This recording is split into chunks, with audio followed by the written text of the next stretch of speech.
And welcome back to Season 6 of the North American Strikers League. We were off last week, but we are ready to kick off the second third of the season here today, Week 4. Of course, you all know me. I am K-Bot. I am joined by Dropletto, The Fool, and Zach Smack. Dropletto, starting with you. You're doing it all today. You're on the desk. You'll be casting right after we finish this pre-show. And then, of course, you've got your series later. Looking forward to a full day of Omega Strikers.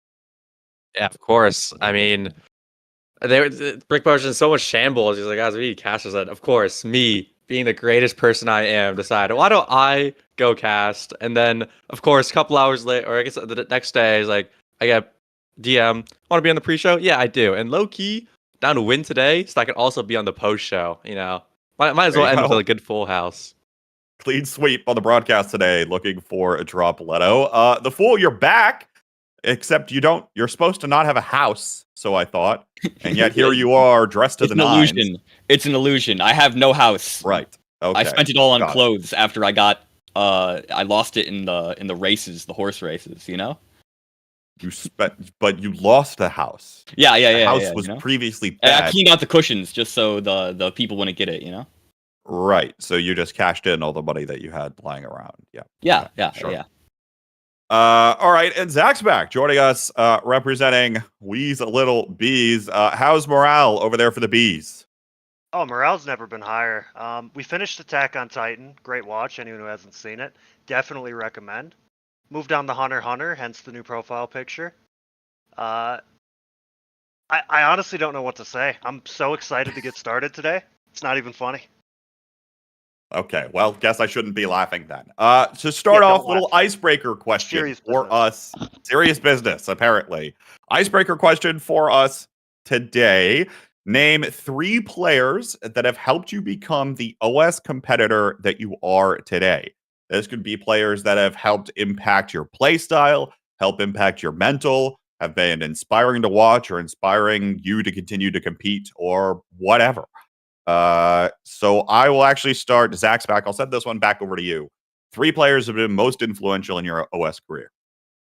These answers might surprise people. Let's start with the obvious ones. Number 1 is going to be Carmine. Carmine and Andy for sure. Before Corpse Control, I kind of just took the game super duper casually.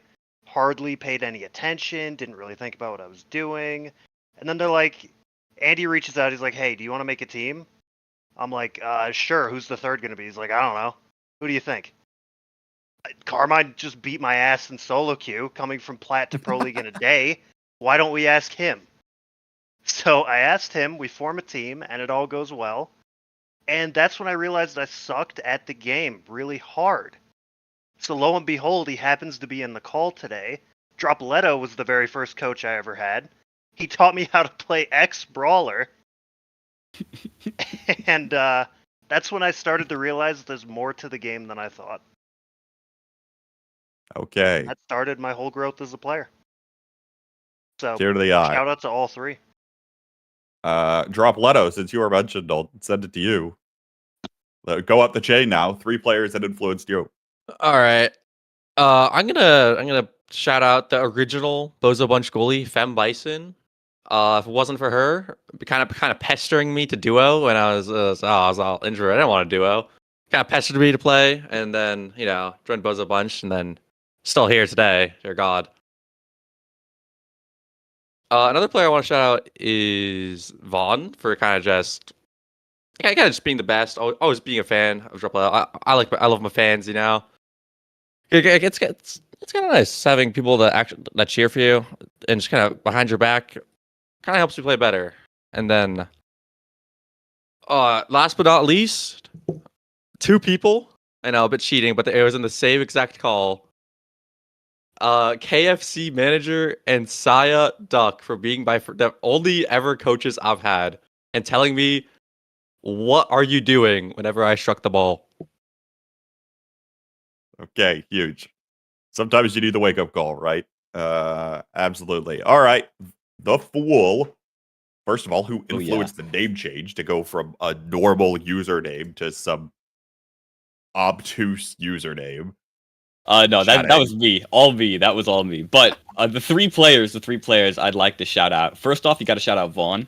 All right. Vaughn was my coach in CCL, was like my first coach who actually gave me any effort and whatnot. And I like jumped from Chally to Pro League pretty quick after that. It was a nice change of pace. Secondly, got to shout out Coin. Coin's probably not mentioned very much here, but Coin is my CCL teammate and the person who got me into Omega Strikers. So like, if he didn't exist, I wouldn't be here. I'd still be playing Smash Bros and stuff. And then finally, this is a super in the dark shout out. I don't even know if people remember this guy, but Blaze Tornado.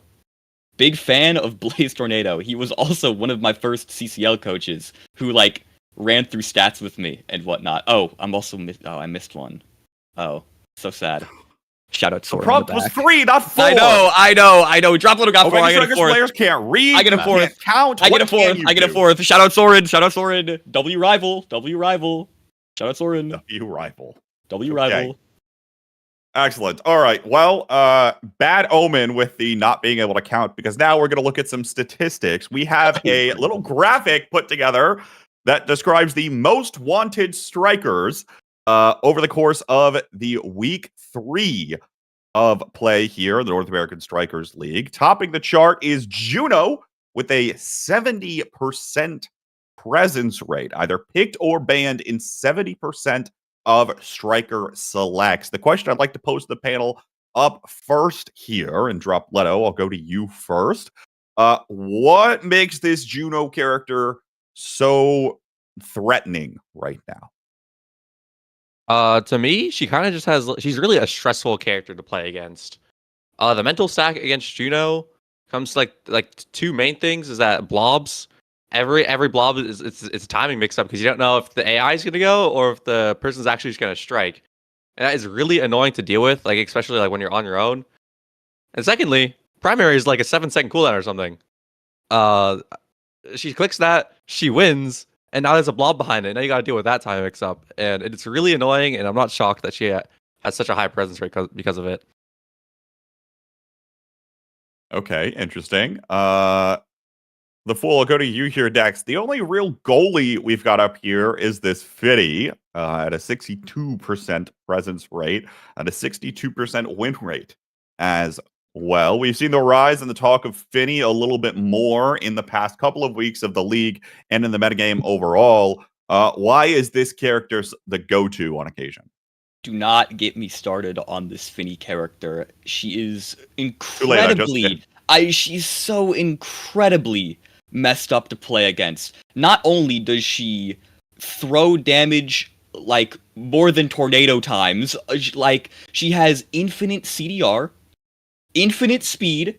All the awakenings in the pool benefit her. She can take creation things as well as denial. She loves her glass cannon among titans. Any of the speed awakenings make her just a menace. Momentum Boots was recently buffed, so she's even faster than she used to be. She can be your second midfielder and your goalie at the same time, and even assist in doing more damage than now, which is messed up. It's just a messed up character.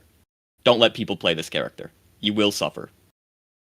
Well, the ban rate's only at 18%, meaning that's been picked quite a bit. Zach's back to you here. Which character on the list is most worth banning in your opinion? If you had to pick, obviously you don't know who you're playing against, right? This is just a generic thought experiment. But on character principle alone, who's the most worthwhile to ban? That's definitely left a hard question for me, because that's very dependent on like the map and the awakes, obviously. But right. When I'm looking at this list, the character that I most hate seeing against me is actually Zentaro. Thank you for that, Drop Leto. Zentaro is so annoying on an open map with any dash whatsoever, and there's already so many dashes in the pool. He's always going to get one. You just have to deal with it. And he puts out a ton of damage in addition to just being able to gap close like any situation. So definitely one of the more annoying ones to play against as goalie, in my opinion. Win rate for Zentaro only sitting at 39%. However, I want to throw this back over to Drop Leto, because we mentioned, of course, the theory of the dash is helpful, but Juliet right now 92% win rate in the league, has been picked 13 times. I believe that's probably like 12-1 or something of the sort. Why would you pick a Zentaro versus a Juliet when apparently the stats right now are saying that Julie might just win you the game? Wow. So there's this crazy thing that when you're playing Zentaro, you're the coolest guy in the room.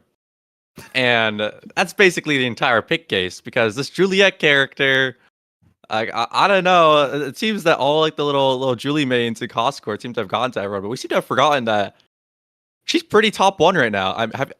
She clicks dash punch, she clicks ult, and you need to evade both of them, and you only start the game with one. There's no counterplay. Like I don't know what people are doing, but I'm gonna lock this character today, and I hate Juliet, but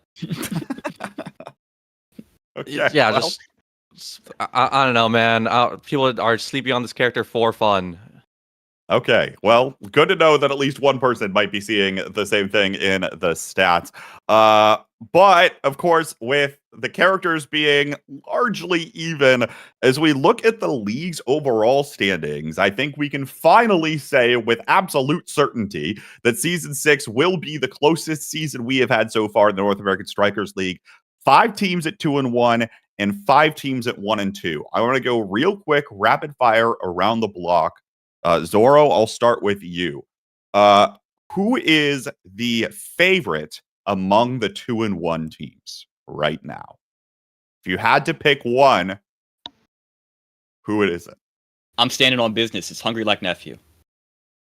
Okay, you're still. I don't care that they lost. I don't care that I have no house. I don't care I have bet no the house. Second house. I'll bet the second house. I still believe. I believe. Zach's back. I'm also gonna have to go with Hungry Like Nephew. It's really hard not to say them after the Vice performance Vaughn's had. I've watched that game a couple times now, actually. It's crazy. Drop Leto, are the stocks still high in this team?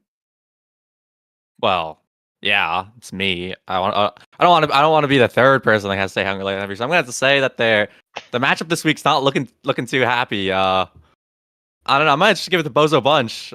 I think we might be headed on all the way to 3-1. Their midfield's looking pretty good. Merchant's very handsome, and all our beautiful subs, and Drop Leto. Right. Can't forget about that guy. Yeah, that guy. All right. Second question, rapid fire. Assuming that this would be playoff scenario, it's top 6 that make it into playoffs. So let's say that the 5 teams that are 2-1 right now are locks. Who's the final team that makes it to playoffs? Already, we're thinking this way. That's right. Zach's back. Starting with you. Oh, We's Little Bees. 100%. Okay. I don't have a doubt in my Shout out mind. your own team. Drop Leto. Oh, I would give it to the Sundubu Strikers. Okay, struggling a little bit as of late, but still have it in them, perhaps. Yeah, they've always had it in them. They're still going to pull through.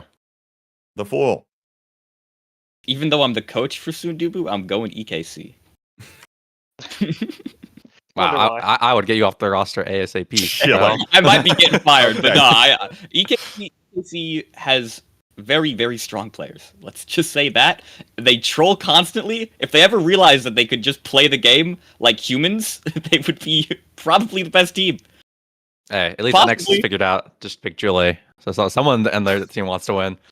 One player out of 3. We're getting there. We're getting there. All right. Of course, the thing that's worth noting as we head into the second third of the season is the fact that we have a new map pool, which we may or may not have a graphic prepared for. The short of it, though, is Inkies is in and Demon Deus is in. Amizap and Taiko Temple are out of the map pool. So I believe. I think I'm looking at the right stuff. Am I looking at the right stuff? I don't think you are. That's not. Demon Days is always in. It's No, Amizap I'm not. Never mind. I scrolled up Amizap the is nasl info channel and then I read the season 4 map pool. Why is this stuff so difficult to find? W All season right. 4. W season 4. Shoutouts to season 4. Okay, we don't have map pool graphic. What's the map pool? Does anybody know? Inky's out, so it's not very good. I don't know what else to say. Imes and I think Oni might also be in. The Oni I'm not sure Oni? on. Imes is Atlas, definitely Night in. Market, Clarion, Auten, Oni, Night Market. Demon It's Night Day, Market. Imes. Wait, I have So wow. Decent bit of speed. Imes app is back in the rotation here. We saw Rasmus have a little bit of a role right last week. Is that going to continue to rise with Imes app back in rotation here? Drop, does that change your pick to play Julie? No, not at all. I mean, it's Imes app. Have you ever? Everyone here knows. If you've ever tried walking past a Julie standing in the middle of Imes app, it's not possible. Like you either cough up the evade or you're not passing. It's like a tax. It is. You must pay the energy tax. Yeah. All right, let's get into predictions anyway, because we are almost getting ready to go here. Our second series of the day is the Bun Bun Bonanza versus EKC. These two teams know each other incredibly well. However, the Bun Bun Bonanza has never beaten EKC in a match within the North American Strikers League. Is this week the week, especially with EKC appearing to be a little bit on the struggle bus? The Fool, maybe defend your own team here. No, I won't actually. I'm gonna go with Bun Bun. Low key. If there's any time for Bun Bun to win against EKC, it's now. I think the Bun Bun players have a very good patch under them at the moment, whereas EKC doesn't really adapt. I think they are going to struggle today. But hey, who knows? All right, guess we'll see. Zach's back to you. Who you got? I'm also going to have to go with Bun Bun. I got to agree this patch is favoring Bun Bun heavily. They've won with a few different comps already, including an Octavia Brawler, of all things. Like, they're experimenting, they're trying, they're learning, they're thinking, and I think the patch suits them. I think Lilybon on the Finny is an actual menace. And Liari, when she's on Luna, it kind of suits her, you know? Okay, Drop Leto. Yeah, I've done a little bit of research. Little you may know, but cats are actually the natural predators of bunnies. So I'm gonna have to give it to EKC. They kind of just it's like tight matchups Pokemon. They kind of just win. I don't think there's much Bumma can do about it. Okay, excellent. I'll do the same thing I did last week and give it a coin flip so that Bun Bun could maybe have the underbuff. And we'll go from there. All right. Third match of the day, Showtime versus Wee's Little Bees. We have an interesting piece of breaking news. Kainoob is back in the league playing for Showtime today, presumably on the starting roster, though we don't know in which role. Zach's back. How much does that scare you in preparation for your match later today? If I could be honest with you, when you told me that news in the pre-show before this, when we were getting ready, it didn't scare me at all. It made me excited. I can't wait. Okay. You're pumped? You think you got it in you? Oh, I know I have it in me. I'm excited. Do your teammates have it in you? Are you gonna pick your team to win? All right. Full faith that our team can win today. We've been working on some stuff. We've been trying our best. We've been looking at our footage, figuring out what went wrong against Bun Bun. Last week was a fluke, I'll say it. I can't wait to face Bun Bun in playoffs. We're going to beat them there too. But I'm looking forward to today. Okay.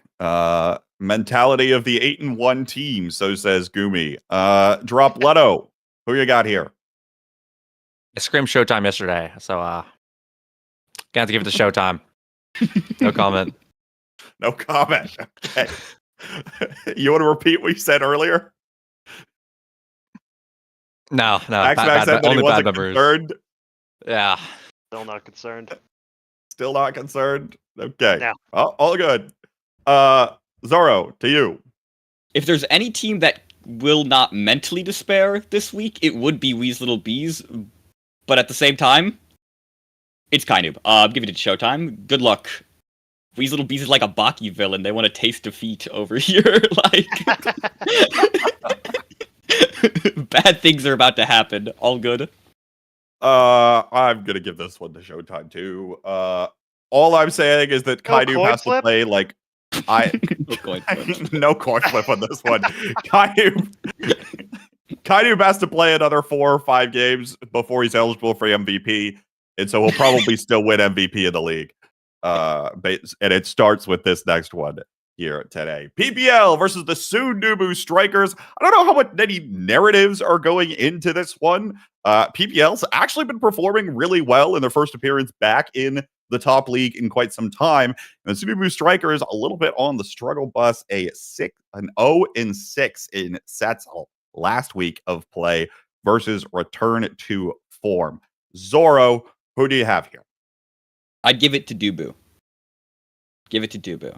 I think Sundubu has what it takes. What can I say? Apparently, that's all you could say. That's all I can say. That's all I can say. Dropletto, to you. I'm gonna have to give it to the Sundubu Strikers. Both teams have I'm pretty confident they're gonna pick Juliet, and as we know, whichever one picks it first is gonna win. But I've got a good feeling that Sundubu's got a good feel for the meta. They were getting the stats. What was it, 92%? I don't know, 92%. They know what's up. They know what's being pick banned. Zaxpack? I'm going to go with PPL. I think the season standings don't lie. PPL, they've been off to a pretty good start to this league. Last week, beating RTF. Or not last week, sorry, but beating RTF, a team that's doing very well. That 6-0 Sundubu themselves. I don't know what else to say. Maloom's a beast. Average Alex has been looking really good. I haven't really watched their games super closely, so I wish I had more to say about Fiery. But that team is still really scary, especially on the defense, and I think it's going to shine. I'm not going to lie, Zaxpack. I kind of agree with you here. This sounds like PPL walking into this one might be have a potential upset going in their favor. But in reality, Transitive Property right now says that PPL should come out on top. They beat Return to Form, and Return to Form beat Sundubu Strikers. So, hey, we work with the little information that we've got. Last match of the day will be the Bozo Bunch versus Hungry Like Nephew. Dropletto, you alluded to this match earlier today. Do you think your team is looking forward to this one?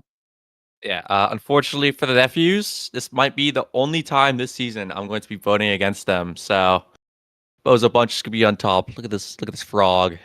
Look at the frog. Oh, yeah. Oh, yeah. Zach's back to you. Yeah, I'm going to go with Hungry Like Nephew. Vaughn's been looking way too good lately. I have a lot of faith in that team. Okay. The Fool?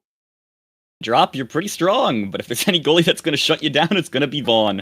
I'm going Hungry Like Nephew. That's the name of the team, not boys. All good. That is the name. This one has potential to have a lot of fireworks heading into this one. These two teams could be at a similar strength. One could very clearly be above the other. I will give an advantage to Hungry Like Nephew, but I would not be surprised to see this one go the other way. Sorry, Dropletto. First match of the day, of course, is Return to Form versus Demons Raw, in perhaps what could be one of the most interesting matches of the entire day. Return to Form has been playing incredibly well this season, and of course, Demons Raw has struggled to find the same level of success they have in previous seasons. This morning, it appears as though Fudgy will be in alongside Snake and Gumi. So we'll see where this roster ends up going. Apparently, Snake probably just woke up within the past 10 minutes, as per usual. So, Zach's back. I'll start to you to kick us off here. Who do you have for our first match of the day? This one is kind of a tough one, but I'm going to have to go with RTF, even though Demons has been kind of getting it together lately. I just have a lot of faith in Moffin. His reflexes are inhuman, quite frankly. He's just too quick. 8 ping. Definitely helps.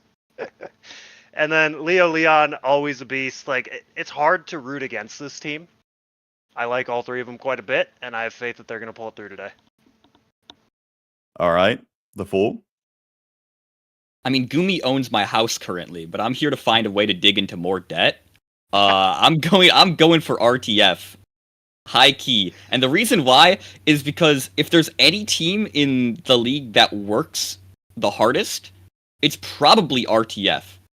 Leo Leon is like probably the best coach in the league for his own team, like in existence. I played one tournament with this Leo Leon guy, and my outlook on life changed. And so yeah, I mean, hungry boy, not hungry like nephew, hungry boy has been putting in the hours and like had some extensive training. I think they can do it. All right, Dropletto. All right, you know what? I'm also just gonna give it to return to form. No reason other than there was a week where he scrimmed them like 5 times, and that was pretty awesome. So, go RTF. Yeah. Okay. I will be the contrarian here to say Demons Raw. I think maybe they've actually figured out that Gooby needs to play midfield, but we'll see how the rest of that one ends up going.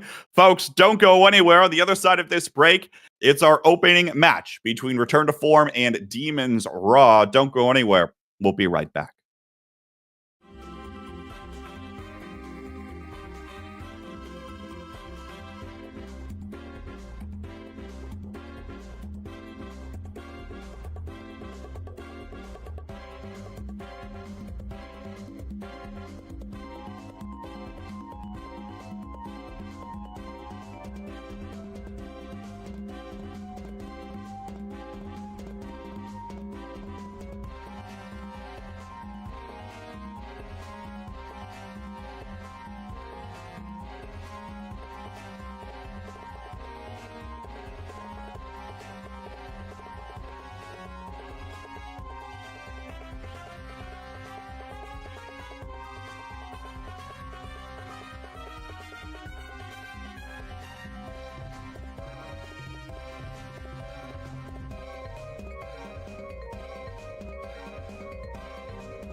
許せたかな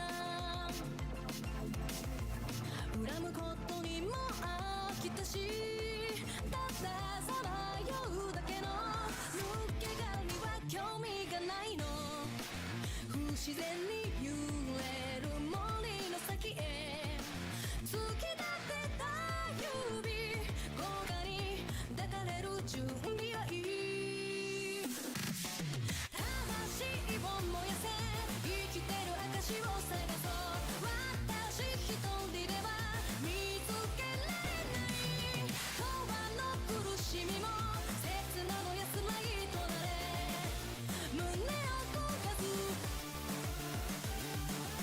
この炎も消えない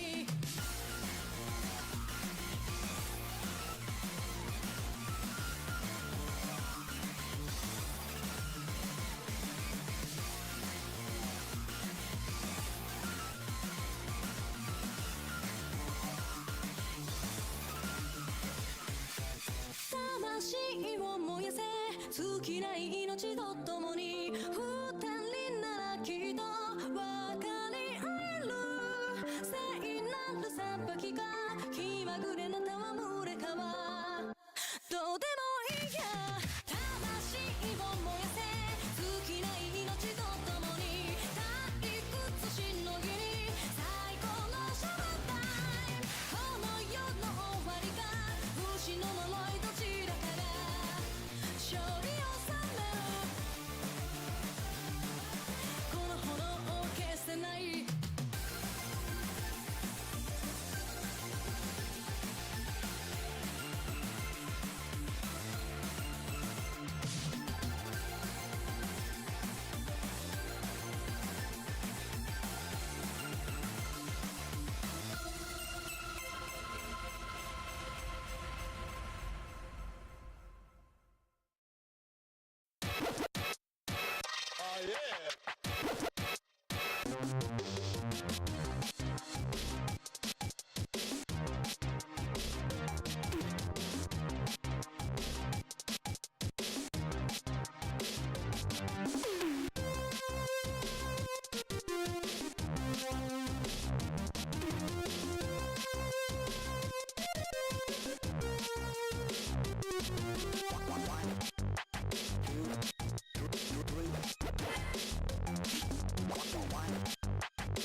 What's up, everybody, and welcome to nasl Season 6, Week 4. Things are getting just as heated as they were before. We are going to start our day off here quite nicely with Return to Form against Demons Ra. Pretty interesting matchup here. Demons Ra has been a little bit wishy-washy as the season started, but I think they're going to probably pick it up, and Return to Form is not going to slow down. I'm NVNYC here, joined by Drop Leto, and I want to hear what you got to say about these two teams. It's going to be a pretty heated match, I think. Yeah, for sure. I mean, both teams have some, but like my favorite players that I like to see in the league. Namely, of course, the Brawlers. Leo Leon, fan favorite for everyone. Everyone always loves seeing on the board. And of course, Snake on the other team. But here we are starting on Amy's app, as you can see in the picks. Araz opting to pick it first. A team usually known for their KO strength. So I'm really interested to see what they have planned for the app today. Yeah, Amy's app is like really cool, really volatile, I gotta say. Like as a goalie player, I love playing on this map. But I feel like as a forward, things are really difficult, right? You are just dodging left and right. It's really tough to pass the midfield sometimes, especially if like Juliet, we can already see being picked here, is really gonna just try to run the game. Rasmus, an obvious ban here on the map. And we got RTF banning Luna there too. So we're really trying to avoid some of these really big hits, some of these really big double knockback combos to avoid getting knocked on into that hole in the middle there, and we'll see what they can accomplish. As of course, the start is showing up as Missile Prop and Spark of Agility. Snake and Hungry Boy both taking Missile Prop, as everyone else is going to be taking Spark of Agility, trying to move around the board. Muffin on Kazan, and now that is something I love to see. Yeah, for sure. But both Leo Leon and Say opted for Brawlers to kind of just like prioritize looking for kills in the middle. And when it's so hard to cross against a character like Juliet or Drakkar in society, it might be, I want to say that the comp's favor towards Demons Raw, with Juno and Era being able to kind of force it through really easily, kind of like on their own, kind of pressing their primaries. But hey, Moffin got his Kazan, and that guy can make magic happen off anything. That is a fact. And yeah, I feel like Drakkar is another pick that's like really good on this map, like you said, really tough to pass, and not really thought of as like a main brawler these days. But on this map, I'm sure that Snake will be able to make this one work and just be able to threaten so much space, as they're going to almost get it onto the top side there with that Xeno Cloak. Not going to make it work out just yet. Leo Leon playing a nice little midsection defense there. See if they can get on through, but Hungry Boy gets that kill, although Snake retaliates with one of their own. A little 2v2 here, though. We got the Maelstrom coming in. Doesn't seem to slap the ball there.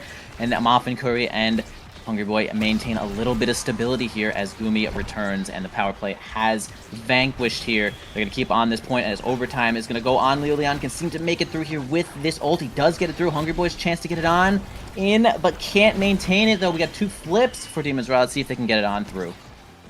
Yeah, Snake is trying to send the flips to get out, but is unable to find a kill, but is still able to use the flips damage to find a full kill on to Leo Leon, and it's now up to the power play with Snake and Gumi up the field with the pummeler speed on Drakkar, but Moffin still has to flip up, and of course this Kazan here can be so hard to get through. Snake attempting to shotgun the core through, but Snake is down the one looking low, and Moffin hooks into the net to secure the kill, but is unable to find the flip to save the point, and the first point goes over to the side of Demons Raw.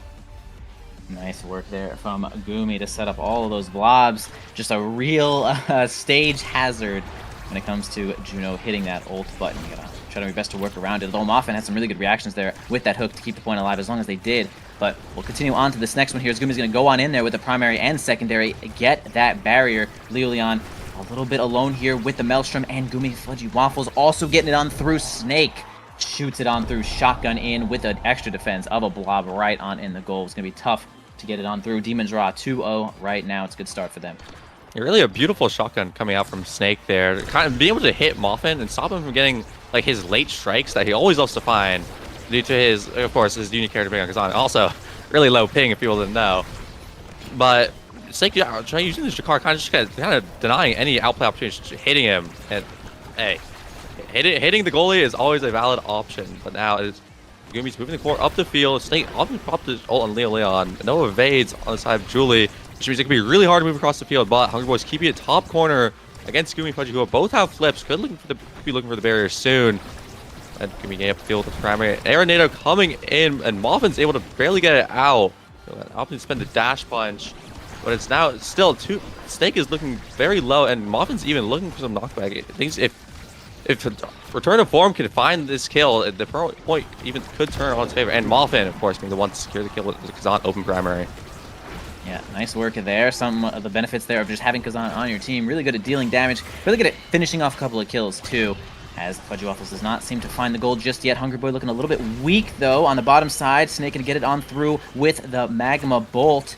All right, a triple defense here. Hungry Boy gonna heal a little bit, though. Leon can't seem to move forward. And Maelstrom's gonna make it so sure that he can't get down to that ball either. Eats it into the blob, but nice top spin from Muffin is gonna keep that one alive as well. A flip here from Hungry Boy onto the top side, though. Kind of a little 2v1. Can't really get on through. Really not enough abilities, not enough strikes, but Leon's coming in to try to help. Now a little bit closer to the goalie, but a nice clear from behind the back. Fudgy Waffles is going to keep their barrier nice and healthy. Snake with just the strike shotgun. Sometimes, you know, when your opponent is at a cooldown, strike shotgun is just unbeatable. And there you go. Demon's Raw's going to take that first set here. We got Fudgy Waffles. You know, again, we didn't really talk about the role swap there. People probably already saw it a couple times, but I'd like to mention, you know, the role swap a little bit, with Gumi now taking the midfield, and we got Fudgy Waffles on the team in goalie, which is pretty interesting. Yeah, but Fudgy Waffles, of course, on the era, but has now also picked up a team player. And I'm not gonna lie, things are looking very comfortable for Fudgy right now. On his era, has got the team player, can just accelerate these plays so fast, of course. Also, 1-2 punch picked up by Muffin's Kazan, but both the huge awakenings on both sides, kind of just getting the core out extremely quickly, just passing it to their teammates, getting it ready, moving it up the field before like both sides really have any time. And on an app like Amy's app, where you don't really want to spend time in the middle, you want to move the core up the field so quickly, it can prove like kind of crazy for both teams if they can put their awakenings to use. Yeah, I really do agree with the team player here. It feels like Demon's Raw have a lot of midfield pressure, and it's just a matter of time before they get it on through. Like, Snake is really staying far forward, but Gumi is holding the midfield down almost by himself a lot of the time here. Grabs that barrier too with a little bit of double action. Comes in with the Maelstrom too. Doesn't seem to hit the ball though. On over to Gumi once again. Hungry Boy trying to keep it away from Gumi as much as they can. Doing a decent job there, although reinforcing the ball once again. But now it's going to be a kill. A big power play here once again for Demon's Raw. This Drakkar has actually just proved to be so deadly. An amazing pass back. I mean, that goal was totally open, but Gumi knew that Muffin was going to get up there, and that was beautiful. Pass back down to Snake and Demon's Raw. Well-deserved next point. Yeah, really beautiful play there, just kind of mixing it up Muffin. Kazan, of course, a character that it can be so hard to get through, but can't cover every option at once. And Gumi and Snake's kind of forward combination there is able to get it through the Kazan, breaking his ankles. But hey, still, of course, looking up for return to form. Unfortunately, he's not able to find the save on the barrier there. Kazan's close range, not able to find it. And Snake turning around and just finding a kill on Leon there. That is a 3 prize fighter stack and missile drop Drakkar. And all that knockback just sends the core red, putting the core in, putting Demon's Raw up 2-0 in the set. Yeah, I haven't looked at Snake all that much, but you hit the tab button and we're looking. He actually is extremely powerful now with, like you said, 3 stacks of prize fighter. Can really be killing it from a far distance, especially with pummelers, which just do magic when it comes to killing on Amy's app here. Gonna have Hungry Boy try to get it past Gumi one more time. Off carry, spending that primary to just try to maintain a little bit more control of the ball. Snake maybe looming here for a kill onto Hungry Boy. Yeah, they were a little bit more aware of that one, though. Gumi standing around on the top lane with that flip, though. Maybe just trying to cover an option up there. Once again, the Maelstrom comes in hot. Doesn't seem to hold the ball for that spot, but Gumi, nice help reinforcement on Fudgy Waffles is going to keep that barrier alive here, though. Although Leon might have a cooldown, no, nothing left right now. The barrier is going to stay alive as Gumi's going to push it into the top side. Everyone kind of misses it there. Fudgy gives it right on over. Okay, now we got a power play here for RTF, though. They finally slay this Drakkar. Let's see what they can do with it. Yeah, great Quangle coming from Hungry Boy, but Muffin's unable to find the save on the barrier there. Hunter's not quite reaching it. And the power play is already done for the side of Return to Form. Not able to find much off of it. And it is open net for the side of Demon's Raw. And Hungry Boy is getting just run down by this lizard right now.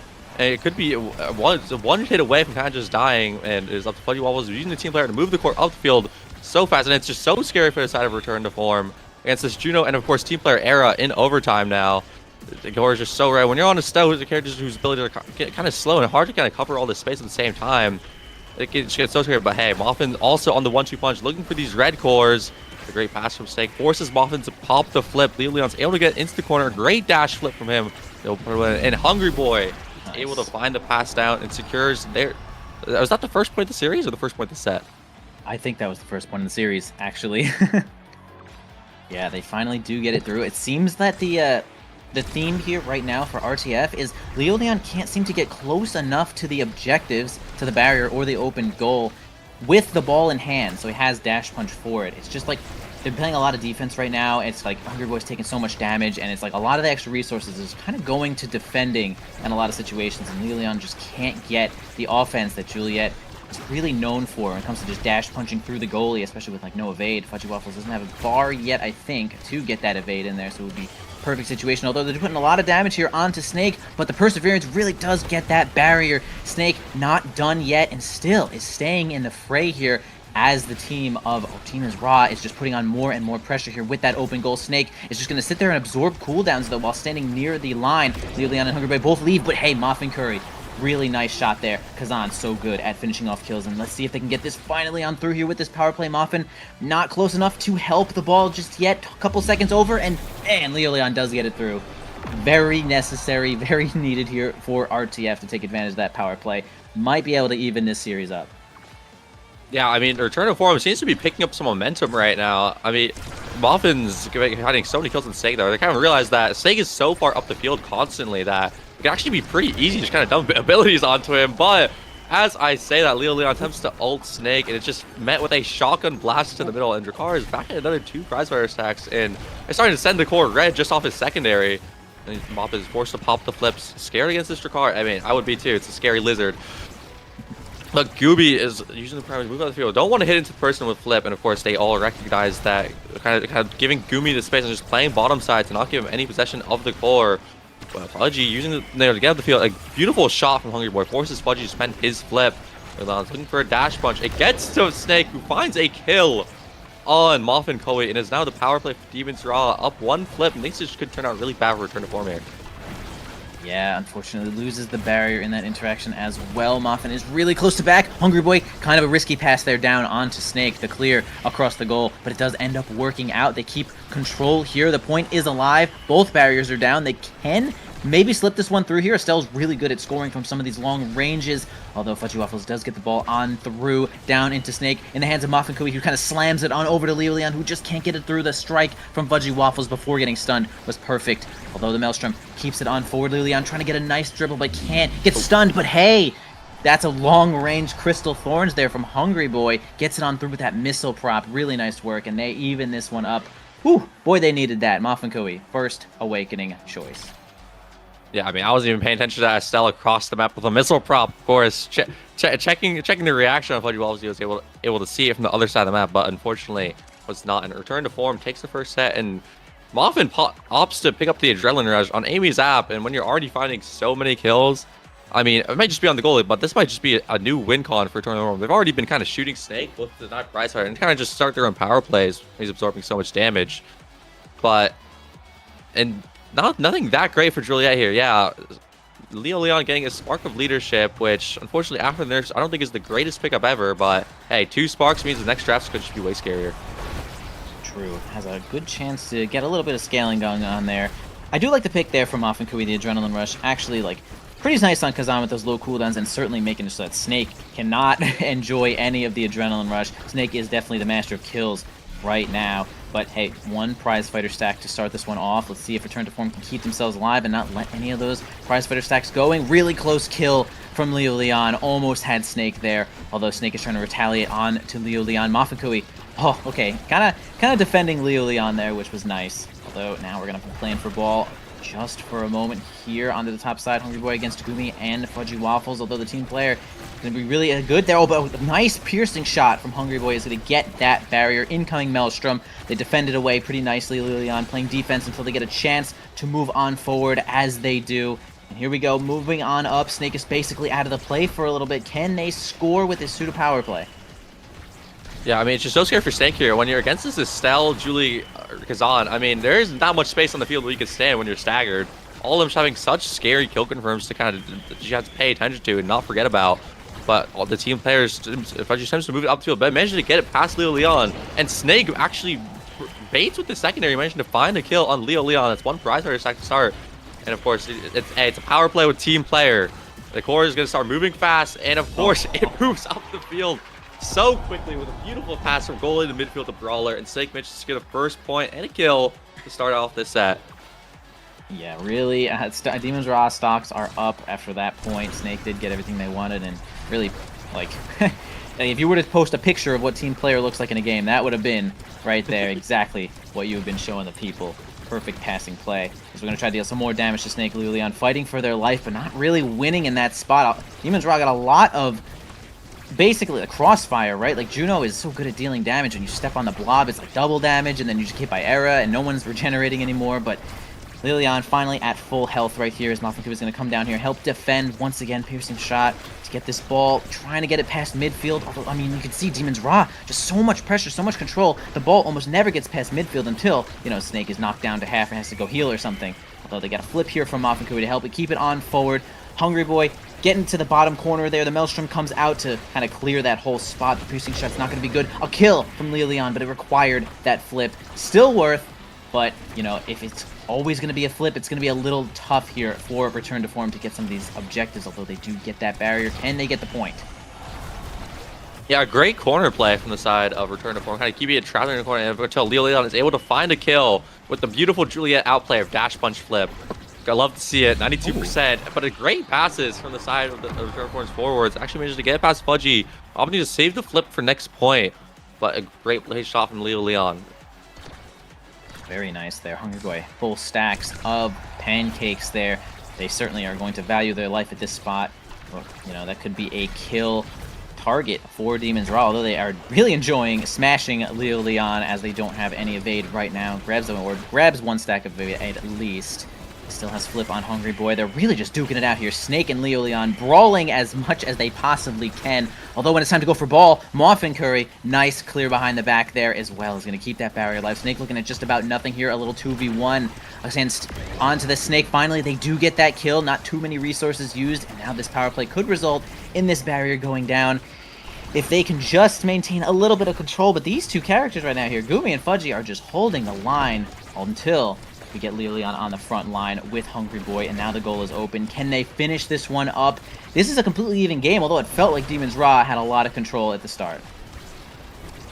Yeah, for sure, but all it takes is Return to Form finally kind of finding one kill, and Estelle being so fast. Of course, the pummeler's speed on Leon lets them play the power play so well, and a great dash punch found with the only teeny bit of power she's getting, of course, pummelers, but hitting Fudgy Waffles into the net, securing the second point for Return to Form. And things were looking bad in the first two sets for Return to Form, but another early barrier again from Estelle, and things are looking great in the favor of Return to Form right now. Yeah, they really turn this around here, possibly the help of some of these awakenings. Hungry Boy really fast here with all of these stacks now. Oh, loses that strike board, perfect timing, but Leon finds a kill onto Snake. Huge, keeps all of their energy as well. And look how fast they are with that pummelers activated. It's going to be a big threat here for Fudgy Waffles. Era going to have a tough time dealing with Big Juliet and Estelle, although Snake does finally get back in time. No strike left for Fudgy Waffles. A great angle from Leon. Snake might have been sniping a kill there instead of the ball, but hey, Return to Form takes perfect advantage of that, and now Leon gets the chance to get a first pick here. Sparks? Question mark? Mod check? Where are the Sparks? Yeah, Sparks looking weak this patch. All of them kind of be hit away into last draft, which means even though Leon is at 2 Sparks right now, he's not going to be first place for the next draft if they manage to lose it, which could backfire when there's 2 Sparks on the side of Demon's Raw. But Aerials on Juno and Primetime Era are 2 really scary awakenings to deal with. Juno with the dashers be able to kind of just cover so much space with their dash, of course. Primetime Era, all the brawlers out there know how annoying this pick can be. But also a Stinger pickup on Snake, and Snake's already just kind of shotgunning whoever's close to him for damage. So maybe this Stinger might all he needs in order to start securing more of these points. But I mean, already looking at the healths of Return to Form, Hungry Boy is almost down. Leon was at half health just a little bit earlier.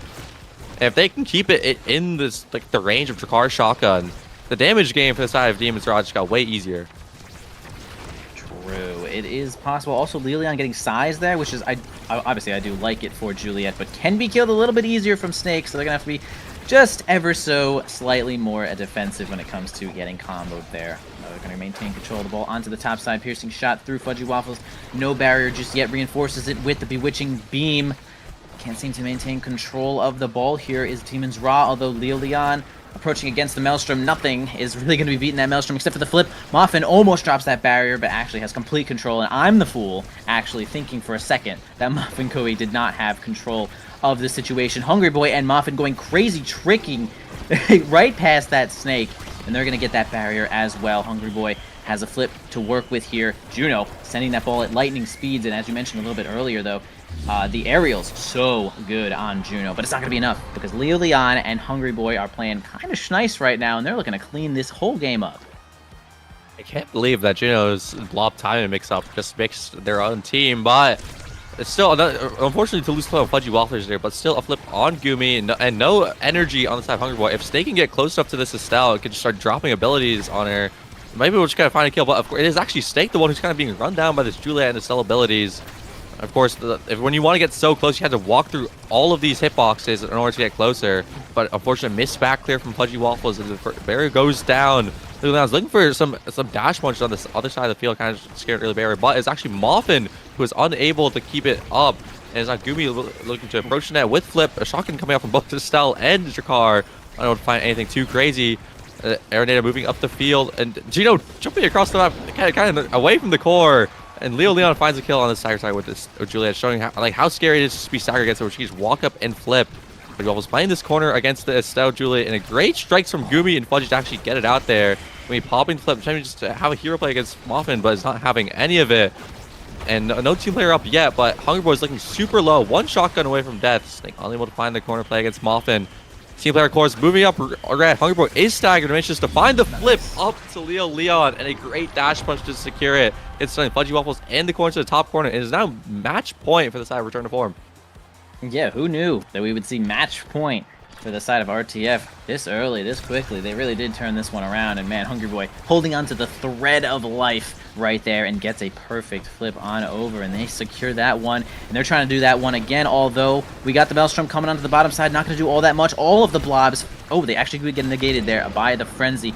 Man, and it's going to be a kill onto Snake. They end up staggering him, and they get him off the map. It's a big power play here for RTF on their match point. Moffin trying to move up and help it out, and yeah, really good piercing shot's going to stun everyone, get it on through, and that goal is now open.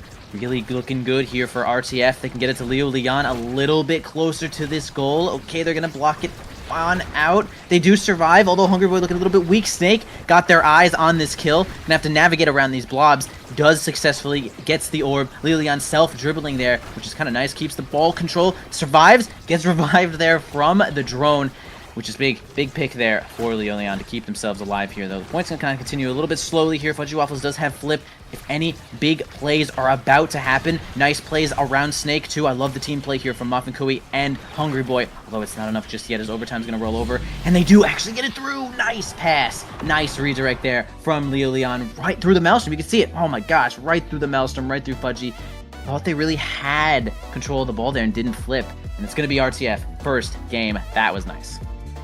Yeah, I mean, beautiful from Moffin there, seeing that there's a point to be found, and immediately using the hook into strike to kind of red core with the 150 power Kazan and 1-2 punch, just sending it straight to Leo Leon, who's able to find the shot through air up right before she's able to get any real defensive abilities up. And I mean, looking at these stats, I had 7 KOs on Snake, but if you look at the side, he might have the most KOs in the game, but it's kind of the team effort from Return to Form that's kind of able to keep the KO game in play, even though Era and Juno were unable to really find any kills of their own.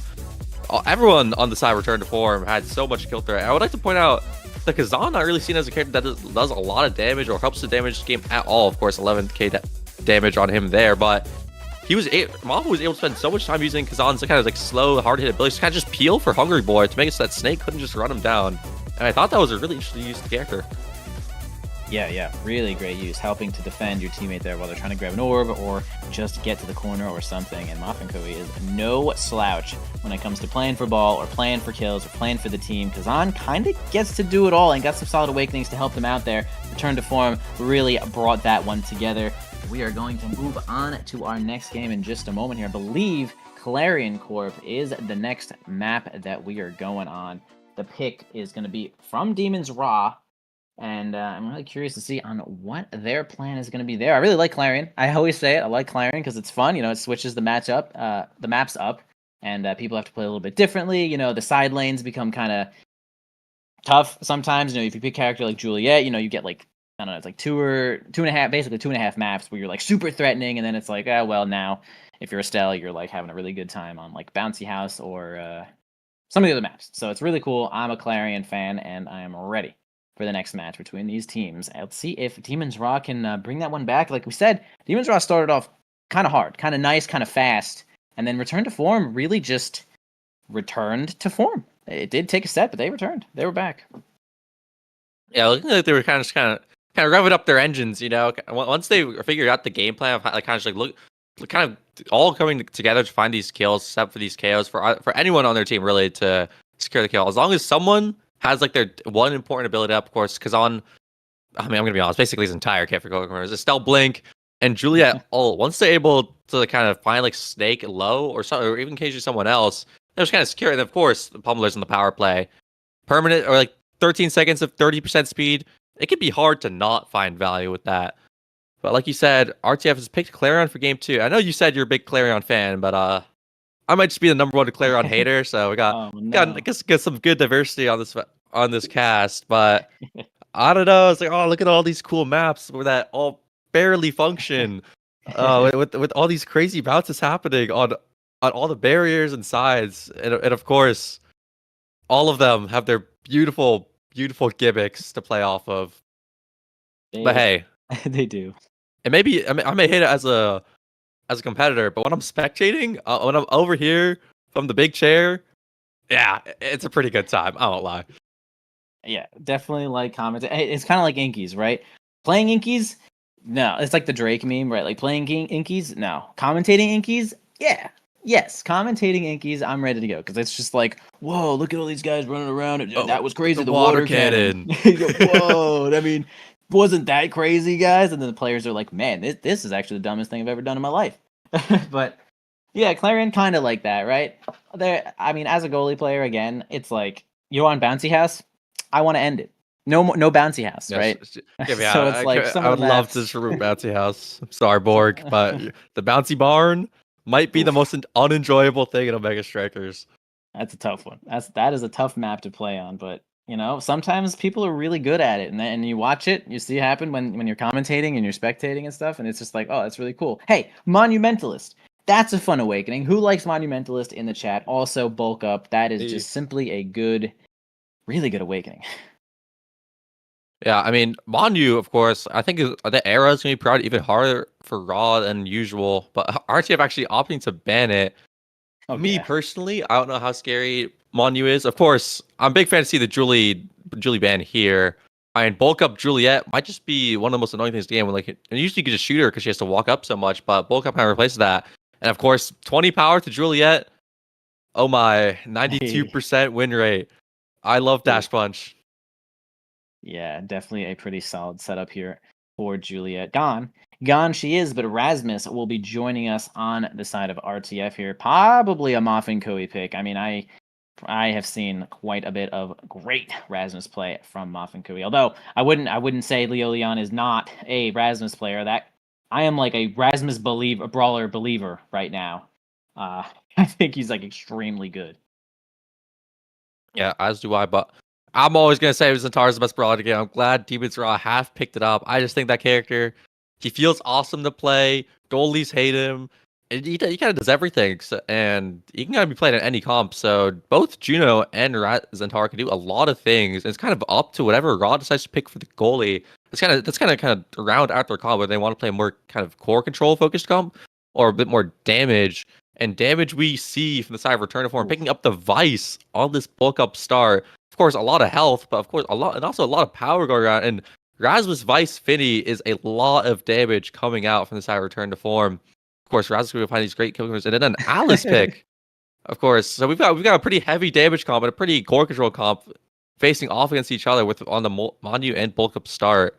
So really, I'm pretty excited to see how this game goes. See which of these two little types of plays is going to come out on top here.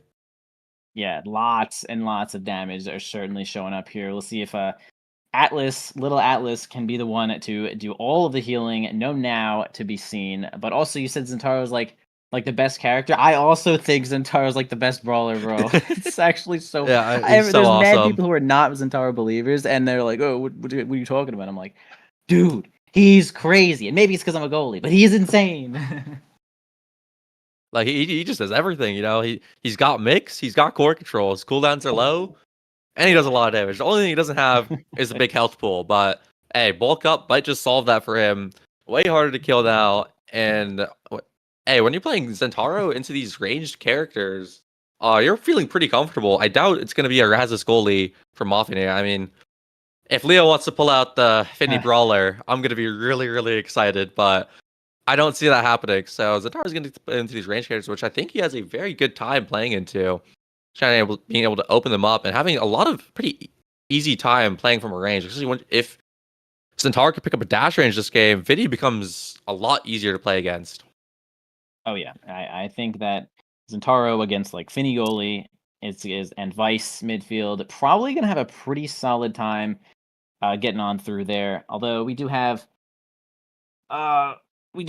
Rasmus though getting through Atlas, so it's like at least Rasmus is like pretty good at going around like the big wall goalies instead of like going straight through them like Juliet would. Like good hook plays can at least get around something like Expand. So it's like okay, but I might give this one to Demon's Raw just like straight up comp based if they can not die. I mean they do have Atlas, but it's like man, every time I see Vice in the game, I'm like I've died. If Vice is on the opponent's team, everyone I know is dead, and I'm like. She's just alone killing everyone that I know, and it's like, okay, well now Vice is the champion, so I'm a little. She scares me. She's a scary character. Yeah, I mean, when Vice is on the other team, you're kind of playing on a time limit, like because she has so much damage. You're kind of just hoping that you can score before she racks up with damage on you to kind of close out the point. And it's a Vice midfield over Vice goal. I personally think Vice goal is a bit better, but hey, Vice midfield is something that's kind of I think slept on right now. I think more people need to think about when going to drafts. But now we see here both goalies on the momentum boots and both on the Monu as well. And of course, all the forwards taking bulk up, looking for a very, very high damage game here. Even though we said, like, of course, the Demons drops more core control side. Juno Zentaro, no characters to kind of scoff at when playing damage, but unfortunately, Snake is starting the point extremely low. Leo stealing the orb from him and already finding the double barrier. I mean, yeah, like we said, damage game plan. Yeah, instantly goes for the Supremo Omega kill, gets knocked against the orb, knocked against the center, knocked into space, and they secure that point right on through the Atlas. Looking good already for RTF. They do have the Vice. Vice do be doing the damage. We'll see how long this theme can last of Vice just doing damage before getting scored on. Of course, Atlas is still pretty good at defending. So we'll see how it happens here. On to Bouncy House. God, we just love it so much. Bouncy House. The ball is just flying at speeds nobody can even imagine. But it is still kind of tough to score on here. We're going to get a flip from Hungry Boy on over to Muffin Kubi. Doesn't seem to accomplish all that much, although we do free the ball up with a little bit of possession. Knight, actually, it's a crazy mix-up there from Leo Leon. Is going to secure them that first barrier. Gets on in there, gets the second one. Hungry Boy got a possession of the ball here. The Expanse does send it at a very favorable angle for Demon's Raw, although tough spot. Nice stun from Snake. Keeps Leo Leon at bay. And now control into the hands of Demon's Raw as they do grab a barrier of their own. I really like the gameplay that's going on here, though. Saves it again into the hands of Snake. Can they get more than just one of these barriers here? Let's find out.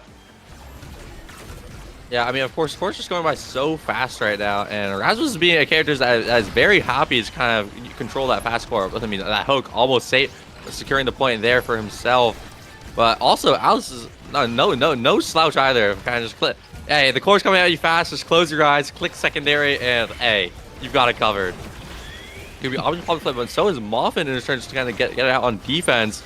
And I feel like Return to Form has spent so much time in this little corner against Demon's Raw. It's so scary for them. Leon almost finding a hook primary to secure this point, and Vice TP in and kind of covering so much space for that. But Demon's Raw looking to finally get their own offense, but Mothberg just slaps it out with the card. Leon moving up with the core again. It's a beautiful shot, strike warring the Alice primary, which, by the way, that was the nerfs right there.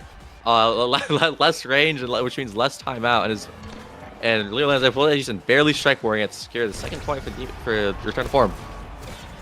Yeah, true. I mean, we see Boots Atlas, no strike shot. Strike shot might have gotten it on through there with the extra projectile range, but Boots has really just become like the flavor of the month. I mean, I say flavor of the month. It's just strictly good. I mean, 15% speed is pretty powerful. Tries to get a combo there with the flip. Lilian and Hungry Boy not on the same page just for that moment, but still going to keep themselves alive here. Grabs an orb. Atlas moving on up there. Nice one. Fudgy Waffles getting that projection in. Humi holds the ball in the midfield. Lilian does get it on through, but losing a whole lot of life. in return, actually grabs a barrier of their own, gets the center, heals themselves up, becomes stronger than anyone could ever imagine, still taking a ton of damage though.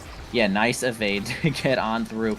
Although, we do have Hungry Boy against the... Oh, wow. Big finish was kind of insane there, stunning literally everyone, securing the ball. I mean, Moff and Kui found a way... Like, that's Boots, right? Moff and Kui was able to run all the way up to the opposing goalie, land that big finish right in the middle there, and boom, there you go. Secures that one, RTF. Yeah, I mean, Mondu Finial looking super scary up in their face, but hey, now you gotta deal with a Vice picking up specialized training, and if I was Demons, I'd be shaking in my boots right now. Also, denying the size from their Rasmus, not the best pickup ever for the Atlas goalie, but it's not all terrible. Of course, it will stack up on Juno, and an Orb Replicator, which I think is a sleeper, really strong awakening. If Snake can prioritize just picking up like 2 orbs every time they spawn, well, the healing, I don't think is going to be super noticeable. The energy that he provides for the team is so high. And when you're playing against this specialized training Vice, I think you're going to need all the energy you can get.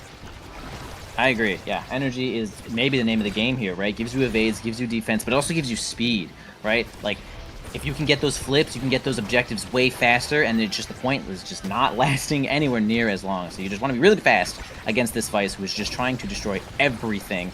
Though we still have all the barriers up right now on to Project Goo.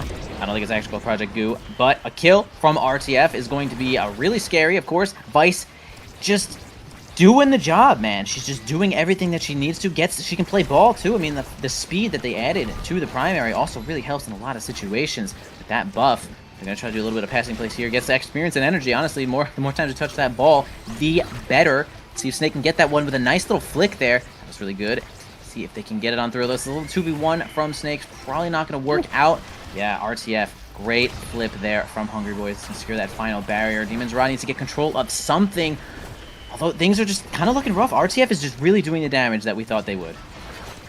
Yeah, I mean, both Gooby and Snake basically spent that entire point staggered. Of course, it is the damage favorite variant here, but I mean, that entire time they're just kind of forced to run away from the core because Leon and Hungry Boy and Walker all dumped so much damage on them. They're kind of unable to just kind of move the core up the field as they would want to. But hey, new variant, new me, and oh my god, beautiful hook from Leon has just secured a second barrier from Pudgy Waffles. And the return to form are just looking so dominant on this map right now. Yeah, this was a Demon's Raw pick here, though, although we are looking like it is RTF pick. They do grab the second barrier there, a little bit of strike war. Moff and Kui wins out in that situation. They do end up slaying Snake once again. Leon holding the ball, walking that one as long as they possibly can, possibly have the orb in the center to get a little bit of an extra mix-up here. Pudgy Waffles is going to spend that expanse, and actually the ball does end up getting out. The power play is over. Teleport on in there, stun from Hungry Boy. Bottom lane is going to be covered by Moff and Kui, although stunned by Gumi. This could be a tough situation. It actually hits the blob. Wow, that was a really unfortunate situation there for Moffin, who thought they had it out, but Gumi was actually just straight up ready for it. As you can see, the instant strike on the blob. Gumi was pretty much ready for that one. Yeah, a great blobble play coming out from Gumi here. I mean, I think we need to see more of some of these fast points for the side of Demons Raw. I mean, whenever these points go on long, as we saw for the first point in this set, I mean, everyone on the side of Demons Raw just ends up staggered if you play against this Vice for long enough. She gets like 1 or 2 ults, and I mean, here's another one coming up. Half of Pudgy Waffles' teleport gone, and on top of that, so is the second barrier. Hungry Boy, I'll just pop the flip to try and get it through here. Leon looking for a kill on the side, but no more abilities left on the side of Return to Form. Pudgy Waffles keep it out in the corner, but Snake barely misses his flip kill, which could be terrible for this set. And then Hungry Boy is the one who picks up the middle orb, which gives him about 200 power. And eating any of these Vice abilities could just... Hey, that's like another half your health bar gone, and once that happens twice, you're staggered against this team. Absolutely. See if the Big Finish can land anything here. Actually, the Big Finish did get stunned by the Vice there, which is kind of favorable here for Demons Raw. Passing onto the bottom side, Snake can't seem to maintain control here. Flip right into the center, onto the Maelstrom Orb. It's going to be gathered here from Moff and Kui. Leon got a nice dribble there, but ends up getting kind of distracted there from Snake, who's just putting themselves right into harm's way. Gumi going to keep the ball in there against Hungry Boy. Lilian trying to take control of the top side to keep that barrier alive. Juno hitting the ball really fast. That's kind of her thing. Also has stacks on stacks too, so these blobs are going to be just as fast as well. Lilian taking a whole lot of damage now, though. If they can just get a little bit closer to this goal, they'll be able to get a flip, although they're not satisfied with that distance just yet. Okay, that hook kind of interesting. It got it out of the big finish. They still can't find a situation where they want to use this flip. They're probably going to hold it until they're going to be destroyed here, as Demon's Ra are just maintaining control, but they, I mean, they have a lot of ball control, but they can't get the ball past Muffin, Kui, and Hungry Boy. Like, what do they need right now? I don't know what they need, but Leo Leon knows what he has to do. Gets the core in the middle, it takes flip, and like finds the low to win the 50-50 against Fudgy Waffles. And I'd like to say that I think Return to Form is playing off of all these Clarion variants so well here. Each of the gimmicks are kind of like putting to full use. I'm going to secure so many of like the Clarion of the orbs last point, and before that putting the good use. And now they're just keeping it trapped in this bounce house corner, which is just probably the scariest place for a goalie to be in all of Omega Strikers. And forces Fudgy to pop the flip, but when you're against a Vice ult like that, there's just nowhere to hit it to. And Return to Form looked like they just want to get out of this set as fast as possible. I would agree with that. I mean, they are playing quite fast, quite good. I mean, they're all supporting each other so well. I mean, the pressure almost never lets up for the side of Demon's Ra. Almost gets double barrier there, though, but for the grace of God, keeps himself alive. Snake actually gets that really wide arc on the Slice and Dice. Is going to hit both Hungry Boy and that ball to secure that final barrier. Leon winning a strike war or two with the help of Hungry Boy to win that situation. Big finish to get the ball onto the bottom side. The lightning strike might have actually interrupted the ball there, slowing it down. Either way, we're going to have Demon's Ra win out in that situation, and they really need this set to even this one up, because I feel like Return to Form really is kind of an advantage at basically every variant, like you said. Yeah, I mean, hey, when you've got Specialized Vice on the team and a map that is generally always closed for Clarion Corp, it is so hard to dodge this Vice ultimate, and it's just so much damage that you have to constantly be eating. And especially if Finny can get some of her abilities on as well, it's just so much damage. But Gumi finds the flip engine to secure the both barriers for the side of Demon's Ra. And they are, and with them sitting pretty with both of their barriers up and an Atlas, things are looking pretty good for the side of Demon's Ra. Of course, it's still in the corner. Hungry Boy opting to pop the flip, kind of more damage found, and another ult popped on Gumi, jumping away. But Leo Leon has the core, has flip, and is trying to look to secure the first barrier for this point. The Muffin's moving up the field. Snake has the core, loses it, and Fudgy Waffle is trying to get it out, and Leo Leon pops a beautiful flip pass down to Hungry Boy, gets the flip out of Fudgy. Snake trying to make some magicals in Tower Play happen, was unable to find anything there. The big finish coming out from Finny, moving it up, but Leo Leon has the secondary, is covering so much space, and the core is just going so fast right now. It's so hard to track this. Muffin still has the flip. Gumi tries to catch it. More red cores. It is overtime against Juno. Snake taking a lot of damage on Leo Leon. Boat comes out, unable to find it. Just looking for the primaries. Leo Leon and Hungry Boy moving up the field once again. Muffin's trying to walk up, maybe look for a flip. Barely misses the kill from Hungry Boys. Actually, another Finny ult coming out. I mean, it is so hard to track the score at this point. Both sides do not want to lose it whatsoever. Oh my god, and actually great reaction there from Muffin Kui, and another one from Fudgy Waffles to expand their way into victory, although double strike there from Gumi and Fudgy is actually not going to be able to hold that one. I think they just really thought the core was going to go faster than that, as they both kind of struck there. Hungry Boy getting that credit for the point here, and oh yeah, I mean, this is a Vice playground here. Extra special, Deadeye, heavy impact. There was just no way to deny this pretty much anyway. And so, RTF, the stronger get stronger, the richer get richer. We'll see if this extra special is going to result in the absolute destruction of Demon's Ra, as they, I mean, really not a whole lot of defense here. Reptile Remedy is certainly like the best they got, and it's going to be on Junos. So, you know, the stacks on stacks do have some support. We'll see if they can carry it on home. Yeah, while Vice did pick up extra special with specialized trading, I mean, yeah, that's a little demonic, but I will say that the draft for the side of Demon's Ra is not terrible. Reptile Remedy is going to make this shooter extremely hard to kill, especially when you already have so much stagger on bulk up. And this team player, if we can get the core out, we can start making these plays happen so quickly. When you're against a low mobility character like Vice, you want the core to just be moving fast, just get it past her. Like, because if you can not just avoid playing interactions against her strikes, you can just kind of take advantage of the fact that she has to kind of spend her abilities on the core now, but still able to find these. And beautiful flip from Hungry Boy, manages to move it past Fudgy Waffles through the Mondualis secondary before it can come out. Managed to secure the first point, and I mean, the Return to Form are looking to kind of take the series right now.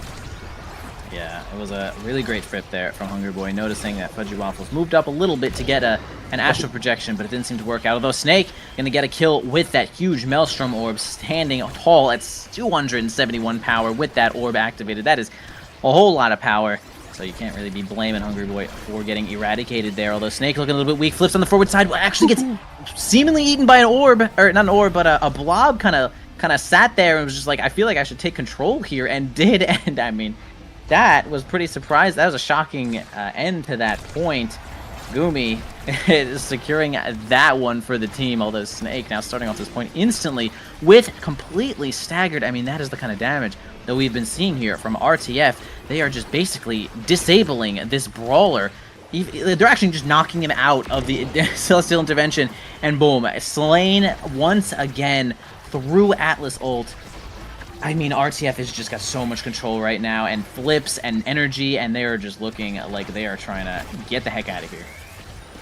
Yeah, I mean, Flip popped from the Gumi and Slay there as well, but you're forced to eat the Vice ultimate anyways, and Gumi's, even with the Reptile Remedy and the bulk up, is looking so low. Fudgy Waffles as well is at half health with the flip, and Gumi's now staggered. Fudgy Waffles finishes the flip, but Hungry Boy flips in response to keep it up the field, kind of keeping him trapped, eating all this damage right now. Muffin getting up the flip to get it up himself, get involved on the offense, but the ultimate from Fanny managed to keep it up the field, and I mean, these extra special Vice cooldowns, I feel like we're seeing it every like 10 seconds or so. And it's just so much damage on the side. No more evades are even left to the side of Demon's Raw.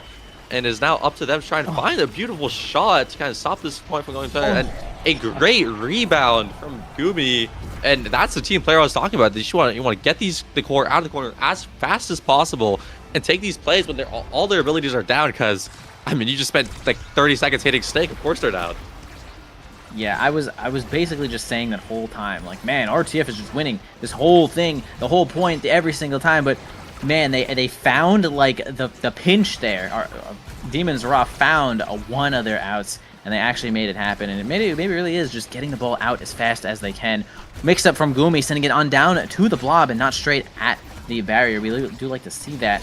Although holding onto the barriers here, Fudgy Waffles and Mafinkui actually nicely knocking it against one of those bumpers there is going to keep that barrier. Well, it was keeping it alive. Now it's gone. Snake completely staggered. One barrier left here for Demon's Raw. See if they can get a kill. Flip there from Hungrywood, maybe set up to Leo Leon, but it doesn't seem to work out just yet. Sending a lot of cooldowns onto Snake. They are kind of whiffing though. Lots of blobs on deck. A flip from Mafinkui, and man, Juno sometimes really just forces the flip to come out with some of these blobs. You just need 2 strikes basically every time to fight a blob straight up, and it's going to be Gumi winning out on that with enough cooldowns. Even had that flip to reinforce one more time, and holy, Demon's Raw could be bringing this one back with a big draft. Yeah, I'm hoping that Snake takes Adrenaline Rush before this game goes. Oh my goodness. Okay, Snake opting to pick up the Big Fish to go alongside the Mighty Colossus, and of course, Hungry Boy is denying Hot Shot from Juno. Yeah, I'm not gonna lie, I think Adrenaline Rush should have been picked up way earlier, but hey, Return to Form so managing to find it on Leo Leon, possibly their best kill confirm. So maybe I'm just the noob, and they Return to Form just gotten possibly one of the best traps possible with them right now. It looks quite good, I will say. Basically nothing crazy ends up landing onto Demon's Raw. Size for Zentaro is like totally fine, but another just life-eradicating beam shows up for the side of RTF, and they certainly grab another kill onto the Zentaro. Although, yeah, keeping that barrier alive with a triple take there, no problem. Leon gonna go grab one of these orbs to keep themselves in the game as well. No power play. No power play just yet, as the one just finishes. Vice trying to get on in there. Hungry Boy making some headway, although Leon also trying to get in onto the top side, but Fudgy is going to keep them up. Supernova comes out, does not strike anybody except the core. So this barrier is going to hold down just one more time. Nice strike there from Fudgy, gives it on over to Gumi on the corner. I do like that one. Snake has the projectile. Yeah, the dashing strike is going to be just good enough to get that one in there. Hold on, Demon's Raw might be able to make some quick work of this. Super good angle there from, oh my god, insane angle from Hungry Boy into just the frame perfect pull. Leo Leon ate that strike from Fudgy Waffles and just gets it right on through. I mean, that was tournament winning gameplay. Yeah, I mean, that was beautiful plays from both Hungry Boy and Leo Leon. Hungry Boy managed to first bear, and then a beautiful hook coming out from Leo Leon. And then, of course, extra special Vice. Every point starts the same. Vice teleports in there and drops a nuke on the side for return to form. But fortunately for the side Demons Ra, they do have an Atlas, which is they're able to heal to full health. But on the goo variant, this damage could be found just as easily. But Mofaguri pops the flip, but Snake stuffs it out with the primary. But is now looking really low. All it takes is one ability to stagger him. But a great jump strike from Goomy put it to the other side of the net against Moffin, who has no more abilities left. Too many abilities spent hitting Snake, getting him low, but unfortunately no kill confirm is able to be found to kind of get this point rolling for the side of Return to Form. Absolutely, and Project Maelstrom shows up now. Vice tries to get that immediately, but actually ends up landing onto Moffin Kui once again. Kind of interesting with Finny, right? Like, you can't really get the misdirections on through the side of the map because the orb is there, but hey, sometimes you actually just get the orb, get your cooldowns back, get some healing. And here we go, Moffin Curry trying to help it on through here, standing into the midfield, spends the big finish, kind of goes backwards, but they still maintain possession of that ball. Fudgy Waffles gonna flip, holding all of that space. Big and Supernova once again from Hungry Boy actually ends up stunning Snake out of that situation that they had. Oh, close one there. Once again with the dashing strike. Gets it around Fudgy Waffles. Lilian has complete control, although loses it for just a moment. It's still, the barrier goes down, but now Snake gets the slice and dice on through. Lots coming out here. Goomy jumps in, flips, kills, and secures that point. Demons Ra is still clutching onto this game. They are not giving up yet. Yeah, I mean, they're finding less opportunities in this type of Demons Ra, but their success rate, they're finding less opportunities in Return to Form, but Demons Ra seems to have such a high success rate. Goomy putting all the Juno blobs and jump strikes really to use here. Kind of be able to find like such great like core control plays off of like whatever core they can get out, but Fudgy Waffles is unable to get it out against the bounce house defense there. Of course, you're going upfield so fast, and the Vice second primer gets it through, and a beautiful dribble from Leo Leon is now 0.5 of the match set, and also series point for the side of Return to Form, and things are looking scary for the side of Demons Ra. Yep, starting this now here onto the Atlas. Orb there, goes right down over to Leon, easily grabs that first barrier, gets the second one there. Fudgy Waffles has nothing left. Return to Form already looking at the end of the game. Leon has the whiplash up, gets the pendulum swing. No evade could be found here from Fudgy Waffles, no flip, no nothing. And it's going to be Return to Form, securing this entire series over Demons Ra in a 2-0 fashion. Yo. Yeah, I mean, that was awesome. Leo Leon and I want to say Hungry Boy too are playing their offense so beautifully, and of course Moffin on the Finny, able to chip in where it counts, running up the field and finding these big primaries to keep possession. But of course, I think the star of the show there was the Hungry Boy Vice. I mean, that 221 redirect, most redirects in the lobby on this Vice character. You're not like someone they're really seen for their core control, but Hungry Boy is just doing such a great job heaving it up for Leo Leon, keeping this possession. And of course, 55,000 damage. Oh, I love this foot brawler. We're putting the brawl in foot brawl.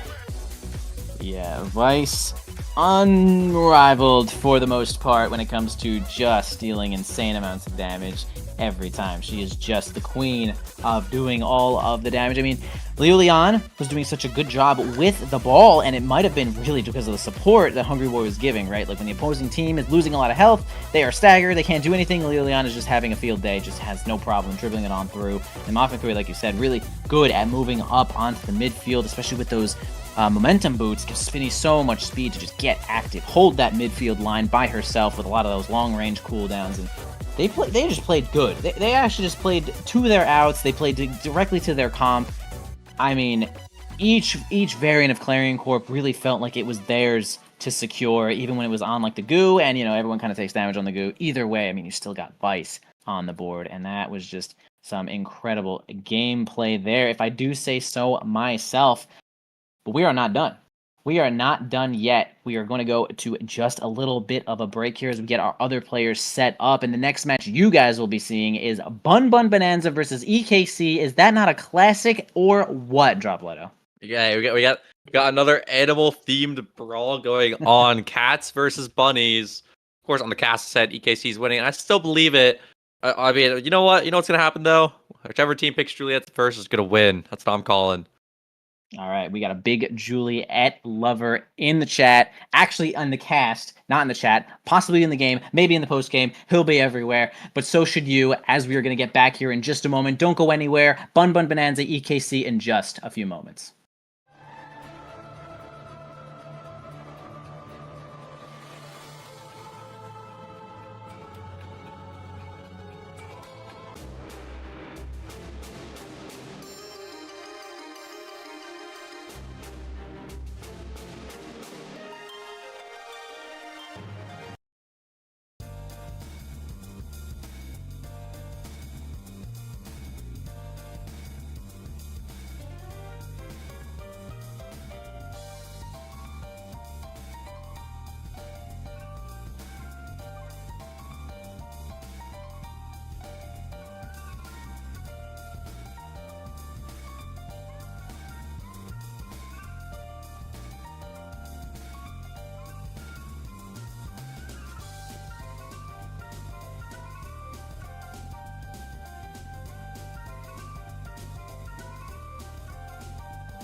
Welcome back, guys, to the North American Strikers League Season 6, Week 4. We got our second match of the day here, Bun Bun Bonanza versus EKC.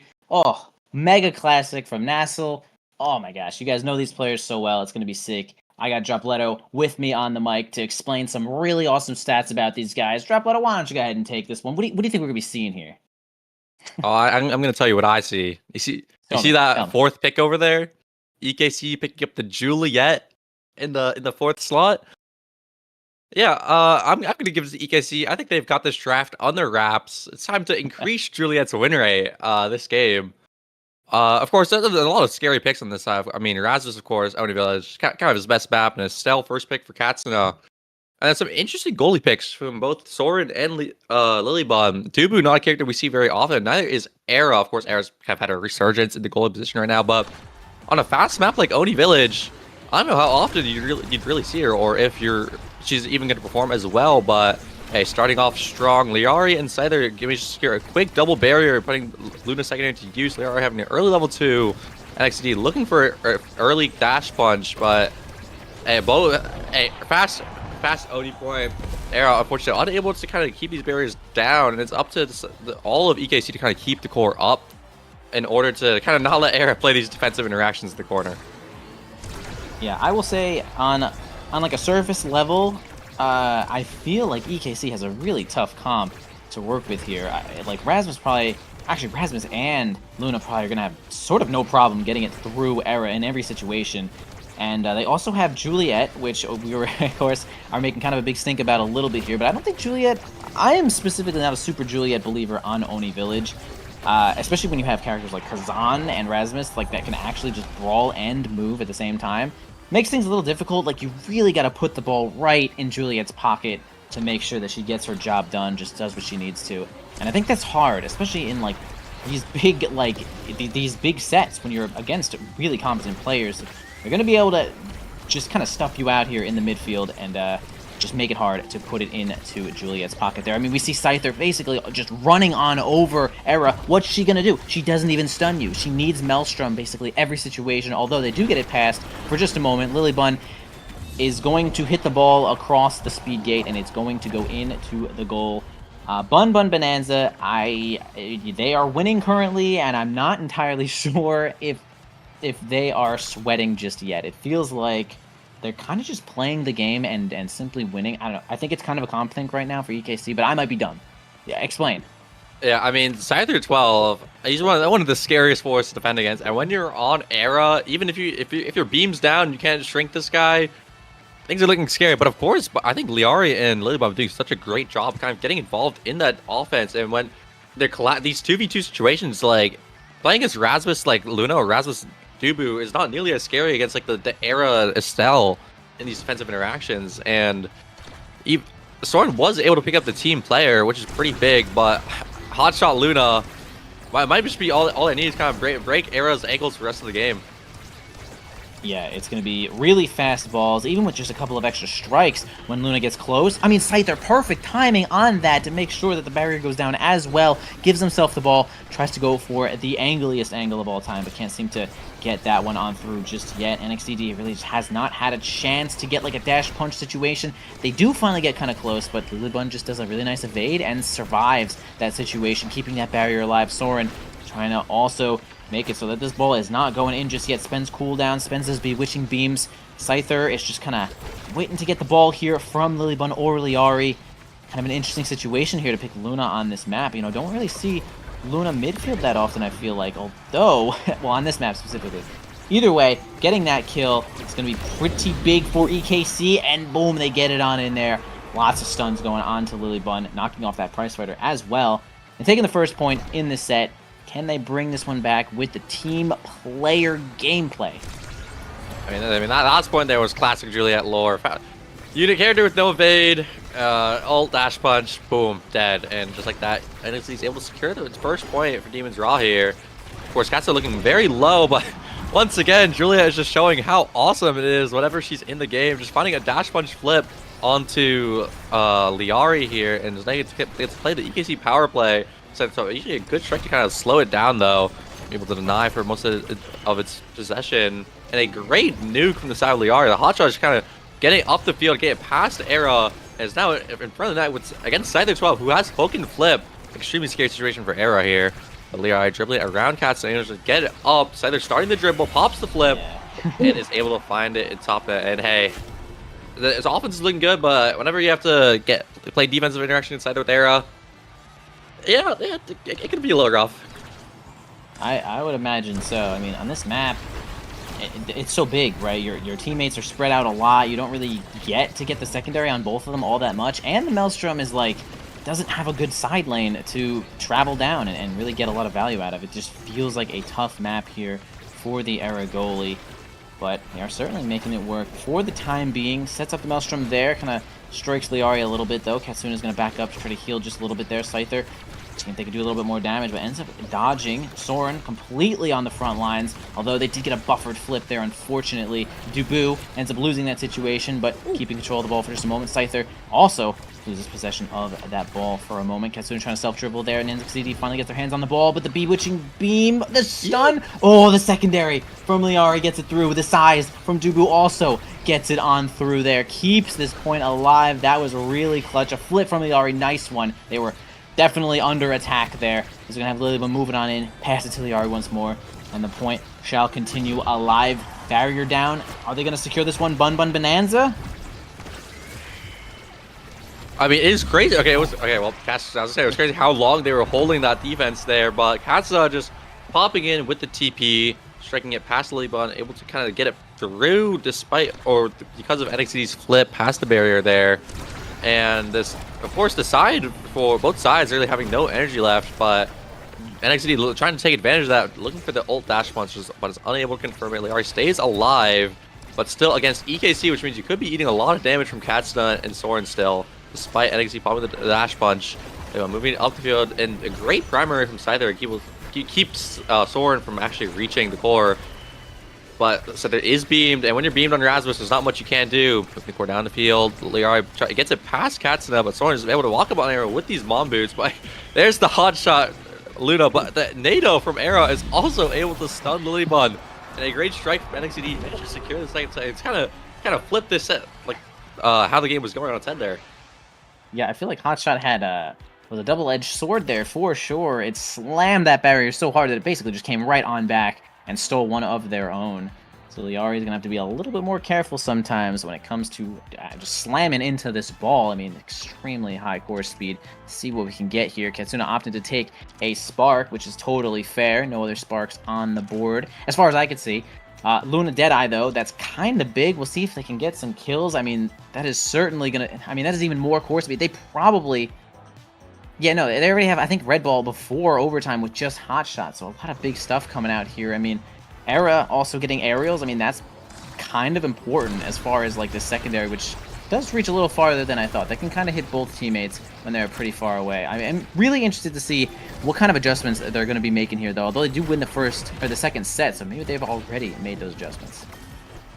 Yeah, a lot of scary. Oh, there's the red core secondary you're talking about, but a great hook from them. Actually manages to snipe the ball from the up clear and send itself manages to secure the first point in the set from Bonanza. But I want to say that the builds on both Liari and Katsuta, both these midfielders looking super scary right now. Katsuta, of course, with the 2 sparks, and when you're this early into the series with 2 sparks, still up to like 2 more sets to go through, these drafts are going to get so scary for the side of Bowman as they're having to deny both the leadership and the spark of power still from the side of EKC. But Liari, of course, hot shot Deadeye. I think it's Scott, but a great primary to sub NXD from the side of Katsuna, and they're just coming through. Side of the 12's unable to really find any super crazy play there. Of course, NXD is looking very scary with his dash punch, with his ult. Soren keeping it up, not scared at all, but NXD misses dash punch on Scyther. Juliet now no abilities, is able to snipe the pass, catches the primary, and his first barrier goes down. Keeping it topside. Liari kind of looking for a dash right now, so just kind of take advantage of any misstep from the side of EKC. But NXD, a beautiful secondary to flip there. Almost managed to get past Lilybun, but Dubu is just too big, too scary. And Scyther 12 is kind of left to play this play on his own. But dash from Lilybun, or Liari, unable to find second barrier. And Soren is just doing such a good job at defending there right now. And a weird redirect from the NATO. NXD popping the, flipping it in their, or dash in their face. Scyther 12 just trying to make something happen right now. All these abilities are coming out, but unfortunately it's unable to get a pass. Can't stop hop and flip. Lilybun reading their goal, but a great air data keeps it moving up. And the offense of EKC is just looking so strong right now. The great rocket from Liari passes through to side 12. Katsuna cuts the pass. Liari is unable to keep it up, and Katsuna is trying to force it through. Yeah. The core speed is actually kind of going crazy right now, especially with Liari having that hot shot, and Soren is actually the one with the team player here. So we've got a lot of red ball situations on both sides of the team. Sets up the Maelstrom here, gets it on through. Actually gets a slight redirect there from the Maelstrom too to give the ball right on over to Katsuna. A nice interruption there from Liari possibly helps keep this point alive. Scyther spends the hook to just maintain a little bit of control there. Piercing shot is not going to be enough to land right there. Gives the red ball right on back to Katsuna, which is a nice strategy there also with that team player. Shrinking Scyther down to nothing to making sure that this is going to be a defense there for sure. They're going to keep that barrier once again. Liari just a few frames away from getting that secondary interruption in there. Another crater comes in but can't secure it. Here comes Tofu Fortress. And a redirect which seems to have just gone directly through the opposing team. Okay, nice KC. Hey, fast ball, red ball. It's tough to watch. It's really fast. You know, 1-1. Here we go. Continuing on to this game. Didn't see anything there. Hey, I'm not ran to that either. I mean, would I expect the enemy team, the EKC, this top mouse team to strike through me? No, I wouldn't. But they put up two flips on defense, but of course no barriers down, and Lilybun is still sitting comfortably, waiting, holding down the fort on the Dubu. Still one barrier up. And there's the hot shot Luna with the Deadeye, and just one misstep from Soren, and the core just goes flying by him. I mean, there's a lot of characters that can kind of just like do that to scare any goalies from walking up, but I mean, hot shot Luna with Deadeye might be the best one at it. Yeah, it's kind of just like Shades of Juno, right? Where she just gets like a 1-2 punch like before. Just like early in the game, and now you're just like, you're the goalie that has to deal with the red ball, and it's just really difficult sometimes. You end up losing a bunch of objectives for no reason, but a dash punch flip there from NXCD is going to be good to get a kill here. A power play might result in this next barrier. Katsuna teleports up, trying to get some stun combinations there, but doesn't seem to work out just yet. Alright, the hot dog giving Scyther just the advantage they need, a sentence you probably might not have heard recently, although we do have a nice somersault there from Lilybun to keep that barrier alive. Hands of Lilybun once more to give the ball onto Scyther, playing a double defense there, while, unfortunately, NXCD is going to be sent into orbit. Huge Tofu Fortress to defend, or help defend with Scyther. I guess hot offend with Scyther is going to be good to get that one through here. EKC falling behind just a little bit in this game as Bun Bun Bonanza is looking quite good. Scyther 12 getting their first awakening. Possibly a nightmare there for EKC to see the Rasmus as their first pick. A lot of scary things for Scyther 12 to pick up, but opening for the first size on Rasmus, a big power spike for, and really any Rasmus on Oni Village, but I'd like to point out that is 3 sparks on Katsuna, cooldowns, speed, and power. And also 1-2 punch on Julie. So a lot of damage is just picked up from EKC. Katsuna getting like 60 and 170 power. And of course, Juliet's signature awakening 1-2 punch.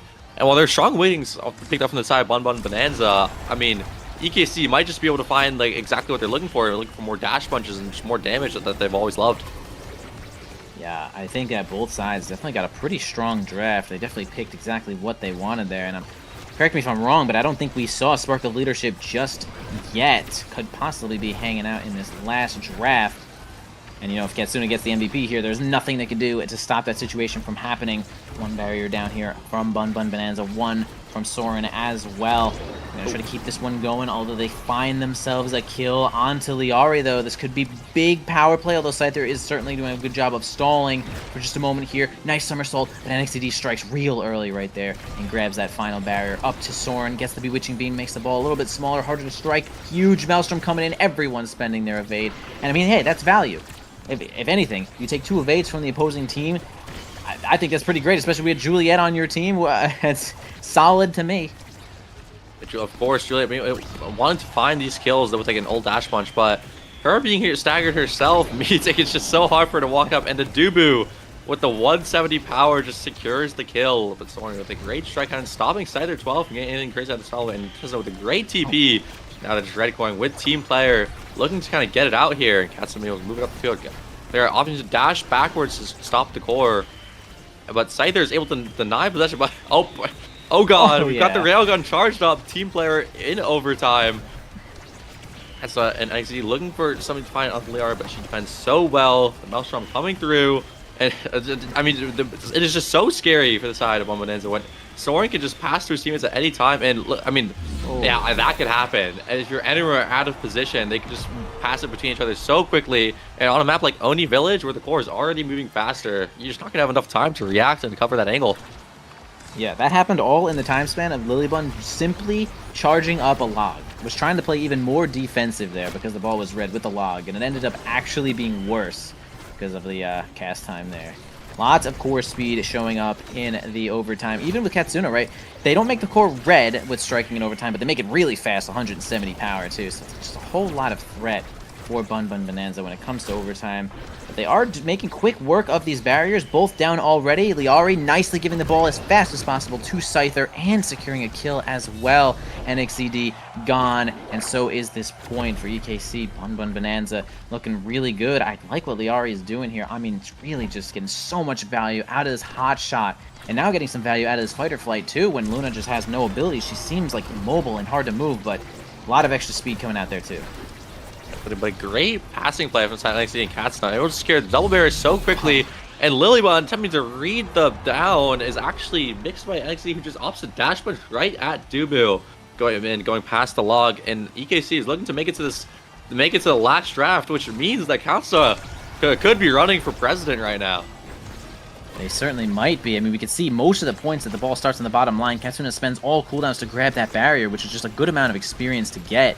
So they're just trying to ensure that they are certainly the MVP for this next point, although NXT grabs that first top barrier. Nice couple pack passes there. He's going to allow them to keep possession, although the Tofu Fortress is going to steal that just away. A flip from Soren from just a simple approach of the Rasmus is going to cause that resource to be used up. Maelstrom gets kind of foiled there from Lilybun's pass. They're both going to go up and try to interrupt Scyther here. Lilybun going as close as possible, flips Liari. Fair to think that it might hit that barrier. I think it was good, but either way, really good reaction, good defense, and they get that point on in. Bun Bun Bonanza now looking at match point. Yeah, I really love to see Lilybun walking up so much to secure these barriers. I mean, if you can play your Dubu into that lane, like on the sides of the map, it is so hard to make it past. I mean, log kind of covers all of that. You don't want to hit it into Scyther 12. I don't think anybody does.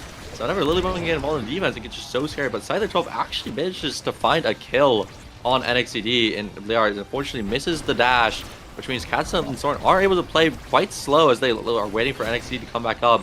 Soren saving the second barrier, the nuke coming out, and they're able to keep both barriers up despite NX's early death. With Scyther 12 not having any of it, trying to get the double barrier with the hook there.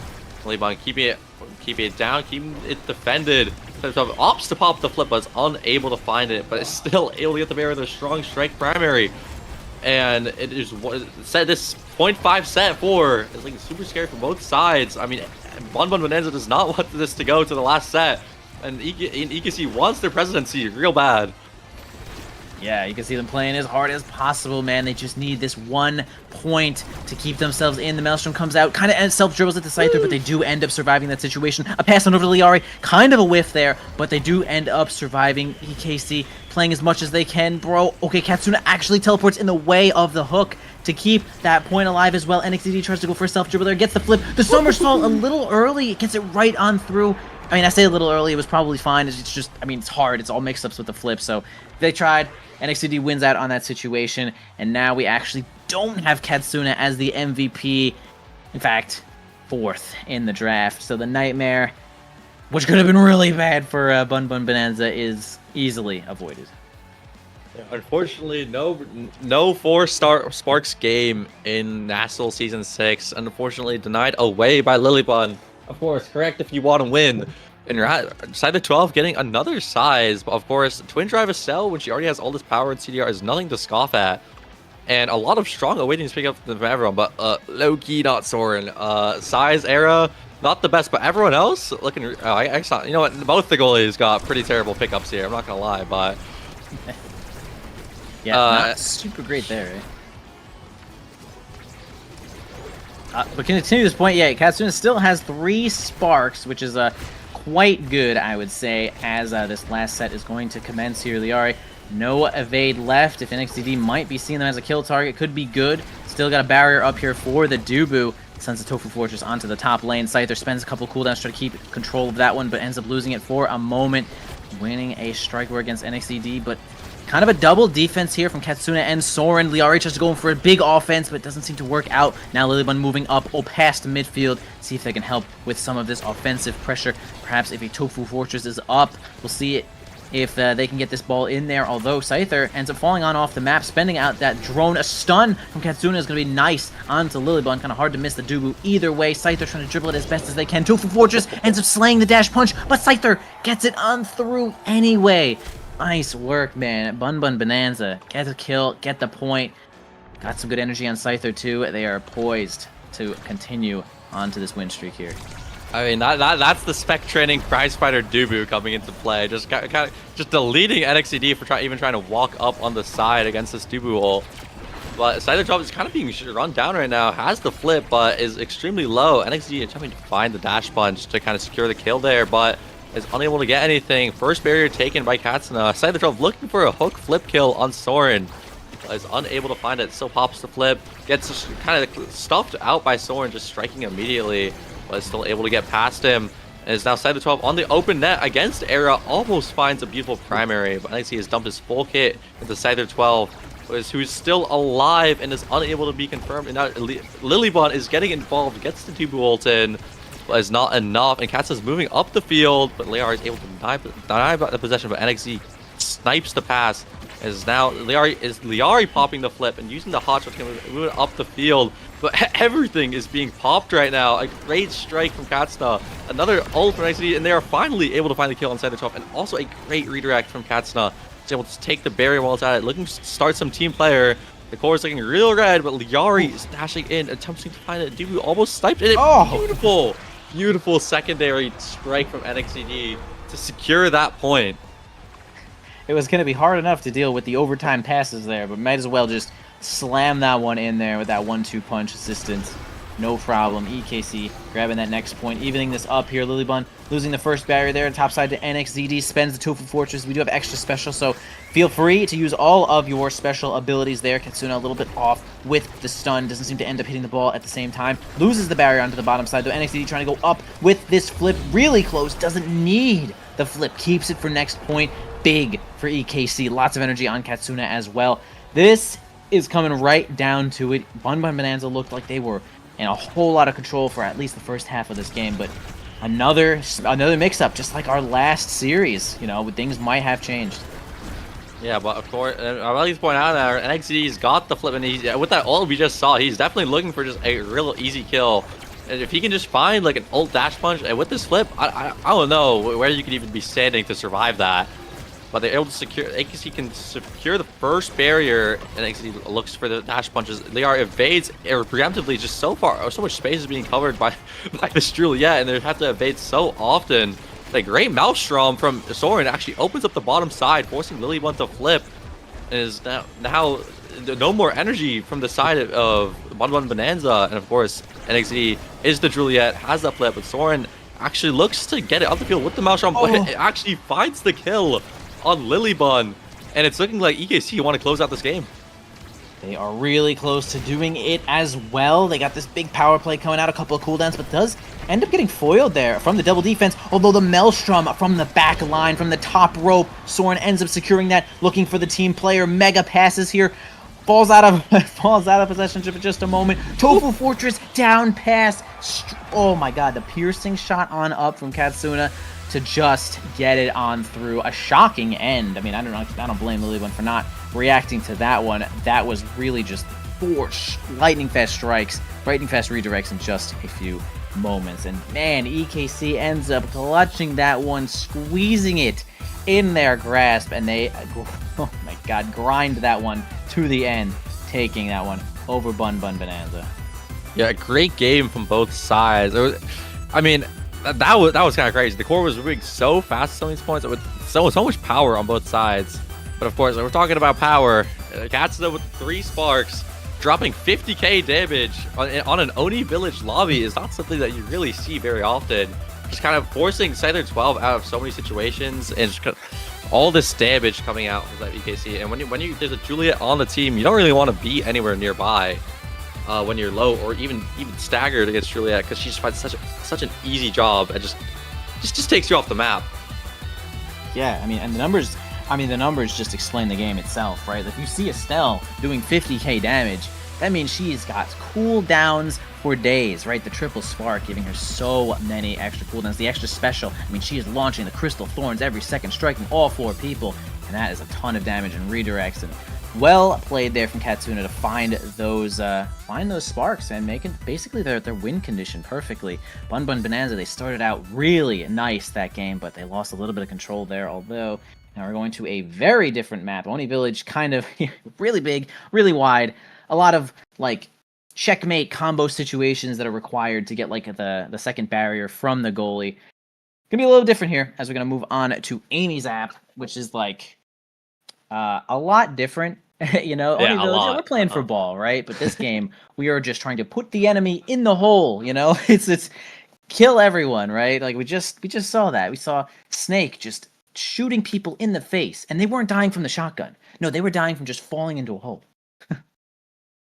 Yeah, and honestly, when you're playing into it, I believe it was EKC's pick, Amy's app. Of course, they always trademarked as the KO team, and now we're going to the KO map where all of their picks are extremely scary. But 3 players on the side of EKC who are very good at just like their Twitch reactions, just find KOs, and all of their picks are really scary on this map. I mean, and you don't want to see Juliet on Amy's app. I'm expecting to see it banned, and then Katsa could still find like a Luda or a Stell and just kind of deny so much space. You don't want to be anywhere near the hole of doom on Amy's app. Yeah, definitely will be causing a lot of problems. I assume we shall be seeing.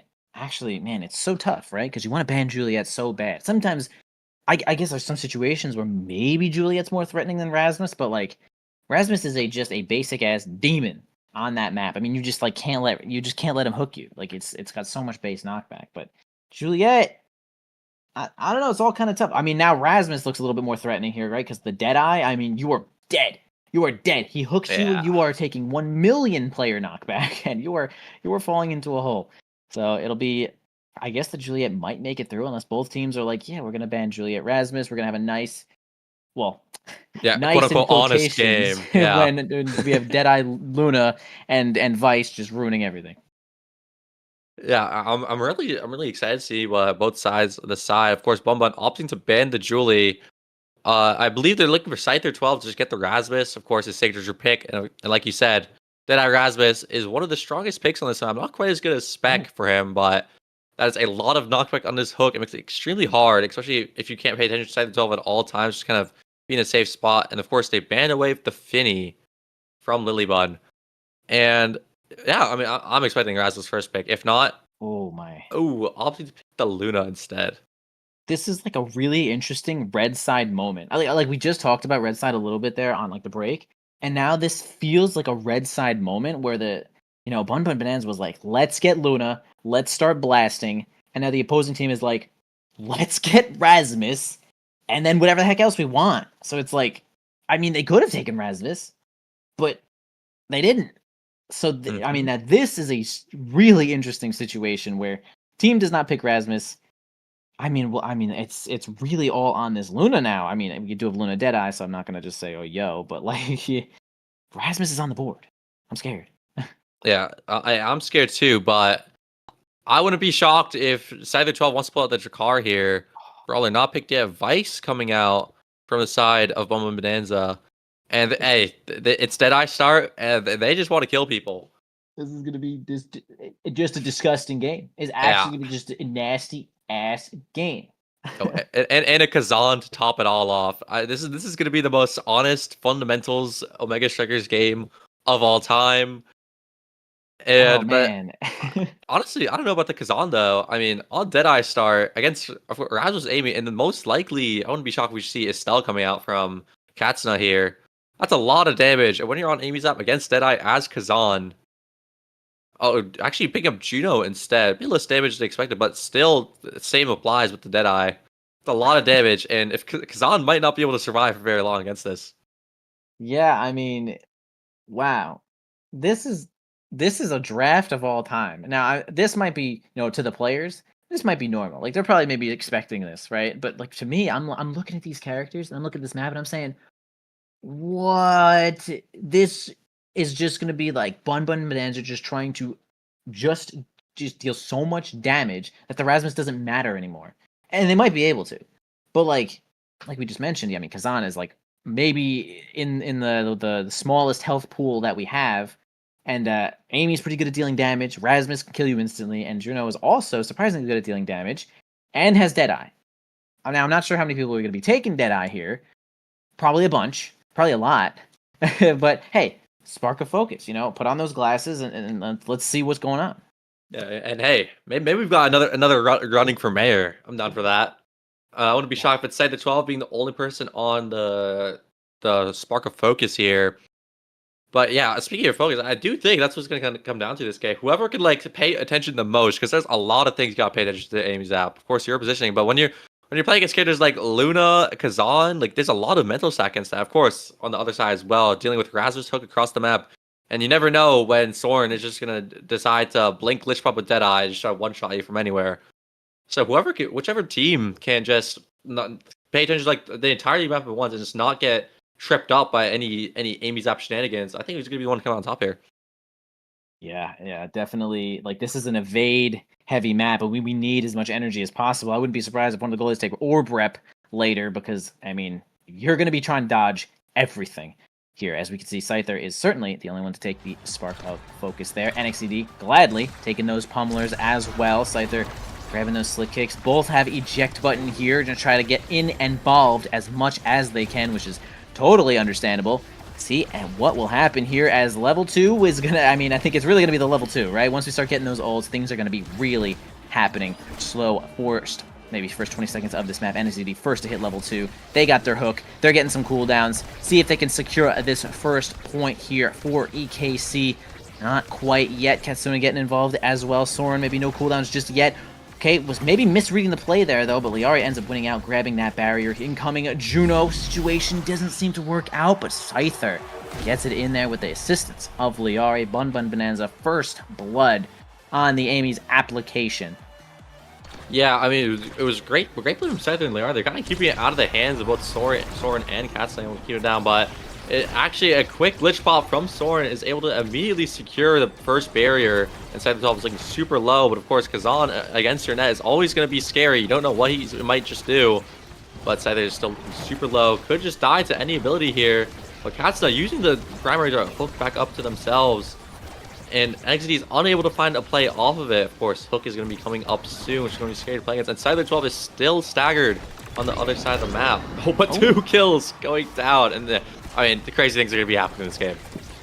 Yeah, Liari, nice one, finding that kill, eject button, no problem, gonna have to flip. Yeah, okay, he actually gets the primary, nice one. Maybe even the projectile speed buffs helping out with that one. NXCD and Scyther have returned to form here, TM. As we actually have another kill, though. Liari finds a flip kill. Lilibun keeps that one alive. Soren goes in as hard as they can. It's it onto the middle. Scyther can't get there with the hook. Lilibun opting to hold the flip with that primary. And Soren, happy to see that one. Gets that whole point for themselves. Moving on here. Yeah, I mean, these points are just going. They're kind of turning both ways so quickly. I mean, that point looked so bad for the side of EKC. Then immediately Soren is able to find a great cyber swipe and then to flip play, and just kind of turn point on the side. These are the explosive points we're going to be seeing all game, and all these ults coming out here. Liban trying to keep the defense tight, but is unable to keep this first barrier, forced to run away from NXT. You don't want to die against the pummelers. But unfortunately, Hasa is actually the one to find the kill, and it's now NXCD running around with pummelers. So much damage on the board. Liban pops the flip and finds a great barrier, but it's still the power play for EKC, and the damage is just so high. Yeah, tough spot, but they do end the power play as they enter a brand new one. Unfortunately, we do have Lilybun to find themselves in the grave here, though. Scyther against a million blobs and Katsuna can't seem to maintain control of the ball there, is going to sacrifice that one over to EKC in a tough power play. Understandably, though, man, there's so much damage being sent onto the board. Juno, I am so surprised every time when she just gets Deadeye how much damage that she can deal. Really just keep you guys' eyes out for when you're just stepping on some of these blobs. Although Scyther got their eyes onto NXZD, see if they can make it happen. Gets the hook right out of Soren's hands, secures that barrier up to Liari. Although Katsuna gets a nice interruption there, knock it on off the bottom. Soren maybe moving forward with this flip, gonna have to use it. That keeps it alive, okay. It's definitely a decision there to see if you want to use the flip in a power play, and they decide that NXZD is close enough to Resurrection. They're going to keep that one going. Scyther, yeah, gonna go ahead and hook that one in and strike that one in there. That'll be Kazan. Yeah, open net Kazan. He's got his hookup. And unfortunately, the eject goalie was just unable to have the abilities to cover that space. And there's now set 5, the first set of this series. And as we've been seeing, it can just go either way. So looking for a kill on NXCD, kind of forcing his way through there. Pops the flip, is not able to find a kill, but Soren barely misses the primary, and NXCD also unable to hit the hook on side of 12. But a great demon angle found from NXCD, the core speed with the Deadeye onto the core, is able to move it up the field and find the first point of the set. And with Rasmus on first pick, this is super scary. Or I mean, if you're EKC, you're looking pretty happy right now with an extra special pickup on this Deadeye Rasmus. Yeah, that is rough. Extra special is just going to make it basically intolerable, right? You're going to have just double, maybe even more than double as many hooks if some other cooldown shows up a little bit later. It's just really hard to deal with. Actually, not double, it's only like 30%, but still. Either way, lots of hooks coming out here every single point. 1-2 punch. Sorry, not 1-2 punch. Fucking fighter flight showing up for Juno. Really strong awakening. Helps those blobs get that movement. But Size Kazan, too. I am a Size Kazan believer. I think that is, like, so hard to deal with if you're anybody. Scyther will have no problem winning basically any strike war at, like, relative distances. And will be able to hook just so much farther. So I think that is pretty good, at least for the side of Bun Bun Bonanza, but I will probably go ahead and give that one to EKC, as they certainly did win that set. Yeah, I mean, once these rounds start going, I mean, we're going to see those hooks happen a lot more. And then when you're NXT with extra special, I mean, you're happy to just throw these out there, because even if like you just spend your flip or your hook to end the point, you're still going to have it for next point. Having to deal with this Rasmus on round start every single time is just so hard to just keep track of. But Liari with a great dash to stop him from rolling in past the side of Lilybun. Jump from Katsa, barely not managing to catch the core with the blob. But a great missile from Liari is able to start their own power play, redirect down into the blob. Katsa baits out Liari's flip, but Scyther 12 still has his hook and flip. Strikes it through Katsuna. And right around Soren's flip, but Liari goes down, but that's not what you'd like to see as Soren popping the flip for just one kill when you lose the point.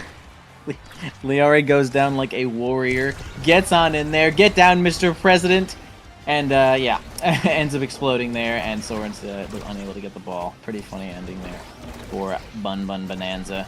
Moving on to this next point here, though, Scyther, you can see the size is doing so much work, pretty much easily running the ball down that top lane, having kind of no interference. I mean, look at the size of the hook, able to move this, just able to move the ball from the distances that Size Kazan can. Although Size Kazan also getting a little bit moved there on off to the map. It's gonna be tough to hold this one against the power play. Liari actually runs into the wall. Does not seem to get to the ball, although holding it there. Now it's actually a power play here for Bun Bun Bonanza. See if they can make this one work here. A flip from Lilybun. Not many angles going on there. Up to Liari, into the hands of Scyther, who is really big. The Crater, yeah, kind of forcing Soren to stall there a little bit with that evade, because it was just that much threatening. I mean, there's a lot of damage from Bun Bun Bonanza here. A lot of evades are going to be spent there from EKC, but they still have a set to take in order to even this one up. Yeah, I mean, early barrier pickup from the side of EKC, and a hook kill almost found by NXT. Unfortunately, angle slightly off there.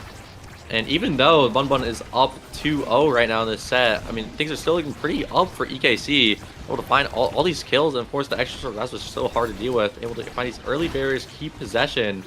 And again, these hooks are just off cooldown so often. And when you're in your Bun Bun Bonanza, you only have so many evades that you can pop, and a beautiful strike coming down from NXT, able to find a top barrier. And hey, like I said, he spent the hook late into the point, but it's back up again with extra special now.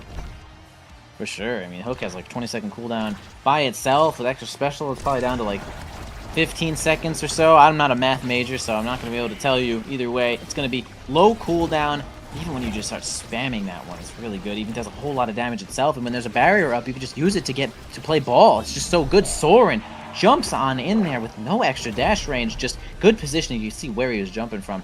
Nice spot there to get involved just past midfield. With that twin drive, too, to be involved double the amount of time. Actually going to be EKC almost taking this next set here, though. Kitsuna got this flip. See if they can get close enough to make something happen with this barrier. Although Scyther not looking so big right now, although gets kind of nailed once again. You can see the low health pool of Kazan is really coming into play a lot of these situations. I mean, Scyther is making a lot of big plays, getting a lot of barriers and making it happen, but Ty is basically a second after. Almost got a nice combo, Lily Bunliari on to NXDD. Didn't seem to work out there, though. Soren, not much left there, although saved by the hook, which is going to keep this point on going. Scyther once again at nothing and can't really participate. Until. But hey, even though he's still staggered, he's still so scary. Soren forced to pop the glitch out, but is able to find the kill on him despite all of that. And this quarter offense is looking so scary for the side of Omenenzer. But a great dash from Liari actually moves it out there, and she's looking to take the barrier all on her own. Great missile to keep it up the field, but Katsa is able to get the out. It's now EKC's turn to play the offense, but it's just sniped out. An evade coming out from Scyther 12. But Soren just keeps getting in there. I mean, like you said, this twin drive, all these dashes from Soren are just getting so much value there. But a great shot from NXT, and it's looking like EKC wants to take this set, and then also even take the game right after. Yeah, it could be happening here, though, since Soren continues to keep this ball alive against this huge Kazan. Scyther is being such a threat, but Soren is actually doing such a good job of defending. Liari, nice self-dribble there. Okay, big smash from Soren is going to be clutch there, though, although Katsuna now has the hands on their ball, but oh my gosh, the Firewall Sentry just sitting there, hitting things forward. Things are including the ball, and it's going to go right on in. Soren, credit for that one, indeed. That's going to be the first pick for EKC. You can get whatever you want. A dash perk would be really good. There's a lot of good things here. I mean, heavy impact for damage, hotshot for... I mean, you're probably not taking hotshot from Katsuna, but you got damage when you need it. Yeah, I mean, Soren opted to pick up the heavy impact here. That's going to be a lot of damage, especially when he's already getting so many multi-hits whenever he's dashing onto both the core and an enemy player. And hey, I'd like to point out, the Mon you pick up from NXT, this hook is just getting scarier every single set. But the Adrenaline Rush on Liari means that there isn't like a new win con opened up for the side of 1-1 Bonanza. If they could just start finding like these dash punches from Luna, or like that open primer for Kazan, they can start looking for these Adrenaline Rush procs to take over this game. It could. You haven't ever been more enticed to spend all your cooldowns hitting people than getting Adrenaline Rush, which will give you all your cooldowns back pretty much immediately. Scyther, kind of a little minor 3v1 situation there. Going to be really tough to get that one through, although a lot of help with this core speed is going to make things really difficult. Soren can't seem to get the glitch pop out in time. It might have actually crossed over the wall and popped on its own there. Either way, nice pressure there from Bun Bun Bonanza, certainly going to secure it at that point. And hey, Lilybun also with this hot shot here is going to be able to make some more fast balls in pre-overtime too. So it's just a lot of pressure when it comes to, you know, Amy defending things as she's more an offensive character. Usually she just has nothing left after she's spending all this offensive pressure. So Lilybun will be able to help with getting some of these more objectives. almost rolling past Soren there, but great recognition to pop the flip to make sure that it just doesn't go in. Keep this point going. A great combo from Katsuna, and Soren gets us the first kill for EKC here. 2 missed strikes from Scyther 12, and a huge hook coming out from NXCD. Liari is now super low, and NXCD is hunting down, looking for this kill. Gets the stagger, so pops the flip. Things are looking, despite that, it's still looking so bad for EKC, and the blobs are just too much for Scyther 12 to defend. And Katsuna manages to steal that point away with an ult, and now 1 more prize fighter stack on Juno. Yeah, Katsuna surprisingly strong with 2 prize fighter stacks and Deadeye.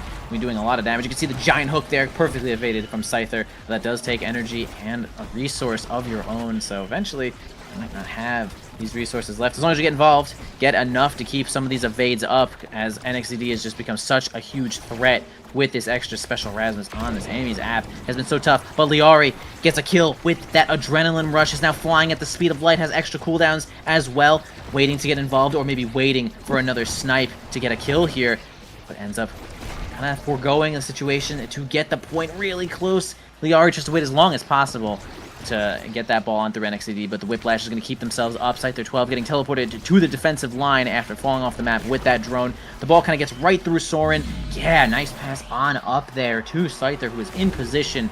Lilybun keeping that flip as well, grabbing that point. Good for Bun Bun Bonanza if they want this comeback. Yeah, so NXCD managed to snipe the recovery drone away from Scyther 12 at this point, which could be enough to just kind of find another kill on him, and it looks some more of these hook kills. But unfortunately, the hook is canceled out by some other knockback, failing to kill Liari, only leaving her staggered. But of course, Deadeye Juno, now with 160 power because of Prize Fighter, nothing to scoff at. But NXCD on the, or fighting off against Scyther 12's Kazan goalie now, but the strikes are just not enough. A hook coming out, trying to stuff it through and knock back the enemy team, but a great strike from Katsuna gets it right past Scyther 12, and it's now series point for EKC. That might have been like 11 interactions. Katsuna won in a row on that top side there. Unfortunate for Bun Bun Bonanza. Also, Liari was just on a one-way trip to Jamaica there and gets absorbed by that hook once again. Lilybun finds themselves on out of here, though, on match point for EKC. They finally get the barrier. Liari maybe trying to find a way. NXCD, I think, interrupting Liari in case they have secondary, just sticking to her and making sure that that boost is getting no value at all. That was actually some godlike gameplay there. Katsuna giving it on over to NXCD one more time. Maybe waiting for Soren to get a cooldown, though. Giant Scyther flies in there with that huge-ass hook and gets it through. Liari also boosts on through NXCD, who's trying to go for a little cheeky angle on the mid section of the orb there. Gets it through, eats the... Okay, nice. Eats the blob and strikes the core. That was clutch. Scyther and Lilybun trying to get this 2v1 situation going, but can't find themselves in time. Liari goes in as well, but we actually find Scyther dead, and it's TKC's match point, man. No! But all it takes is a great pass down to NXD from Katsuna, and he just waits and strikes it in past Lilybun. Unfortunately, on the eject goalie, no defensive abilities, no speed to catch up there. And EKC is able to secure a 2-0 over the Bun Bun Bonanza.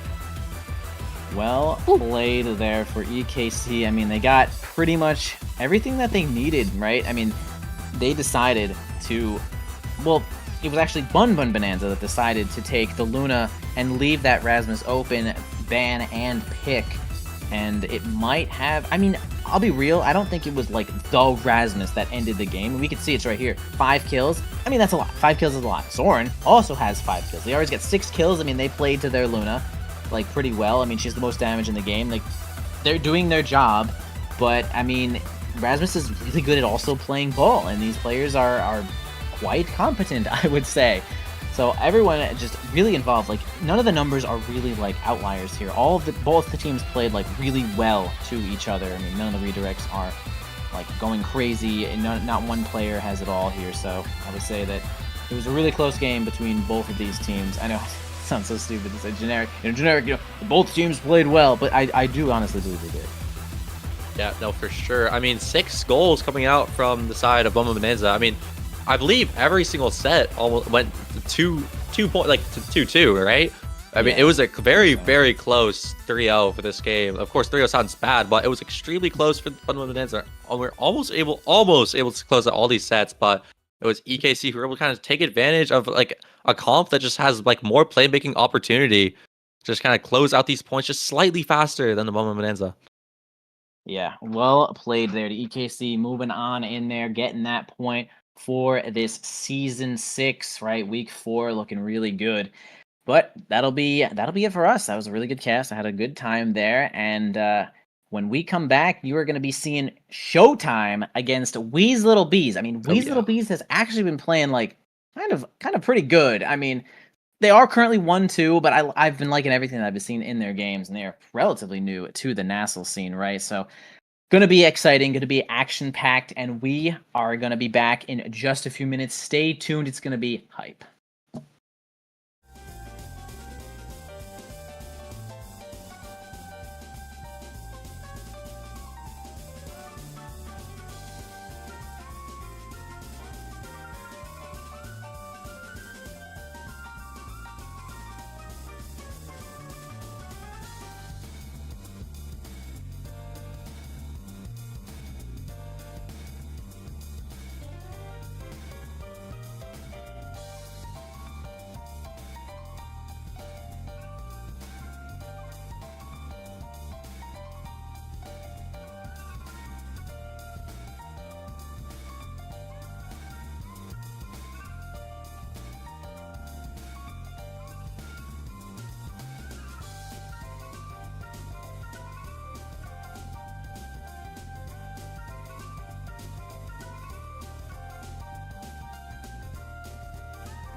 Hello there, everybody, and welcome back to the North American Strikers League Season 6, Week 4. It is showtime as they take on Wee's Little Bees. My name is K-Bot, of course, joined by Sloth. We are loading into the Striker Select here almost immediately. We're starting this one on Atlas's Lab, picked up first by Wee's Little Bees here. But the map pool, Sloth, on this one, we were talking a little bit about it right before we got on. This is just the same stuff you're used to see it over and over and over again.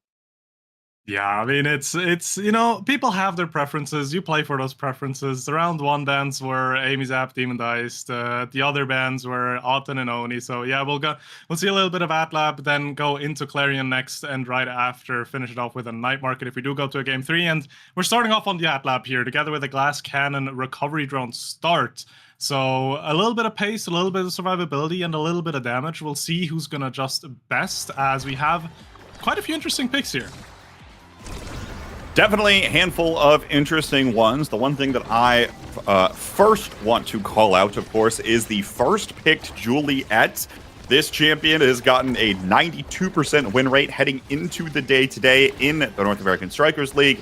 And we're now seeing Joker pilot it, obviously, right? No slouch when it comes to playing this brawler position, as it turns out.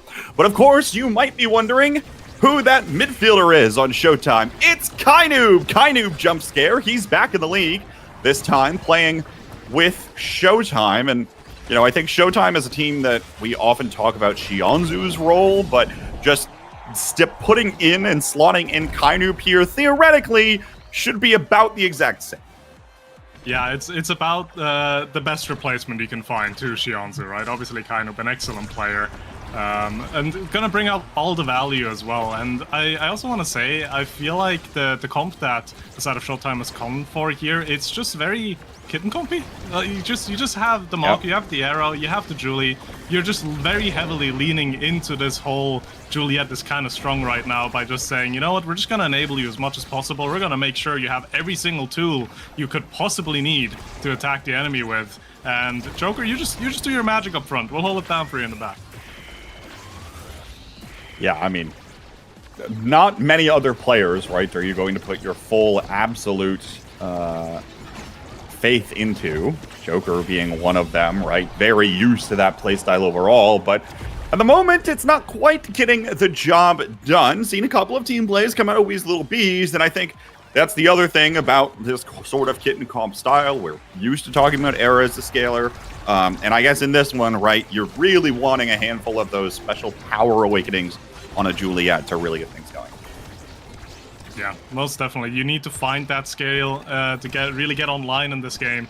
And that is why they're not going to have the easiest time early on, right? Wee's Little Beast together with that, Amy Zentaro, Juno. It's just a lot more standardized, it's a lot more controlling, and also has a good ceiling for damage to be going for if the Awakenings are right. So depending on how the drafts are going to go and how the scale is going to go, we might have some very different results here. But especially for the beginning, it's going to be a bit of an uphill battle for Showtime. They do find a goal here now, and that could get everything started, but they're still down one.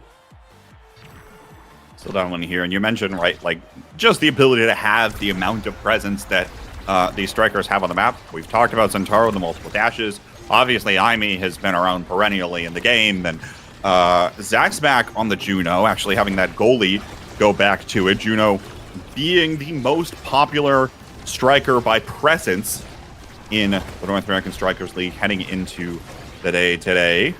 So interesting to see that one drop back on the goalie. Meanwhile, right, look at Kainoob. He's a player who you're used to seeing control and command the midfield, but obviously doesn't necessarily have the tools to do that here, and is mostly looking to funnel into Joker, who's currently off the pitch at the moment. It's a power play for Wee's Little Bees. Good energy burst here from Barcode. Looks to the corner, but Zach Smack is back in time and will be able to fend it away. Now looking down for Carmine here, perhaps. Joker gets in the way, but again, doesn't have speed or much of anything to continue following up the core.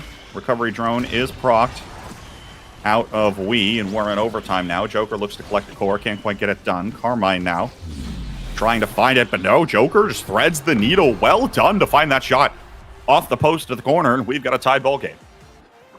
incredibly important to find it, because looking at the overtime performances as well, the side of Wee's Little Bees just have so much pressure just because they have a Juno, right? Those bubbles will be sending that core red almost immediately, and it's just going to be so much more difficult to deal with a pick like that if you get into overtime.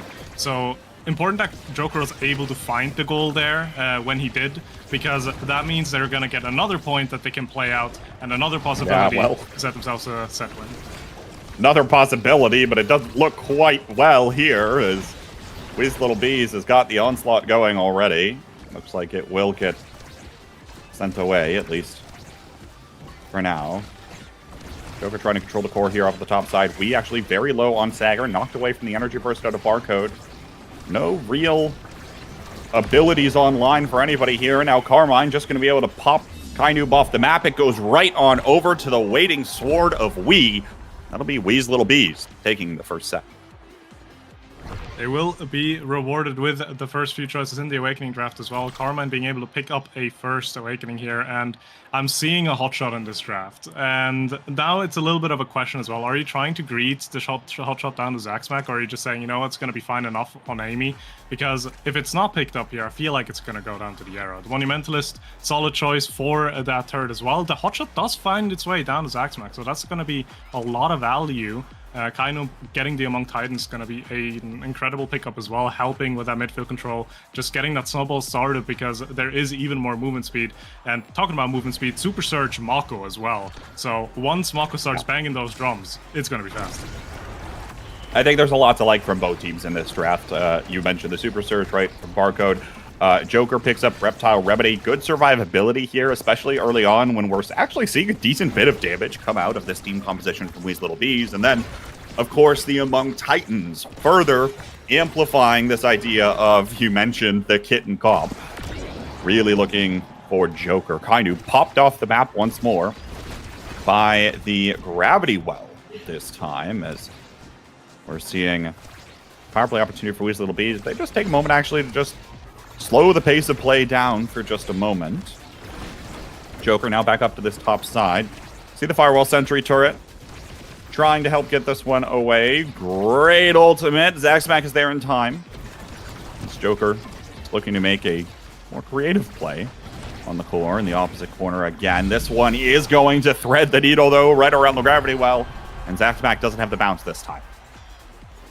Yeah, those cooldowns important to have on the defensive end. If you don't have them, it's going to be so much more difficult to defend anything even close to an open barrier. But you have a flip on Carmine now and close to a flip on Wee, so they're probably trying to look to get this value out of it almost immediately.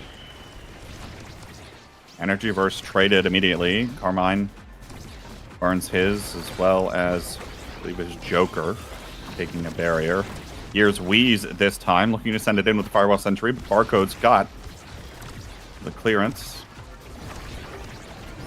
And you see the idea here, right, for Showtime is really just trying to keep possession in the core by keeping it up the wall, up to the corner, but there's a decent number of things, right, to send that away. An Errant Blabo, a Firewall Sentry, helping prevent that momentum from really building.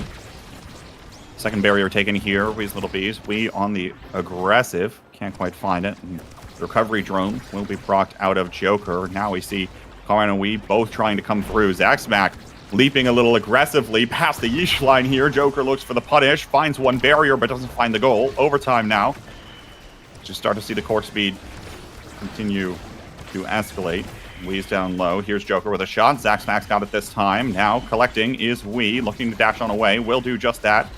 Zaxmac keeps possession here. Well done. And now Carmine, opportunity with the energy burst. Joker dives up. Wee wasn't ready, and it goes right back to Zaxmac. So maybe possession will be kept here, but Wee's going to get his energy drone procced away, or recovery drone, I should say. But a slice and dice as Wee's made his way back to the other side of the pitch will be what puts the goal in. Even though Barcode and Kainoob got a brilliant clear through that turret, in the end, Wee was just present there and was able to get it in. So good defensive work, but as of right now, Wee's Little Bees have all the tools they need to just continue building up the pressure and continue to potentially build out the set lead here. Uh-oh. Back around the backside. Sad Boy's angle, but it doesn't matter. Barrier falls anyway. And another opportunity for Wee's Little Bees here. Joker's used everything in the kit now. Wee sends it up to the top side. Barco's got the strike shot this time. Gravity Well has dissipated. And Carmine using the abilities as well, but actually going to get stopped by Kainoob. Very small era here. We'll be looking to keep this one in the corner. Right back up to Joker. Joker's going to get KO'd. They find the barrier, but at what cost here? Power play opportunity for Wee's Little Bees. Wee's going to continue collecting here. Zaxmac has the Blobbo, but didn't keep the pressure up quickly. Carmine stays in the corner here. Top of the box. Denied by Barcode. Sent away, but Zaxmac keeps it forward with the Blobbo. Well done. It's another set point here for Wee's Little Bees. Yeah, there's only so many abilities, there's only so many strikes you can have to defend, and if you have the Blobos being thrown at you like that consistently, at one point, it's just gonna be a bit too much. What else is gonna be a bit too much is that buff and that dash punch, though. Now, showtime in a power play. Power play opportunity here. Blobbo's already down from Zaxmac on the offensive here. Carmine's rotated back into the box. Wee's back online, and as that happens, looks like the transition comes through, but the core gets lost. Joker finds both goal barriers and now strikes it up to the top side. Very quick goal on a sloppy transition from Wee's Little Bees, and that's what Joker especially is going to punish you for. Most definitely breaks the ankles of Zaxmac, but Zaxmac still has a flip available here, so has that defensive utility and also the potential to get an aggressive attack going because he's been playing so far up already and it's been so successful. No reason to stop now. Joker hasn't really been successful in finding a lot of KOs. Obviously has been finding a decent number of conversions, but at this point, there are very few opportunities where the core actually gets over to him. At least so it seems. Decent amount of the possession on the last point has been for Wee's Little Bees. Glitcher Pop comes out here. Kainoob looking to keep it in the corner. Beautiful cross up from Joker, but Zaxmac got the energy burst this time. Once more, and I imagine that ought to go in. Wee's going to send it back up to the top side here on the opposite side of the pitch. Off the Gravity Well, Zaxmac will collect. And here's a Cyber Swipe here as Carmine continues to try to keep possession. Down to the bottom corner, barely. Barcode will collect, and finally Joker finds a KO. Power play opportunity here. Kainoob starts to step forward, but the clear is made through the wickets of both Joker and Kainoob. Finally, Joker will find that cross-up angle he's been looking for the whole day.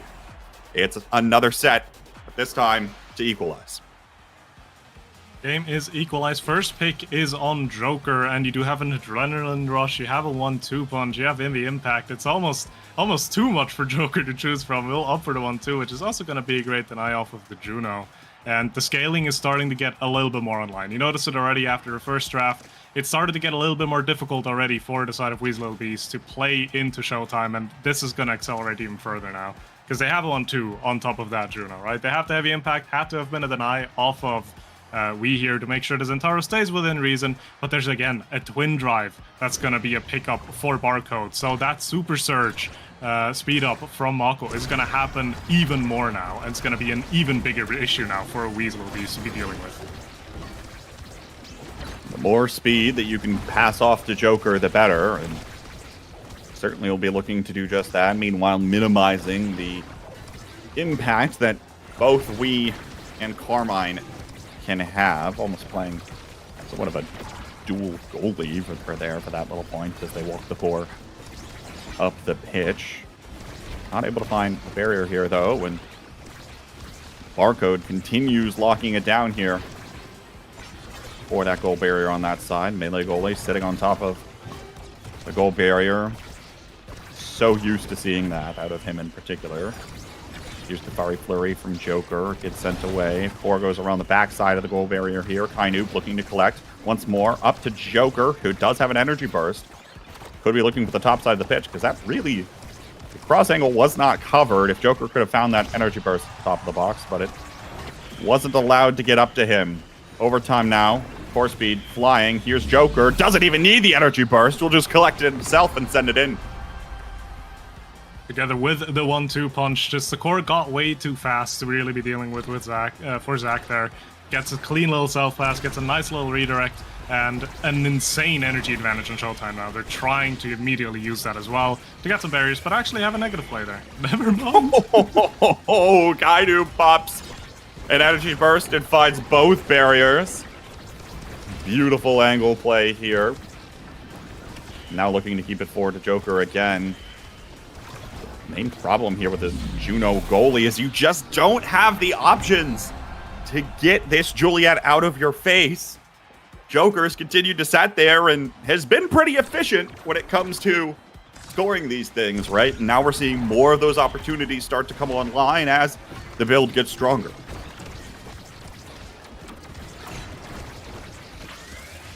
Energy burst now.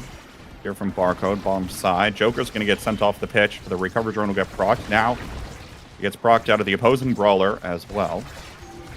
Here's the bottom side. Goal barrier down. Strike shot will keep that south goal barrier alive here for Barcode, and Carmine also sent off the pitch here. Everyone's recovery drone now down. All three players that elected to take it as our starter awakening. Another time where it goes around the backside. Out of Carmine's glitch pop. Can't quite catch a break here. These little bees in this set so far. Also can't quite have the same level of possession they've had previously, and now Joker finds the KO. Power play opportunity. Here's the energy burst. Cross up again. Zaxback is there, but it's denied by Kainoob. Always have to pay attention to where he will end up, and hasn't made his presence really known so far in this game, but now certainly will with that denial and his pick of the litter here in this draft. Yeah, Kainoob and Joker have been so clinical up front and making it so difficult for Zack to really get any kind of clear outs. Like, any angle is just completely covered. And again, we're in another point, we're in another draft, and that's just going to be even more snowball that's going to find its way into the hands of Showtime. Team player going to help a lot with getting a fast attack going and getting that set up. Some more size for Joker, also very much worth highlighting, because that's going to make the dash punch even more difficult to deal with, and obviously just basic strike wars as well. We getting a good amount of damage with the Stinger together with Missile Prop on Carmen as well, but I'm not sure if they can still consistently find KOs after that Showtime's been scaling so much already. It just doesn't feel like it's going to be enough quite at this point, right? Joker is going to be even more impossible to move around. Doesn't really, has the extra stagger, has the reptile remedy here as well. Continues to heal up. You're not going to be able to just get rid of this guy. Now he's got plenty of extra size, plenty of extra damage. You can tell because Wii ends up getting taken down quite easily, quite frequently. Hasn't been KO'd yet and almost finds the goal there, but the slice and dice comes up just a little bit too short. Gravity Well is there, and beautiful play from Wii here to collapse on the goal on the other side of the pitch off that opportunity. 1v1 versus Barcode, and we will take that.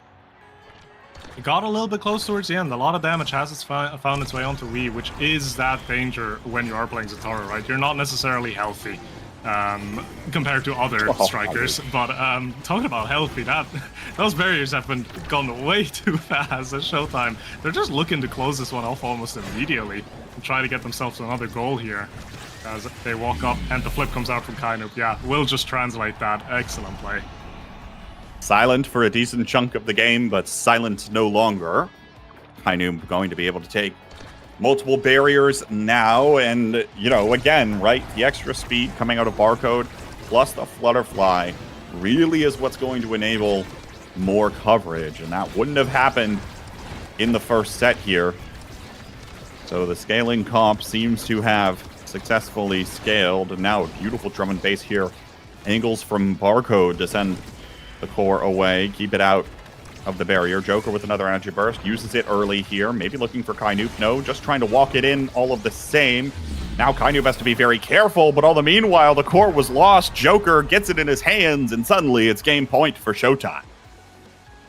A game that just like a little bit ago felt very even and very clinical about execution has started to completely swing another way. I feel like at this point, it's just kind of Showtime trying to get the job done because they have just scaled, right? We said it from the beginning. So we'll see if they can close it off in this point already, or if Weasel Beast maybe can force another set.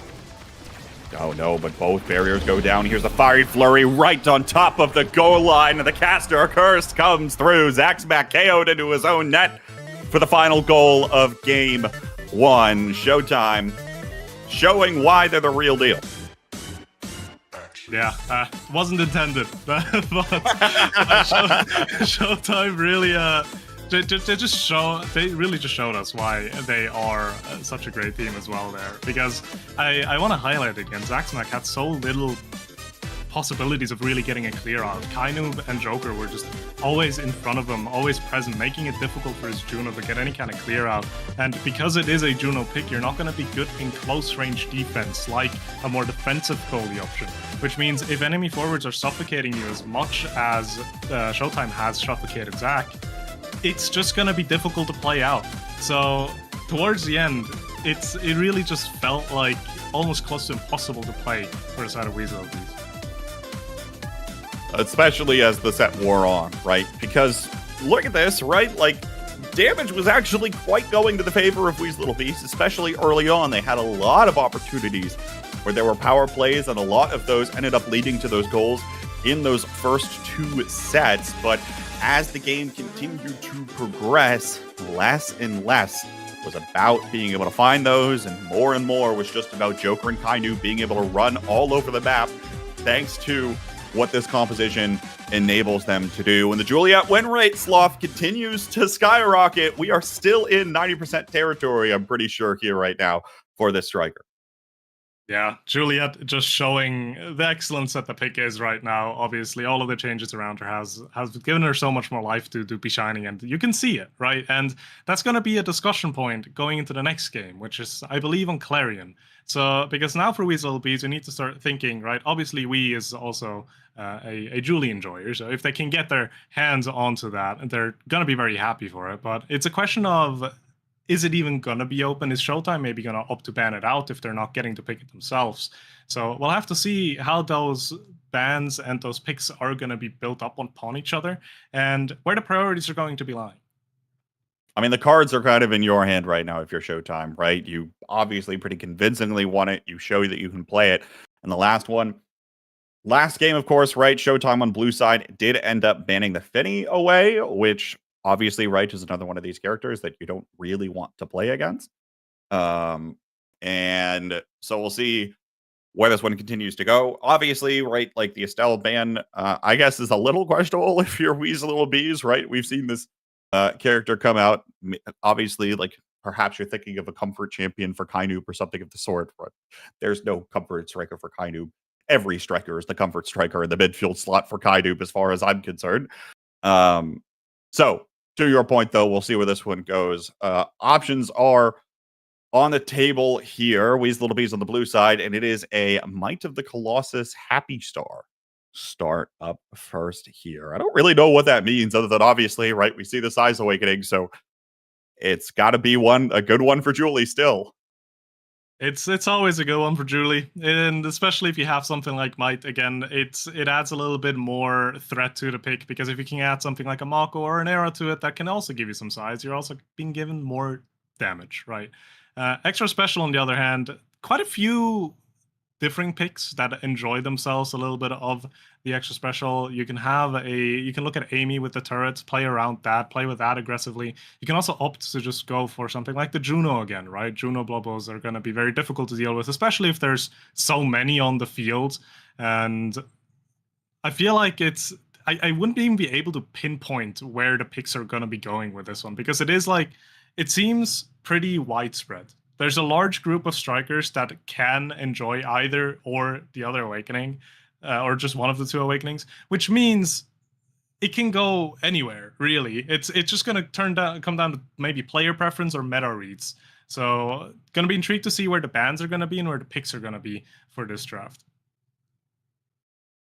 We'll see. Hopefully they end up starting this relatively soon. Of course, remember, in the most boring map select of Omega Strikers ever, Game 3 will be Night Market, should we get to that point. And I imagine if you're Showtime, you're feeling confident there because you just run back the Kitten Comp and you call it a day. And Weasel Little Bees actually respect that currently. So actually, it's the Mako and Julie both banned away. I think that's actually incredibly interesting, because maybe Showtime saw the Mako ban and decided to ban the Julie instead. feel like the Julie ban was just kind of predetermined already. It's been so successful. Yeah. It's a pretty strong pick. You're not going to be giving that over as a first pick. The Mako ban I feel like makes sense as well, because together with Might of the Colossus, you don't need to pair the Kitten comp with specifically just Julie. You can still do it with an X. You can do it with an Asher to some degree, or many other brawlers as well, and have the same kind of effectiveness behind it. So they also just saying, you know what, Barcode, you're kind of good at the character. We're not going to let you have that, especially not when it's so beneficial to get that size. As the Finny first pick is just going to be dishing out damage. And the Era, again, it feels like maybe we're going into more of Kitten territory, just this time around, not as optimized as it was last round.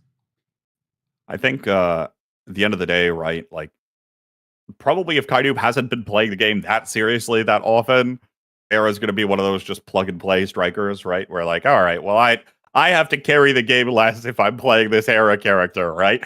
Asher is the pick here. Actually, I can't even presume that that's out of Joker, because that could go either way.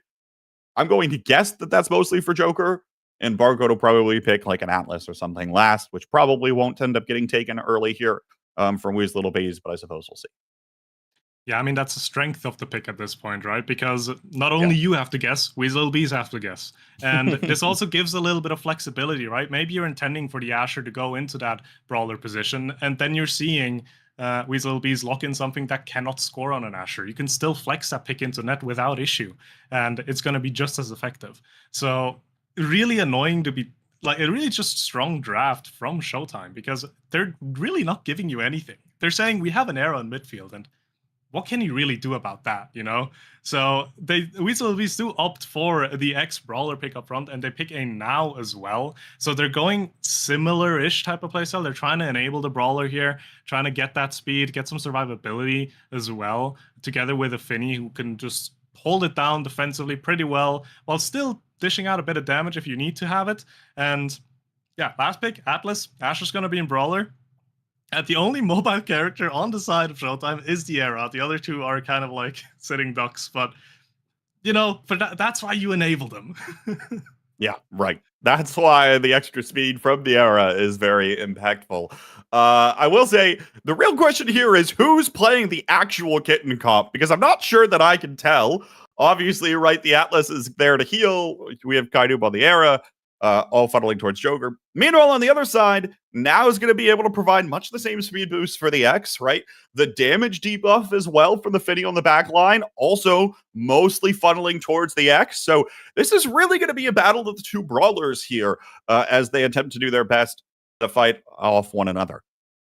Yeah, the only thing that I can pinpoint as a difference is in the goalie picks, right? Because you have a movement speed heavy midfielder who wants to control the core. You have a very strong brawler forward who can shove the core extremely well.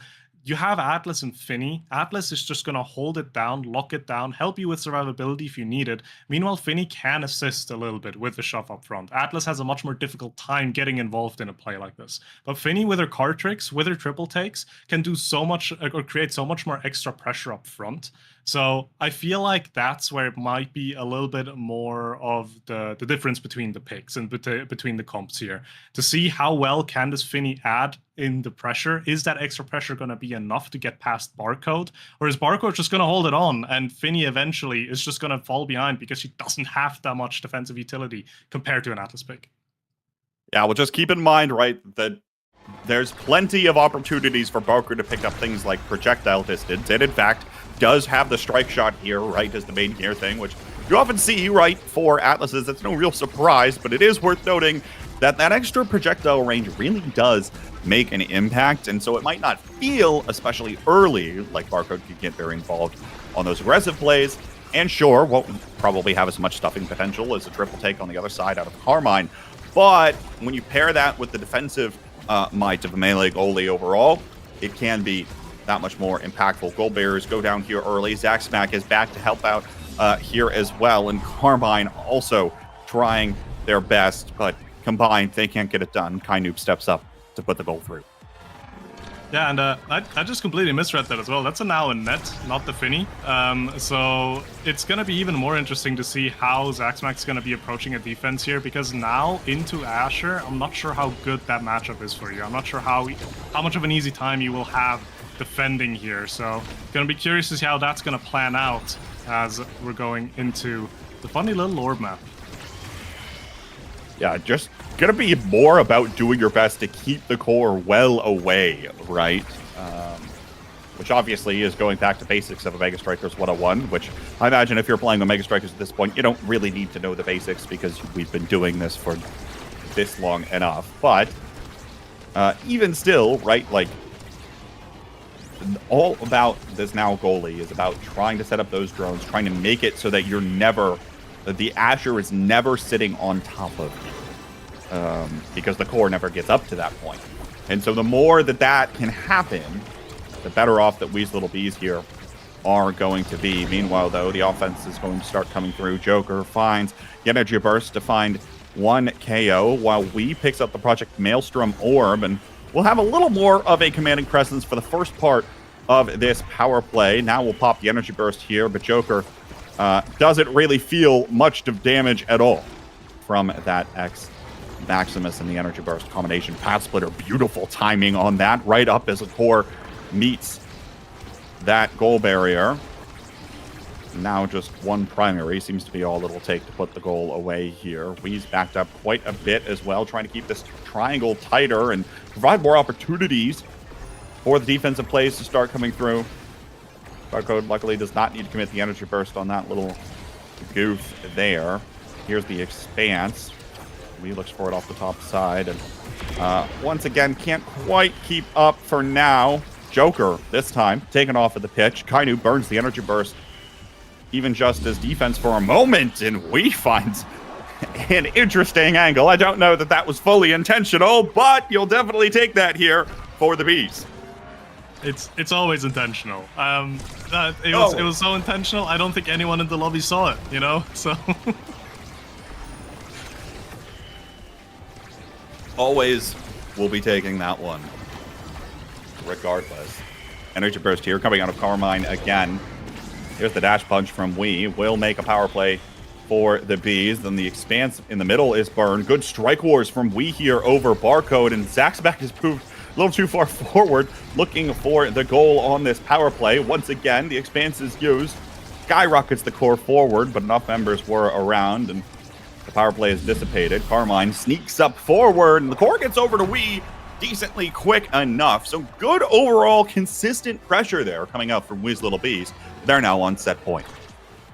Wee's Little Bees, it's something I've just always been seeing them do, and I've just been kind of loving about their playstyle as well. They play so aggressively. Zaxmack just completely walks up at times. Sometimes it's a big grief, yes, but there's a bit of risk that will come with a playstyle like that. And if it ends up working out, it's so incredibly efficient. And you were able to see that on the last point there. They need to find angles like this, and again, Zaxmack over the halfway line, you know, just cleanly transitioning positioning with Carmine there. Just doing such a good job at building that pressure, and that's the kind of pressure and added pressure that you will love to have when you go up against an ultra defensive goalie like the Atlas.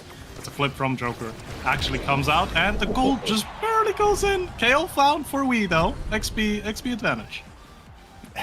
Small little XP advantage. But yes, to your point, something we've been noticing a lot in the past 2 games. We have to be pretty careful here because pretty soon we might be calling it the Zaxback line rather than the Yeesh line. If he's not incredibly careful and picks his battles wisely. Kainu, once again, Bewitching Beam finds its mark and takes the barrier.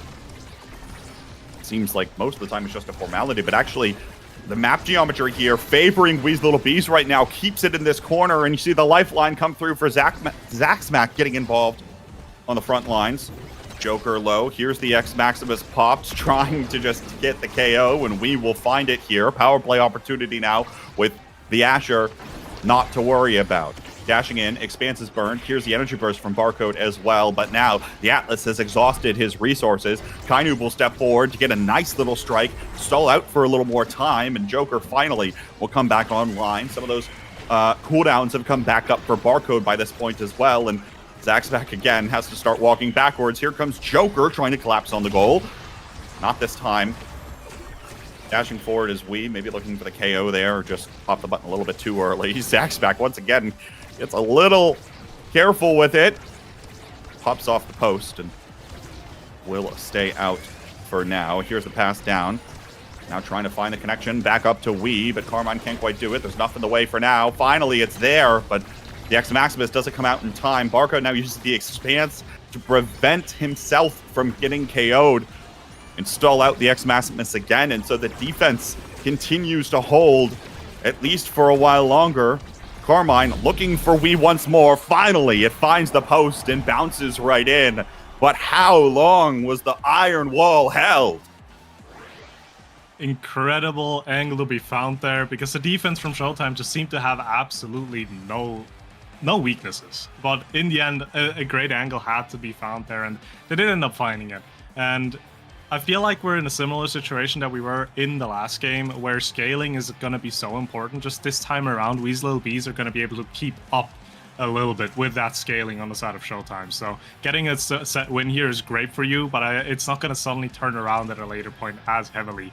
And looking at the Awakening picks that have been picked up, Sparkle Leadership is a great start for Wii. It makes every single Spark so threatening for a pickup in the future. Missile Prop going to help a lot with damage for Carmen as well, and Hotshot, obviously a great Awakening for the now. So even though you have a decent amount of Awakenings, right, Monumentalist era is still incredibly effective. I feel like Weasel Bees is incredibly happy with how this draft has gone through. I actually have to go back and look, because the other part of the missile propulsion could also be the denial away from Barcode, right? Realizing that there's an extra higher priority on that extra projectile range for the projection of this Atlas. Of course, we'll see whether or not that denial makes it even more difficult for Barcode to get involved. But for now, even on the penalty kill, Kainoob finds some goal barriers, just walks right up here, and the play is not set for Wee's Little Bees. Finally, they'll be able to find their mark here. Goal barrier down. Triple take was out. Zaxback down to Carmine. Here's the misdirection. Beautiful big finish. Sends it right around to Wii. And the team play comes together.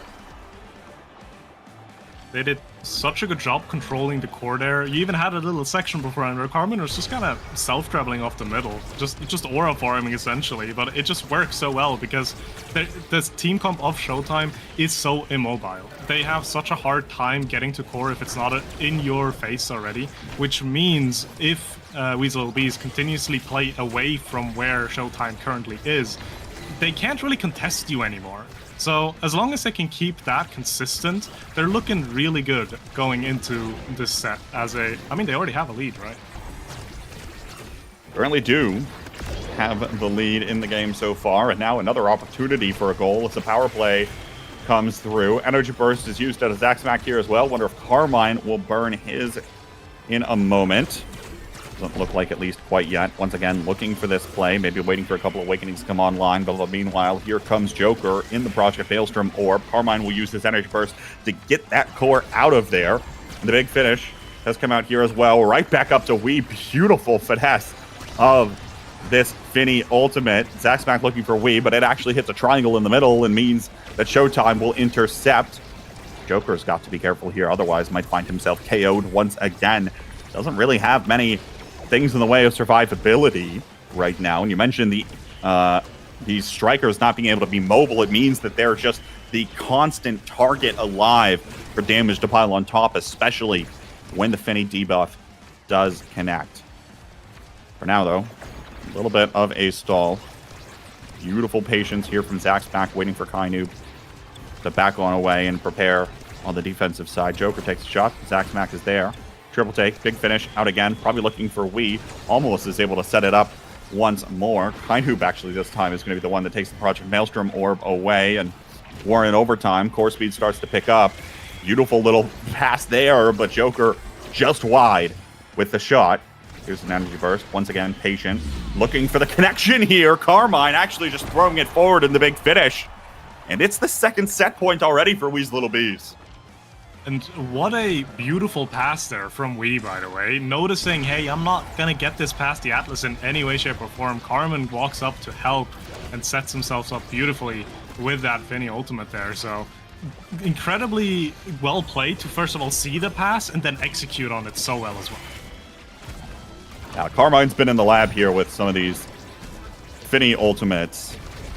The way that the core has been able to move around seemingly always to get in the right spot at the right time. in the plays that do end up becoming successful is a big reason. But even while we was busy getting a KO, Kainu, not to be outdone, will pop the energy burst, send the core through, and shows that there's still signs of life here for Showtime. Still very much signs of life, but they're still playing an uphill battle at this point. They're fighting an uphill battle because Carmen has a flip, right? That is going to be a bit dangerous to deal with. It is gone. That's actually huge. Already burned away here. We forced to retreat, though, and now it's going to be KO'd all the same. Finally, a power play opportunity here for Showtime as they look to the top corner. They use it in an effort to get the goal barrier. And are now looking down the bottom side. Big finish this time. Was interrupted. And it's back over to the blue side of the pitch here.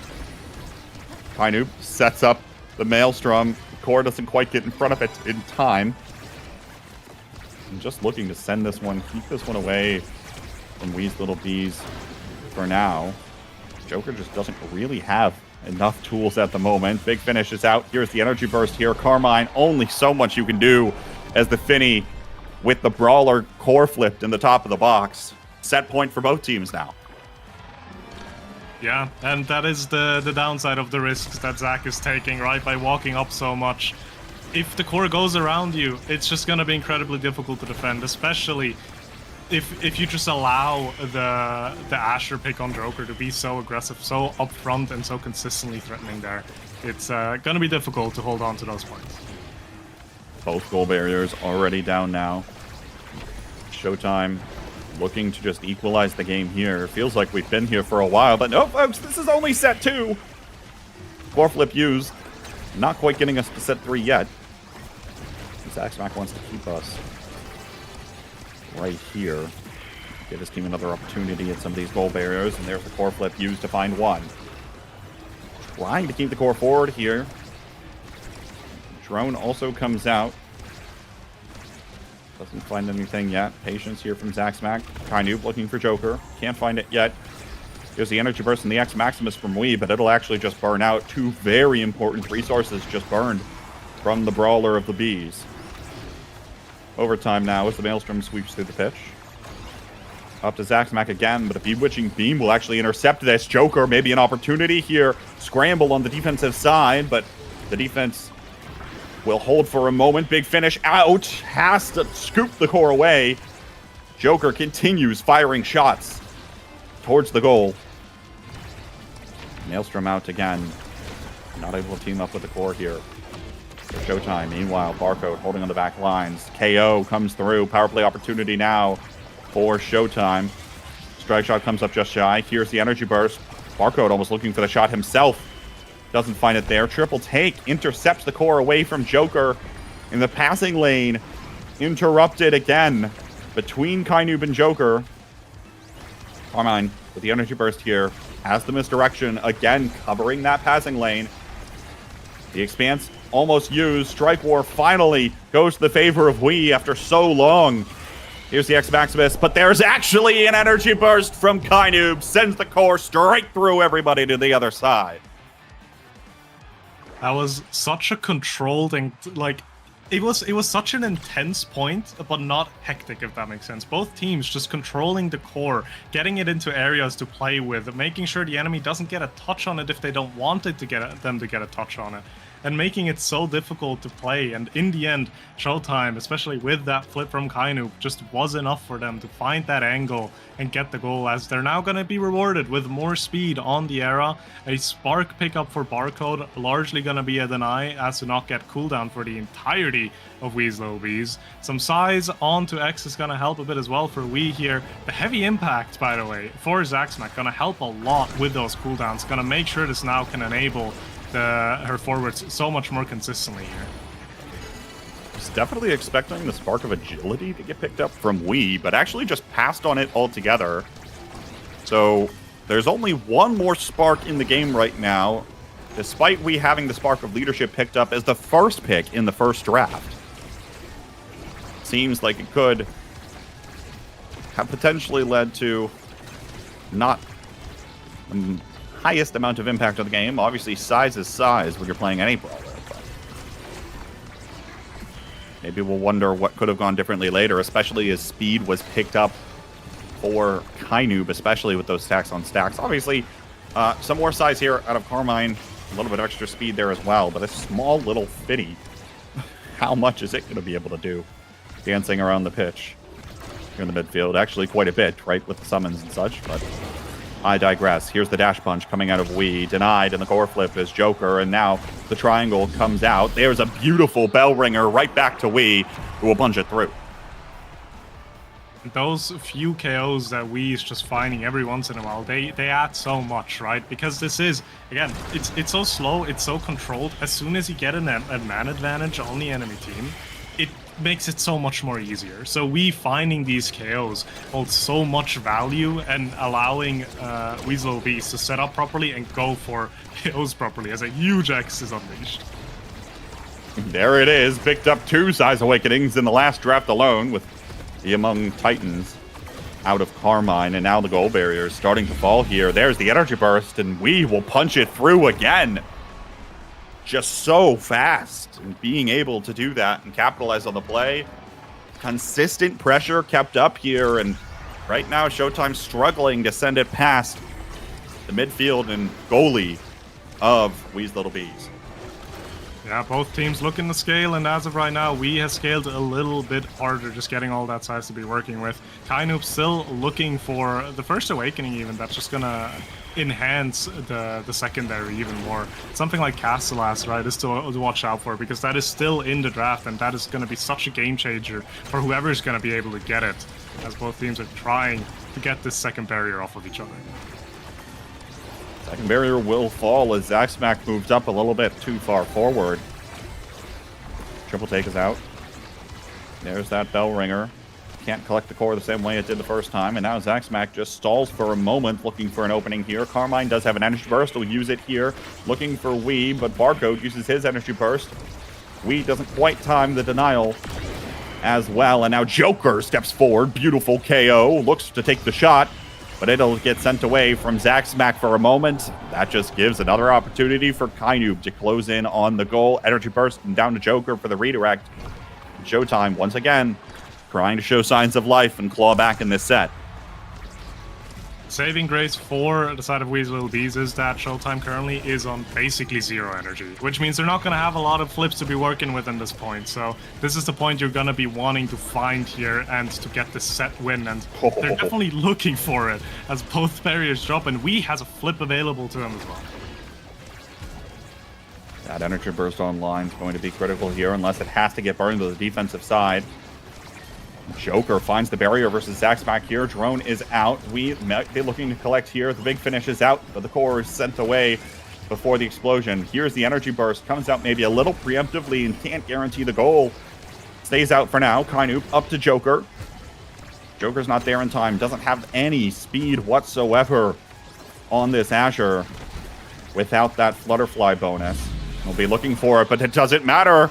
Carmine continues to take care of business himself with those big finishes. Has been the finisher for multiple goals so far, and Wee's Little Bees just one set away from taking game 2. Ooh, that snowball is starting to get a little bit stronger for Wee's Little Bees. We will have the choice between Adrenaline Rush or Specialized Training here. Just getting a bit more damage. Goes for Reptile as well. And actually, not even that bad, right? You want that extra survivability. You don't necessarily need more damage to continue playing for these KOs. But the primetime pickup for Kainoob is going to make Wee's life a lot more difficult now, because I do not believe this X is going to stay big for very long. Other than that, just speed being picked up across the board. Joker getting the Adrenaline Rush for himself. So if the side of Showtime can find a KO and play off of it, that's going to be an immensely strong power play. Both teams probably looking for plenty of power plays. I imagine that's part of the logic, too, for Wee, is denying away those defensive awakenings, preventing them from getting out of hand. Though the one thing I will say is that at this point, it feels like if a Bewitching Beam comes out of Kainoob, Wee just shrinks back down to normal size. And it's not actually that big of a problem. Obviously, not exactly what you want as a brawler even still, right? But maybe not quite as damning, I suppose. All things considered. Here's Joker looking for the fancy footwork. Flutterfly is out of Kainoob. Can't collect the core, and it just drifts down to the bottom side. Carmine's in the way. just continuing to try to dance around Joker. Here's the energy, has to use the energy burst now for Zaxback. Joker looks to deny that one, but that was scary if the energy burst didn't come out. Now Zaxback so far forward. Here's the big finish. It has to be committed on the defensive side again. We now looking for the KO versus Joker, and he'll find it. Power play opportunity from Wee's Little Bees. The triple take is out, but the expanse is burned, and it gets sent back to the other side of the pitch. Hats off to you for that one, Barcode. The amount of emotion that Zaxback is pulling me through, going from like an insane save against that Asher ultimate to almost getting scored on, to getting caught by the Finny ultimate again, and it's gonna be fine, to then just getting scored on again. Now it's a double barrier. Oh no. Both barriers fall, and if possession was maintained here for Showtime, could be a problem. Pass splitter out again, doesn't connect with the core. Joker's still in that cloak. Now dashes forward, leaps for it, and just has the slight redirect needed. Suddenly, it's set point for Showtime, trying to send us to the prime time set. Ooh, that is a very scary set to go into if you are the side of Wee's Little Beast, because I mentioned it before. Castellas still on the board. If Kainu was even close to the start of the next Awakening draft, you are gonna be in for some trouble. Oh no! Both barriers drop. Uh-oh. What is happening now all of a sudden for Wee's Little Bees? You looked so calm and composed earlier, but now it's double barrier after double barrier after double barrier, it feels. Could have been 3 quick points for Showtime here in this 4th set to really pick up the pace of the plot. Looks like they're still looking to finalize the goal. Can't quite do it yet. Wee is backed on away, but there's the core flip on the goal line. And here we are, folks. It's the primetime hour. Asher is getting the first pick, so at least it is not Kainu. If Kainu gets the first pick here for the Castellas, it's looking a very, very grim. Asher's still gonna be able to get up an insane amount of Awakening, so you have some more size you can go for. Twin Drive is something that Barcode's gonna be eyeing, and I mean, someone's gonna have to take Castellas from Wee's Little Beast. Fortunately for you, both X and Now are kind of fine with it. So I believe this is going to be a pickup, yes, for Wii, making sure that that's not going to go on to the Era, which is a saving grace to some degree. You have more cooldowns on Barcode, picking up a second Spark here, and obviously Twin Drive, an incredible pickup for Zaxback as well to help with those mines and that upkeep. But if you're Wee's Little Beast, you're already not happy you're in this 5th set in the first place, and now there's more power on the side of Showtime, so you're going to have to find a very strong approach for this set here. I'm actually very curious on this one here because the size, of course, on the big fish, of course, is important for Joker, but the little bit of extra stagger, too, might play more of a role than we think, especially given by the fact that he already had an additional one, going to make him a little bit more difficult of that target to fall. Now, unfortunately, it doesn't say anything about his midfielder, who's already taken off the pitch here to start off our 5th set. Carmine collecting the core, just trying to keep possession here. Zaxback was pretty far forward, but we'll keep the core away from the barrier for now. The Flutterfly speed is out, as is the secondary speed from Zaxback. And the core drifts to the red side of the pitch. Here's the bull rush forward. Barcode, beautiful energy burst, keeping this away, but there's the X-Tech, uses the X-Maximus to find the goal barrier, and 3 energy bursts are online right now for Wee's Little Bees. Everything in the toolkit here could be thrown towards the goal, and 1 will go around, 2 gets denied by Joker, and now all of a sudden it's 2 energy bursts for Showtime here as well. They can send this one right back the other direction, and we low on resources at this point. Separated from Zaxback on the front lines. Maelstrom looks to walk in the core. Beautiful energy bursts exchanged here. Zaxback keeps this goal barrier alive. Really important and crucial right now. Continues to do it and then sends it away again. Finally, a KO comes through here. Joker taken off of the pitch, and the pitch opens up all of the sudden for Wee's Little Bees, but the core continues to fly and feels impossible to control. Joker's back online, and here comes Kainu with the Project Maelstrom Orb. No, doesn't quite collapse on it soon, but there is the bewitching beam to send it through in overtime. It's turning into a game of consistency. Who's gonna be able to just hold off these strong attacks from both the enemy side the longest? And obviously Barcode is gonna do an excellent job at that. So it's gonna come down to how long is Zaxmac gonna help him to gonna be able to hold on to these points. But they almost get another one pretty swiftly here anyways. Here comes the triple take, looking for Wii again. Is the big finish online? Doesn't matter, it's not needed. The X Maximus comes out and we're still tied. They're not over. It's not over yet. It's not over yet. Carmen has a flip available here as well. Probably wants to use that to get that second barrier, because that's always that difficult part, especially if you're going up against an Atlas. So we'll see if that's going to come to use at the right time. There's the Expanse that finds one barrier. We might be looking for it again, but actually Barcode with a nice strike war, or preemptive strike war, I suppose, gets it away from the X.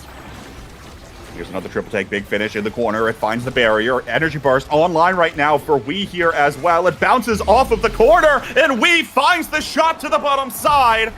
1 point away from Wii's Little Bees, sending us to a map 3. Kind of not able to react to that in time. Now has a flip soon on the Sarah, which again, flips are just so instrumental, especially in a controlled map like a map environment like this. But Joker had something to say about it. Gets one barrier. Can he find the second? Looking for the second here, but with Kainoob also on the same side of the pitch, might be difficult. But actually, Joker continues to block off that bottom clearing angle, and now finally will find the second barrier. Big finish already burned, as has the Expanse and the triple take. Carmine just threw everything out on the pitch looking for goal barriers, now gets KO'd, and Joker picks up the core. It's a decisive point in game 2. And it sets up Showtime so well for this point 5 as well. They have 2 flips available for themselves. They need to make these flips count, and if they do, I'm sure they can close off this game, but one's out already. Oh no, Joker already burned his, but the pass splitters come through. Kainoob uses his. It goes off of the extra geometry added.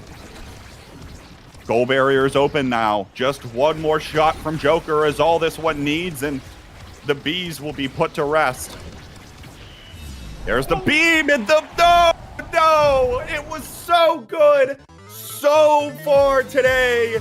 But the core ends up on the wrong side of the big finish and goes flying towards the Wii's Little Bees net. Not like this, Slop. Not like this. Oh no, they played it so well. They were keeping up the fight for so long, and in the end, the funny little Finny ability was a bit too much. The goal is found for Showtime, and Showtime finds the victory. Oh. They had so much going for them there at the end. Everything seemed to come together. And then at the very end... Oh, they're going to regret that one for a little while, I'm afraid. On that one. Beautiful play from both teams here. And again, right, like, I think here's the most interesting part, I think, about this series. Coming into the season whatsoever, oh cool, Wii's Little Bees qualifies, but like Showtime has won every S tier for the longest time. That was not the presumptive best team in the league stomping against the newbies, right? Like, that was incredibly close in the season that we expect to be incredibly close. 100%. Wii's Little Bees, they had chances to just they showed the potential to take it multiple times, and they just kind of fell short at the end. But it's still like, it might be a loss, but it's a loss to the current defending champions. You know, like, it's fine, and you had an incredible showing with it, which is also great for yourself as well. Obviously, if you can choose, you wish to not start the season off 1 and 3, but it's still an incredible show of strength and a good sign for them going into the remainder of the season for sure.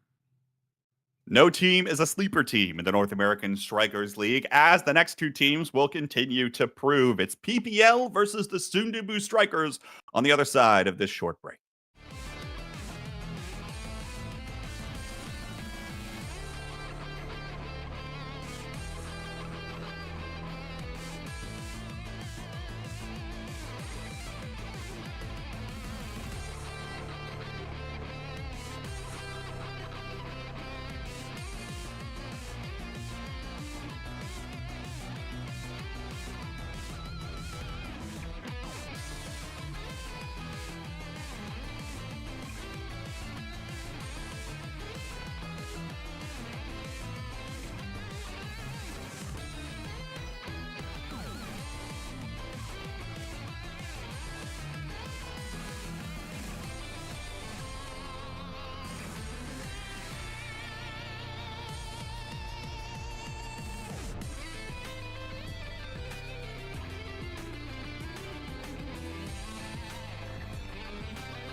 And welcome back, everybody, to Week 4 in Season 6 of the North American Strikers League. My name, of course, K-Bot, joined by Sloth. Next up, PPL versus the soon-to-be Strikers. Both these teams actually 1-2. It's actually kind of nice. We saw 2 teams, or 3 matches where it was 1-2 versus 2-1. Now we get 2 teams that are 1-2, and next match is 2 teams that are 2-1. So these teams both maybe struggling a little bit in terms of the overall picture. I think if you're PPL right now, you're feeling pretty good about where you're at. Your losses, to Showtime and to Hungry Like Nephew. So, like, if those are your 2 losses, you're kind of chilling, I think. Soon-to-be Strikers, of course, last week of play, coming off of a 0-6 against Return to Form. Did not quite look like themselves, and today they're actually not playing with their full roster either, Sloth. Yeah, today they are playing with Cardbox in that midfield position. So it is Shapeshifting, Cardbox, and 3Z going at it, and we'll see how well they're going to translate into that substitute roster as well, as we're starting off with a little bit more of a chaotic start. Demon Dice, and we have Big Fish with Adrenaline Rush, and PPL seem to have a very clear game plan here. Triple Adrenaline Rush start. KO them, as it is, although not running a traditional brawler. It's the Aimee plus Estelle combination here for PPL. Maybe a little on brand, I suppose, for PPL in particular as a team. On the other side, of course, right, 3 Big Fish, mostly prioritizing that extra size and not playing towards the Adrenaline Rush at all, which is actually interesting, Sloth, because the soon-to-be Strikers are the team that actually ended up picking this stage. Historically, right, Demon Deus has been known to be one of those ones where the damage meta especially is really going to thrive. A character like Vice in particular, right, having that extra damage, those extra explosions, and ability to cover the goal barrier. So interesting here to see the soon-to-be Strikers not really opt for that damage at all. Yeah, most definitely. I feel like they're just going to go heavily into the control because, I mean, look at the comp that they've drafted, right? They have the Julie, obviously.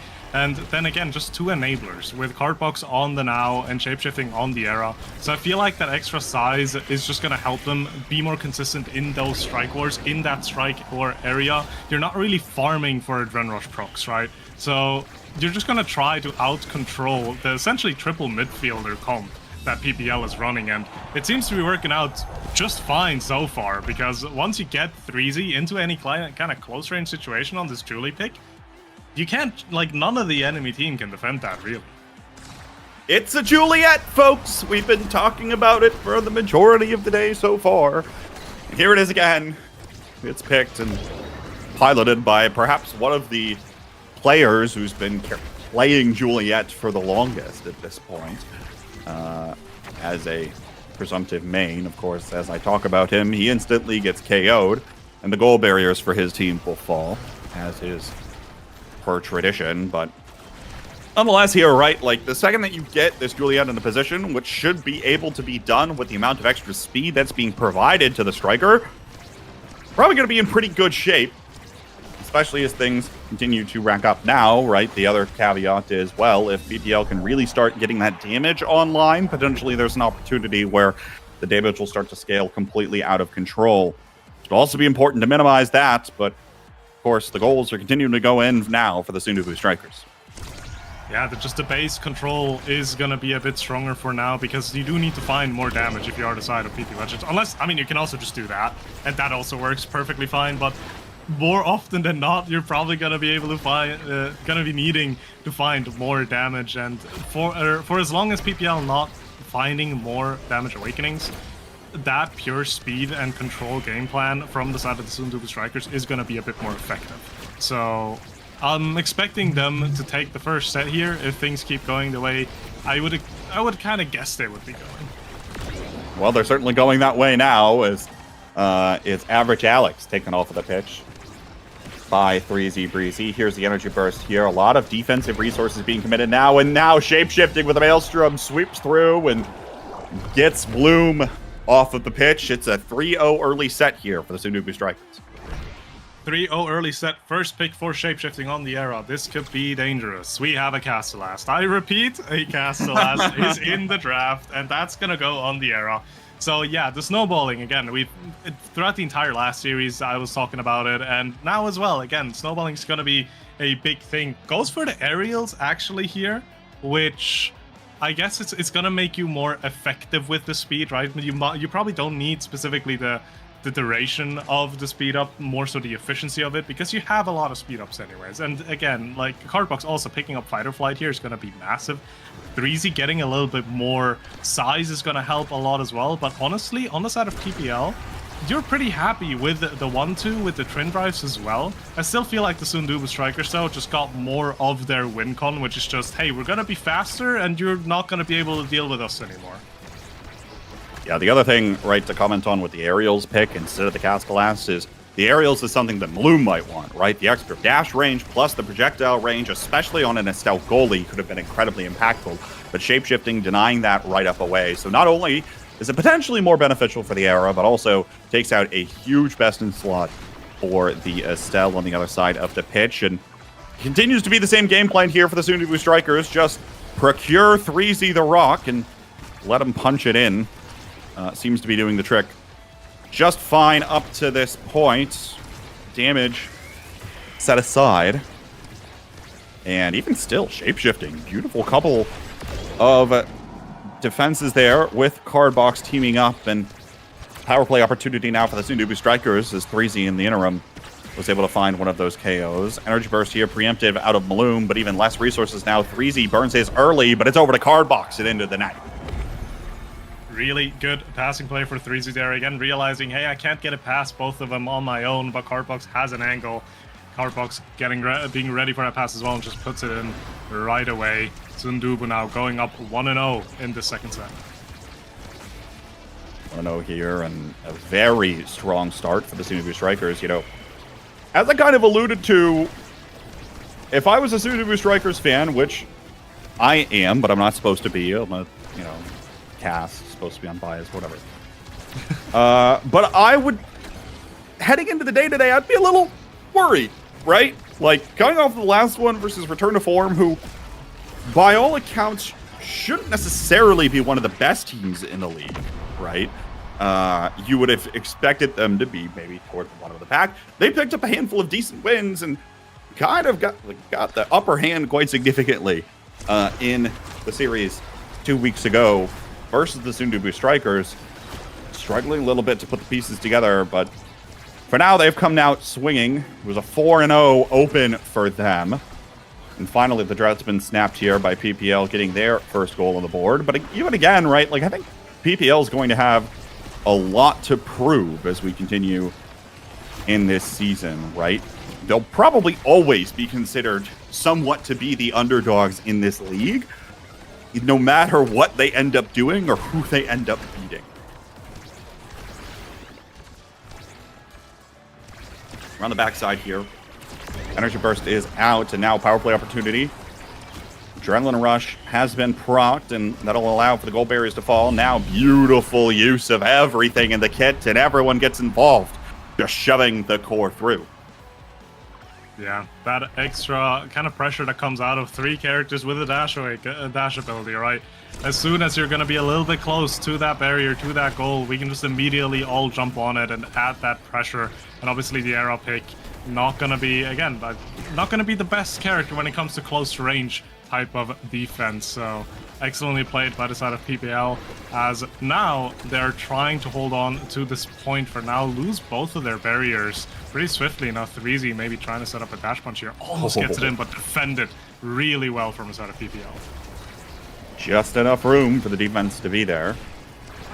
And didn't have the punch either to secure the goal. Fiery incredibly low on stagger, has to be careful here, and 3Z is in pursuit. Goal barrier will fall, and here's the Supernova from Average Alex. There's the Fiery Flurry out, but Fiery does have the dodge to get away from that one. Shape-shifting, able to keep the core away here. Energy Burst is out, down to the bottom side. Sundubu Strikers maybe trying to pick up some pressure here, but can't do it yet. Here's the Energy Burst from Average Alex, looking for Fiery, denied from 3Z. And now the connection is made. between Cardbox and 3Z. Looking maybe again, but at this point, 3Z doesn't have a lot of speed inherent in what he does, but he has plenty of abilities once those cooldowns come back online and is able to get it done. We're on 0.5 here in set 2. Yeah, that double size together with the Mighty Colossus was just enough for that Juliet dash punch to connect. And now 3Z has a flip available as well if he wishes to use that to get the barrier down. Bloom has one to defend with, so we'll see who's going to get more out of their flip value-wise here. As soon as the Strikers just immediately start up an attack again and get one barrier off. One barrier down, energy burst used out of Bloom, trying to get it away, but the Sunubu Strikers are right back at it, shape-shifting up to the midfield line here, looking for the gold barrier, will be able to find it just there, and now the Fiery Flurry out of 3Z here. Thunderstruck comes in a little late, shape-shifting will be back in time to defend this gold barrier, and Cardbox teaming up here with the drones, there it is, just gets right up to 3Z, and he'll pick it up to put it in. That was the value of the aerials, right? Just at a moment's notice, that aerial secondary was being used there, and 3Z almost immediately able to just run up into Bloom's face and get that dash punch through.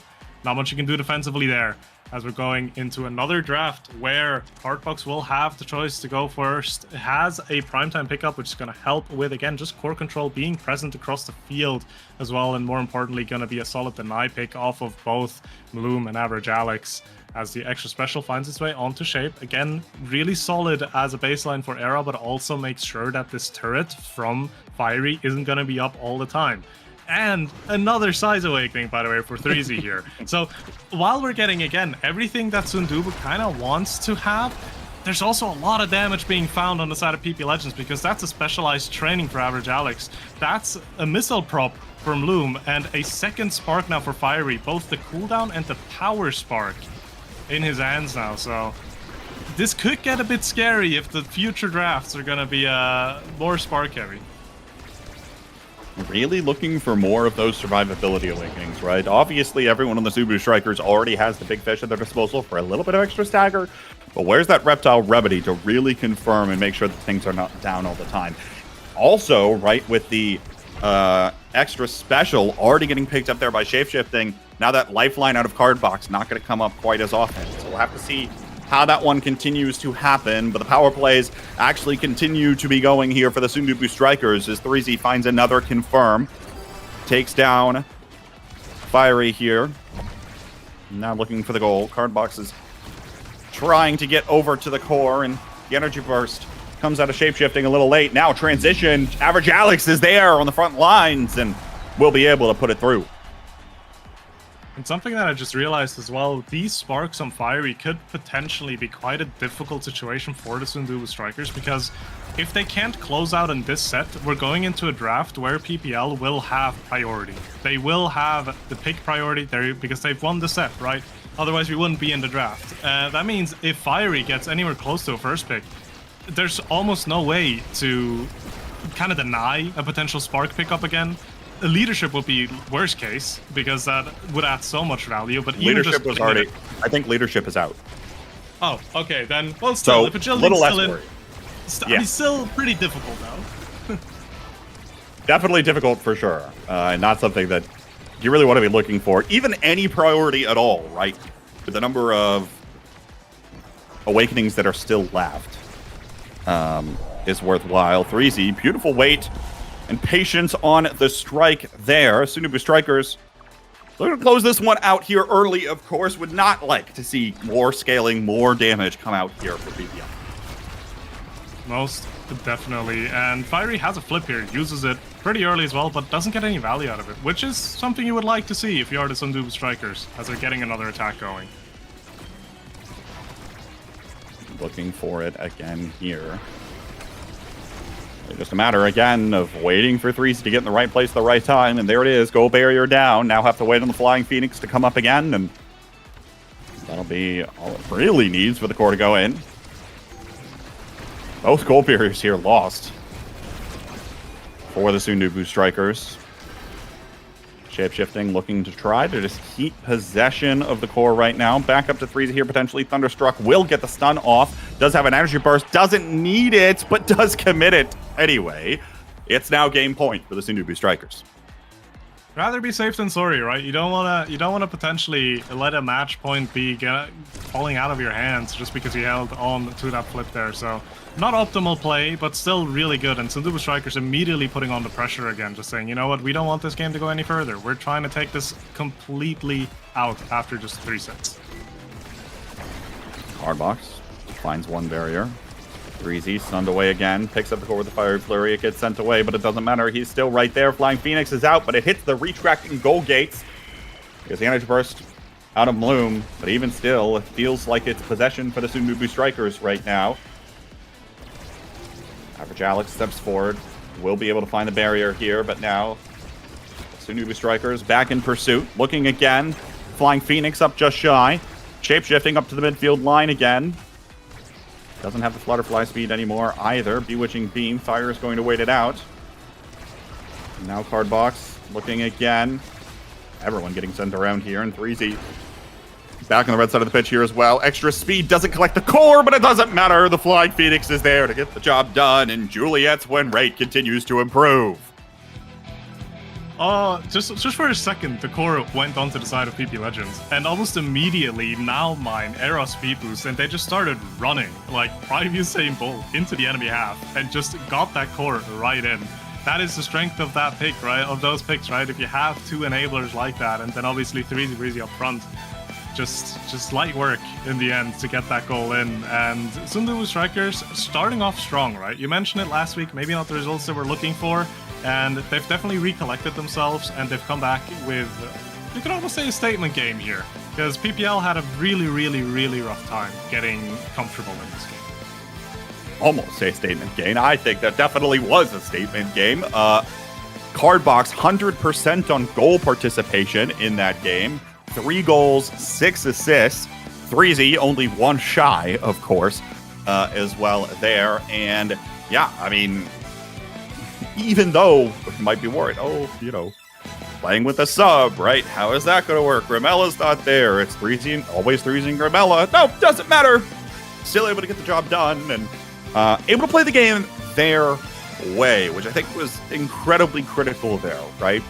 The interesting thing I think about the Adrenaline Rush start is that it's kind of an awakening at the start, but also kind of not really, right? It's not like you're getting immediate value out of the damage composition unless you're actually able to find those KOs, which in fairness, they were a handful of times, but it doesn't really let you get there any quicker, I feel like. And so it took that little bit extra longer for the damage composition to get online. And in the interim, Sundubu Strikers able to close it out before the snowball got rolling. Yeah, most definitely. The Adrenaline Rush itself doesn't really do much for you. It just sets you up, right? And if you have something like an Estelle, a Vice, and an Amy, you have a decent amount of damage output at a starting line. But the KO confirm is going to be a bit more difficult as well. And it just kind of becomes a whole thing of, are you going to be able to find your awakenings first or not? But that was a Demon Dice game. It was chaotic. It was very speedy. And obviously a Julie pick happened again.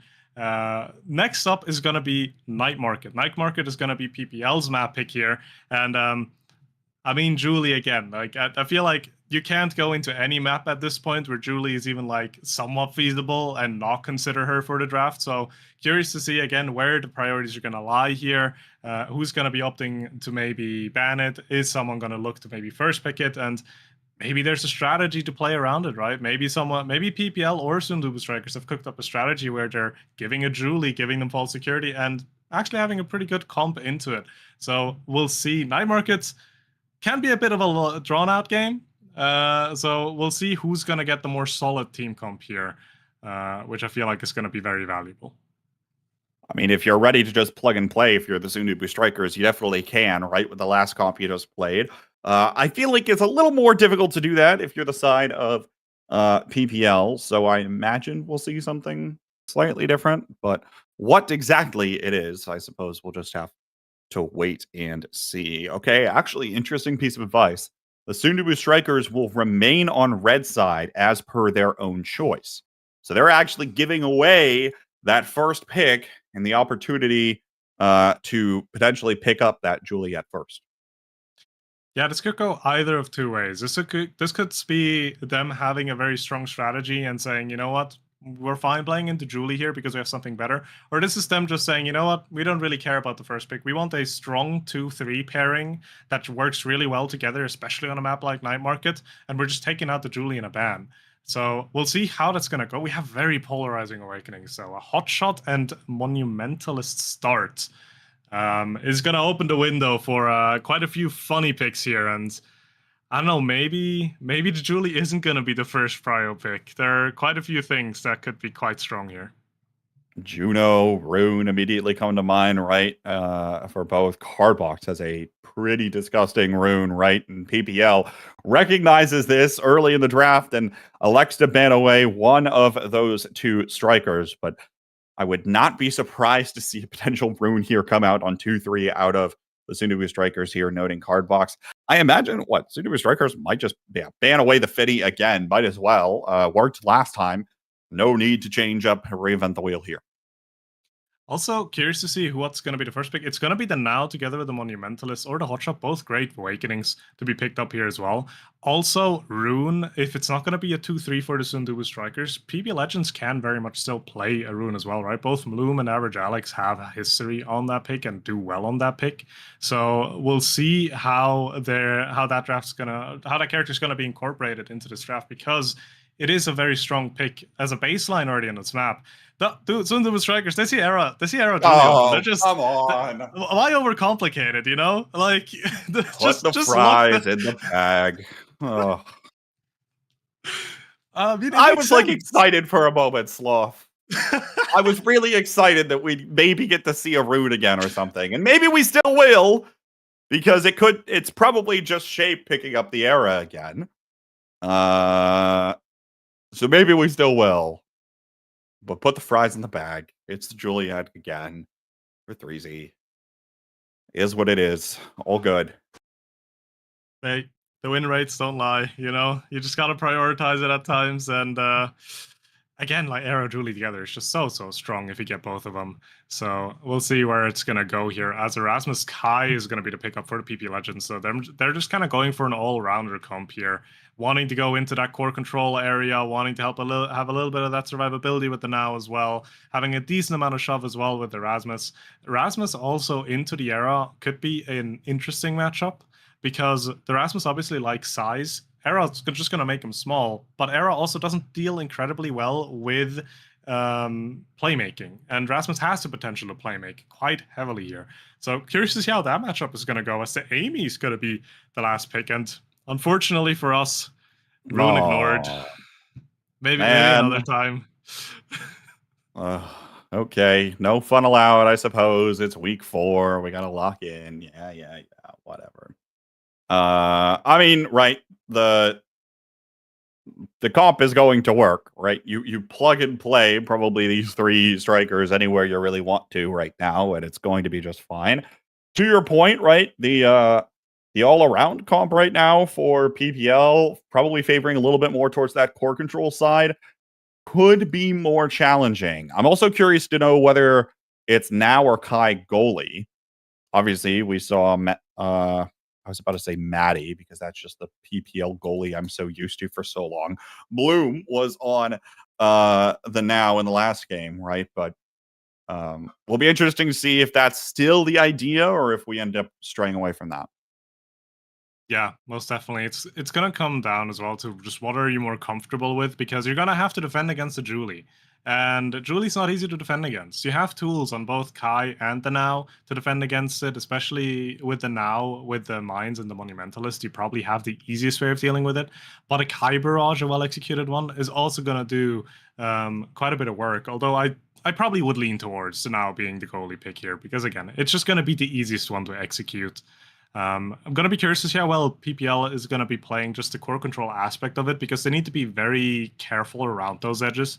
Because yes, we've highlighted Julie. We've talked about Julie all the time. It's a great pick, but she's not the only character in this game for the side of the Sundubu strikers that can KO close to the edges. Amy has a pretty strong KO around the edge of the map as well, with that cyber swipe, with those glitch pops. So that kind of area of the map is something you want to be avoiding as much as possible, because if you're playing around there too much, you're probably just going to get picked off.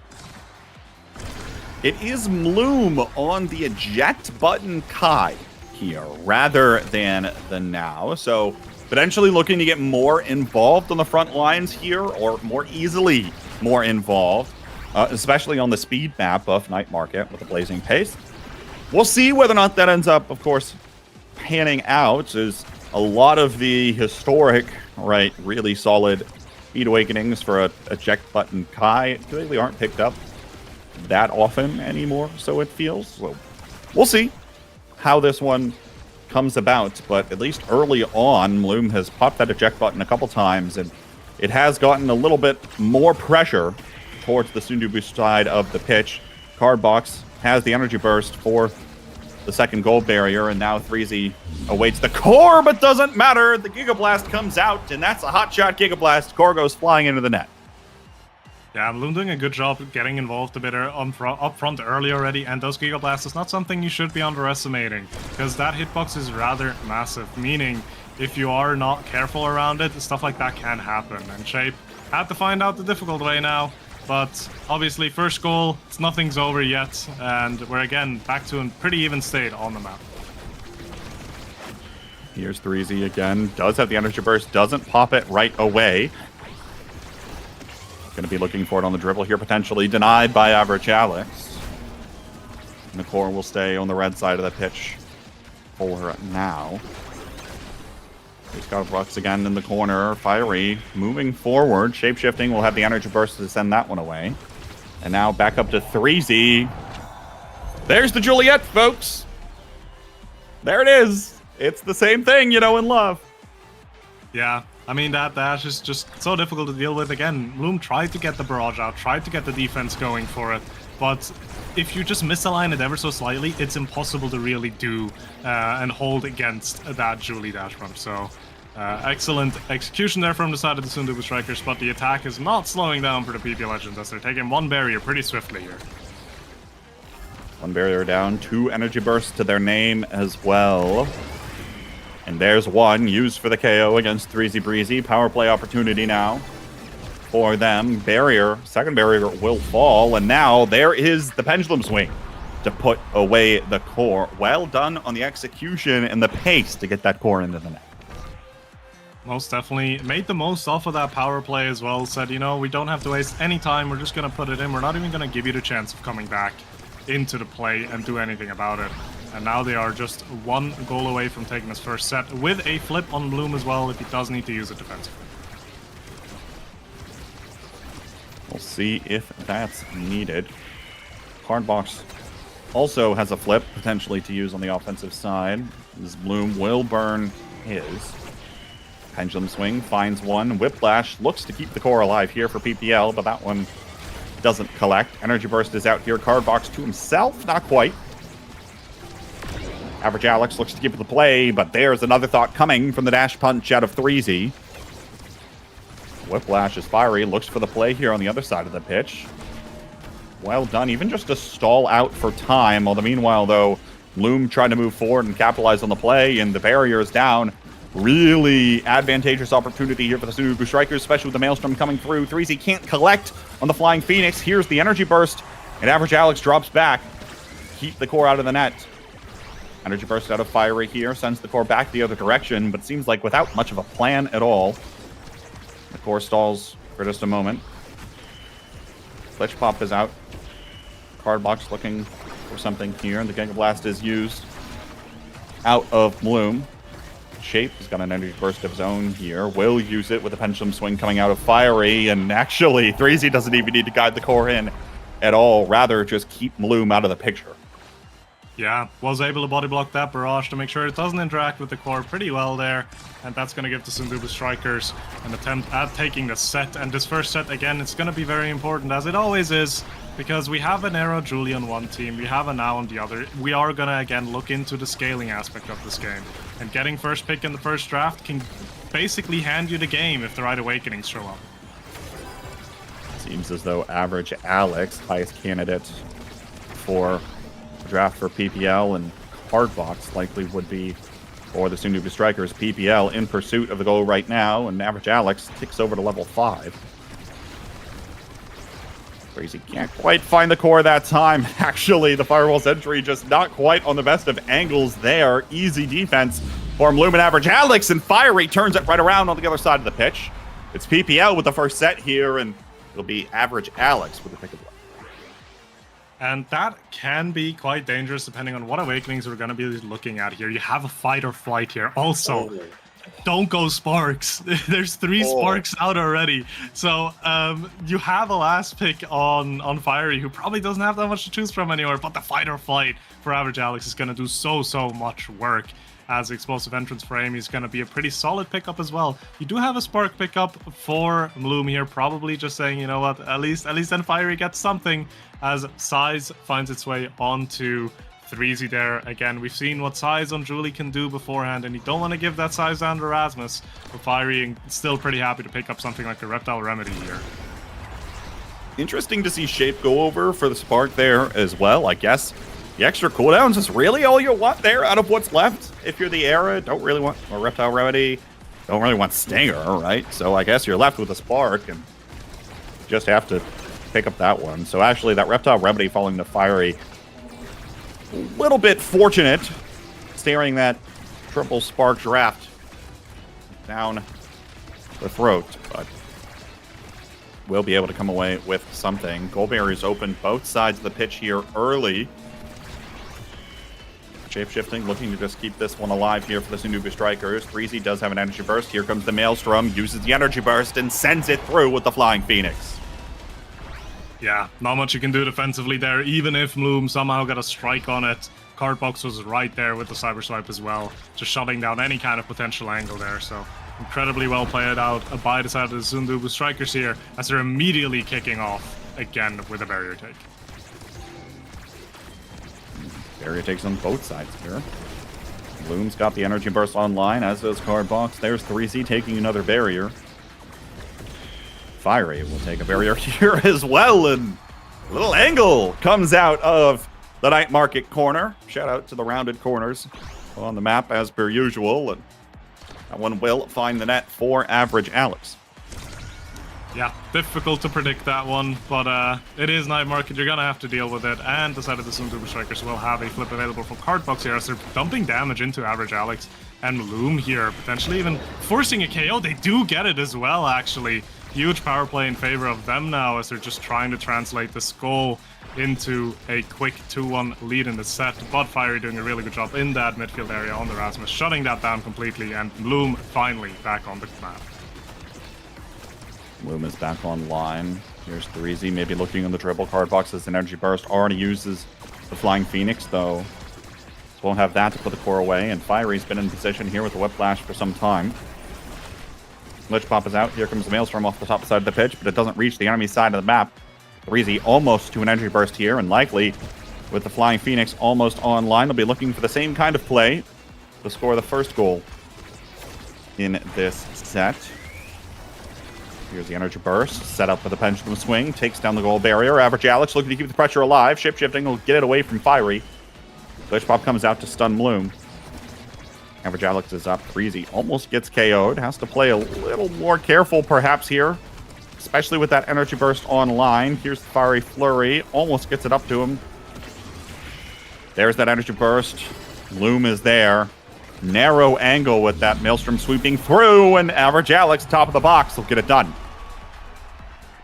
It's really just turning into a consistent war of just core control in that midfield area. Who gets these crucial strike war wins? Who gets these crucial attacks first? And who messes up first to some degree as well? And this time around, Shapeshifting wasn't properly answering that attack from Fire here. Loses both of the barriers pretty swiftly, but Sunubu Strikers looking to retaliate pretty swiftly as well. Shape does have the energy burst online here as well, although I don't know how often that has truly helped in the open goal gate situation. Average Alex will use his. There's the Bewitching Beam. Strike War won by Fiery, but Shape has got that energy burst and will keep it out with it this time. Maelstrom is out. There's the Flying Phoenix. It secures one goal barrier. Cardbox has got the energy burst here. Fiery will able to stall out that Firewall Sentry, and now the KO comes through. Power play opportunity here for PPL. Average Alex looking to just take it himself. Maelstrom is out. Can't quite find Fiery and not getting fully set up, but finally the opening is made towards the top side of the goal, and PPL up 2-0 here. Yeah, the difficulty for the side of the Sundubu Strikers so far is the fact that you can't really get the core very consistently all the way up to 3Z for 3Z to really do all of that Julie work, get those dash punches in, to get the barriers, get the goal in the end, because there's so much midfield control coming out from Average Alex and coming out from Loom. And in that regard, you get a team player on shapeshifting that can help accelerate the build-up. But now you also have to deal with a prime time on Average Alex, which is just going to make it even more difficult to get through that midfield area. Getting some extra size on 3Z again is going to help, as the extra special gets denied off of Cardbox. Cardbox opting for the missile propulsion, making the turret a little bit longer, giving a bit more range on the glitch pops, but I don't think that's going to be a massive game changer in the end. Yeah, I mean, right, it's like, okay, some extra size, sure, for 3Z. Yeah, you got the extra core speed from shapeshifting. Missile propulsion is helpful, but it feels like you don't have a lot that just turned the game around for you right now through the Sundubu Strikers, and certainly going to be an uphill battle from here if they can get it done. Flying Phoenix is out, secures the goal barrier. Now 3Z doesn't need the energy burst to find the cross shot to the other side. And first goal for the Sundubu Strikers here in this third set. Very interesting, right, to think about. This was a 0.5 on the first set. That one felt a little more PPL-sided, and quickly they could run away with this game if things aren't careful. Yeah, most definitely. The team player is going to help a little bit, but it requires Shape to play accordingly. He needs to play an incredibly aggressive line around that midfield, so that extra speed off of these cores is going to make that difference to get past Average Alex and Loom here. And so far, the side of the Sundubu Strikers are trying to do that. They're being pretty successful this time around as well. But again, aggressive goalie means a volatile type of game plan, which means one little mistake and suddenly you could lose both of your barriers. Yeah, almost a few unforced errors there, but the Sundubu Strikers able to recover and actually find both goal barriers for the trouble. Now 2 energy bursts online here. Cardbox looking for 3Z Breezy, but there's enough in the way to prevent that connection from happening. 3Z with the energy burst potentially here. Already has used the Flying Phoenix. There's the energy burst from Average Alex looking to get it away. Overtime now is looking for a little bit more, and 3Z will step up to put it away there with the energy burst. Goes for the close corner, makes it difficult to defend against that properly. Average Alex not really ready for it, and Bloom guessing the wrong corner. So important goal for the side of the Sundubu Strikers. And again, if they find another goal here, they find themselves the first set, and they're gonna get priority picks on this next Awakening draft, which would be absolutely excellent for them. Have to be looking for this here, but Fiery might have something to say about it. Beautiful energy burst that have shapeshifting, prevents both barriers from falling right away. Looking for a little more as well, but no. Barrier will fall all of the same. There's the energy burst out of Cardbox here. Firewall Sentry's out as well, and the goal barrier will fall. Sundubu Strikers on the power play here. Breezy just has to step up. Look for the top side of the goal. It'll get away from them. At least for now. Here's the Maelstrom again. Breezy looking for the dribble play in the corner. Death Touch comes out to interrupt that. Cardbox leaps forward. Doesn't find the core either. Breezy is low on stagger right now. Looks to pick up the speed. Knocked around by the Giga Blast here. Pendulum Swing almost comes out to catch him. But he does have the energy to evade just in the nick of time. Doesn't matter though. Cardbox is there on the Cyber Swing. Loom not ready to core flip that one in time, as the Sundubu Strikers will find their first set here as well, and a much-deserved MVP for 3Z Breezy, because that extra size together with these Era beams as well, it made it so much easier for 3Z to get these Strike War wins and get these setups properly, and he's gonna be rewarded with a prize fighter here, which could snowball this game into a completely different direction so fast. Aerials, solid pickup for Loom here as well, but again, a super surge for Era. That's even more buffs. That's even more enabling for the Juliet here. So even though you get something like a heavy impact and some size for Average Alex and Fiery, I feel like the Sundubu Strikers finally got those big hits that they were looking for. Yeah, that prize fighter especially could be huge for 3Z. And the denial of the bulk up as well for Cardbox here, not only providing that little bit of extra power to also pile on top for that extra damage, but preventing, I mean, we're looking at a 0 defense awakening average Alex on this now, a 0 defense awakening Kai, very vulnerable characters at this point in the game, could make for very easy KOs if they're not careful. Beautiful death touch from Fiery, actually, preventing that core from going back. Actually pulls it through to the opposite side to find a goal barrier. Cardbox used the Cyber Swipe Glitch Bomb combination on average Alex. Here's the Fiery Flurry, but it's evaded. Now the Giga Blast comes through and 3Z's down to 0 stacks of the prize fighter. Just like that. Bloom on the advantage here, will push the issue and sends it through. Important KO to be found there. Basically just removes the last awakening that was been given to 3Z Breezy here, or makes it incredibly, incredibly weak. That means you're gonna have to find KOs again to really get that relevancy in that. And if that's already not enough for the side of PP Legends, they do have basically 3 flips here as well. So the Sundubu Strikers need to kind of get this next point pretty soon. Fiery very close to going down there as well. There's Fiery Flurry from 3Z. Now the Flying Phoenix comes through. Does still have the Energy Burst here for the goal, but doesn't need it thanks to a beautiful Maelstrom from Shapeshifting. Sets up that goal beautifully. And suddenly we're equalized here in set 4. Equalized, and 3Z still has to flip. And I mean, we know what Julie can do as a baseline. We know what she can do when she has Prize Fighter. We know what she can do when she has a little bit of damage, and we know what she can do when she has a flip. So we'll see if that's gonna be coming into play here as well. Maybe for a KO, maybe for a barrier, but the KO actually gets found by Fiery. Shapeshifting and being a little bit too close to the edge there, and a beautiful pendulum swing will just pick him off right then and there. It's game point now for PPL. They have tried so far, the Sundubu Strikers, to get back to this one, and we thought the last draft would be able to do it for them, but PPL has responded in a big way. Power play comes through. 3Z will add 1 stack back to that prize fighter. Set has not snowballed out of control for him just yet, but it might very quickly, as there's the energy burst to come through, and all of a sudden we're tied again. And how do you defend that? There's a Cyber Swipe, there's a Dash Punch, an Amy Turret, there's nothing you can do. And then you get taken out as well. 3Z suddenly back on 2 stacks now on this prize fighter. Gonna be an even bigger menace around the edge. PPL need to find the goal fast here, otherwise it gets really scary for them. Great save in the Blazing Pace from Bloom. That one will go back to the goal barrier. Here's 3Z again on the Fiery Flurry. Has chunked down average Alex, but does have the lifeline. There's the second goal barrier here. Sundubu Strikers looking to send us to a set 5. Want to fend off a potential opportunity in game 3. Resetting everything. Death Touch trying to pull 3Z back, but it doesn't matter. He's still there, and we're on to set 5. We are on to set 5. We are on to another draft where 3Z is going to get the first pick. What is still left for this Juliet to become an even bigger manage? 1-2 punch. There's 1-2 punch.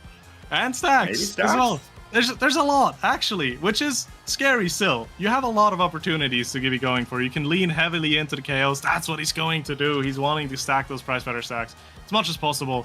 And the Twin Drive being the pickup from Loom, allowing the stacks to potentially fall down to Cardbox here, which is interesting. The Deadeye being a pickup for Fiery, potentially wanting to deny as much of that damage as possible, not wanting to give that KO out to the Sundubu Strikers. But a Sparkle Leadership as well, picked up by Shapeshifting. Cooldowns a little bit lower across the board now. Here's the thing, though. You denied a little extra damage, but you haven't made the game any easier for your teammates to play. Bloom taken down to half. Sure, the lifeline comes out, but now you've forced that 30-second cooldown out, and you're going to be sitting ducks unless you get that energy up pretty quickly. Goal barrier is falling for the Sundubu Strikers. Average Alex maybe looking forward here. 3Z now will be able to collect, and boom, the core goes skyrocketing with the 1-2 punch through to the net. Loom has almost no chance anymore against 3Z Breezy in a 1v1. 3Z Breezy with all that power, with all that core speed, hot shot, 1-2 punch, prize fighters that can only get stronger from here on out. are just going to be really difficult to be dealing with. So you need to make sure that core gets interrupted before 3Z even gets close to it. You find a huge KO here though. Power play now in favor of PPL as recovery drone gets broken. Yeah, that was shapeshifting taken off of the pitch. Oh, barely misses the goal barrier there. It's just outside in the bottom corner. Will find one. Power play looks to continue as possession is maintained here for PPL for a decent chunk of it. Finally, Cardbox looking to walk the core up. Here's 3Z again, coming through. Will be able to find something, and now another power play opportunity. This time, though, for the Sundubu Strikers. Shapeshifting up to the top side. Gigablast sends it behind him, but it doesn't matter. Fiery looking to collect and keep the hopes alive for the PPL right now, but it's just done enough. There is the goal barrier falling, but it falls on the other side as well. Gigablast just shy of setting the core through. There's a fiery flurry, and it comes in on just the right angle. Match point for the Sundubu Strikers. And a game that at one point looked so securely in PP Legends' hands has suddenly just completely 180'd itself into the Sundubu Strikers' hands now. They're one goal away, and they have energy to work with. And they're already on the offensive. The Firewall Sentry's out, and 3Z will find one barrier. Meanwhile, Fiery on the other side of the pitch, looking for another, but it's denied by Shapeshifting. Locked down, and hopes are starting to feel dashed. If you're PPL, Shapeshifting forward again. The Bewitching Beam has come out, and there's 3Z. KO's Bloom, adds one to the prize fighter stack, and now might be able to add another win to the nasl resume. Fiery pulls it back with the Death Touch. 3Z can't quite collect the core just yet, but it doesn't matter. The fadeaway shot to the top side is all that's needed, and the Sundubu Strikers are back up to the 2-2. They have done it. That last draft just gave them everything they needed, and the PP Legends just didn't really have a really good way to navigate it. And towards the end, 3Z Breezy was just such a menace up front, so difficult to be dealing with and playing around with. There's not a lot he can do. You can see it in the stats as well. 10 goals, not a single assist. That's a brawler right there. Hey, all that's needed is to get the job done, and 3Z got the job done. That's for certain. Cardbox, 38,000 damage, leading the chart there as well. And I think when things really started ramping up there towards the very end, when 3Z is able to find those KOs, especially because those defensive awakenings weren't prioritized early. I can't stress this enough, right? Sure, there was a lot of damage out of 3Z, but that was still base stagger now, base stagger Kai into the Juliet. We've seen Juliet. Hey, Juliet gets another win, right? There it goes again. But, and obviously is very proficient at exactly what she does.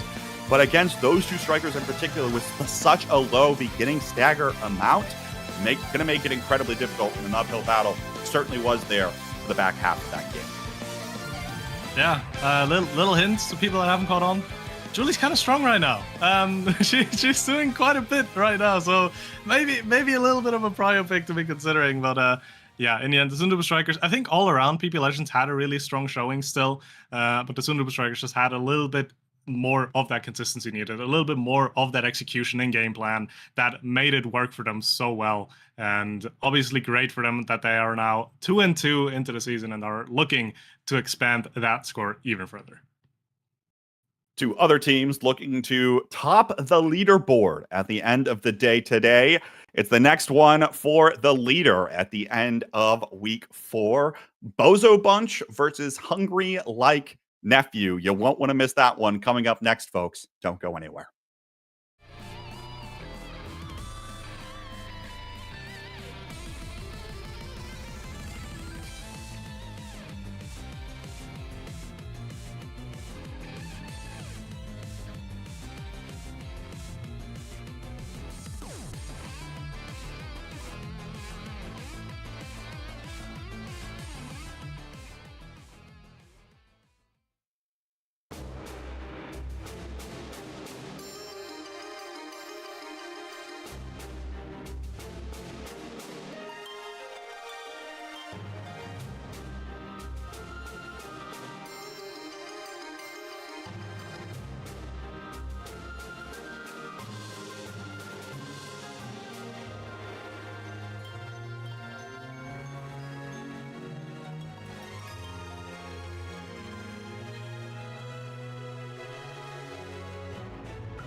Hello everyone and welcome back to week 4 of the North American Strikers League. I'm here with Weston and we're here to watch the Bozo Bunch versus Hungry Like Nephew as Dropletto attempts to set a record. He has been on the pre-show, he has casted, but will he win and be on the post-show? No one's ever done it before, and honestly, I don't think it's likely. I think this Hungry Like Nephew team's looking a little scary. Yeah, they are looking very good, and I don't know if we're going to let any losers on the post show. So we'll see if Dropletto can really lock in and get it done here.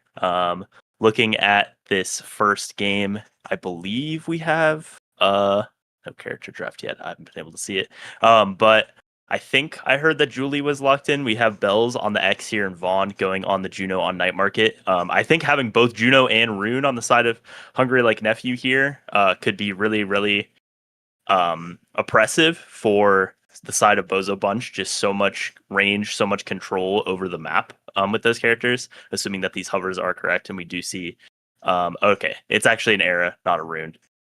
So still a lot of control and a lot of speed, but going to be more trying to funnel toward that X. Yeah, on the other side, there's been a lot of chatter about this Vice, right? This Vice pick. Just so much damage, so much presence when blinking in and pressing the special button, supernovaing, and of course Dropletto. No shortage of words to say about Zentaro feeling strong and X feeling weak right now.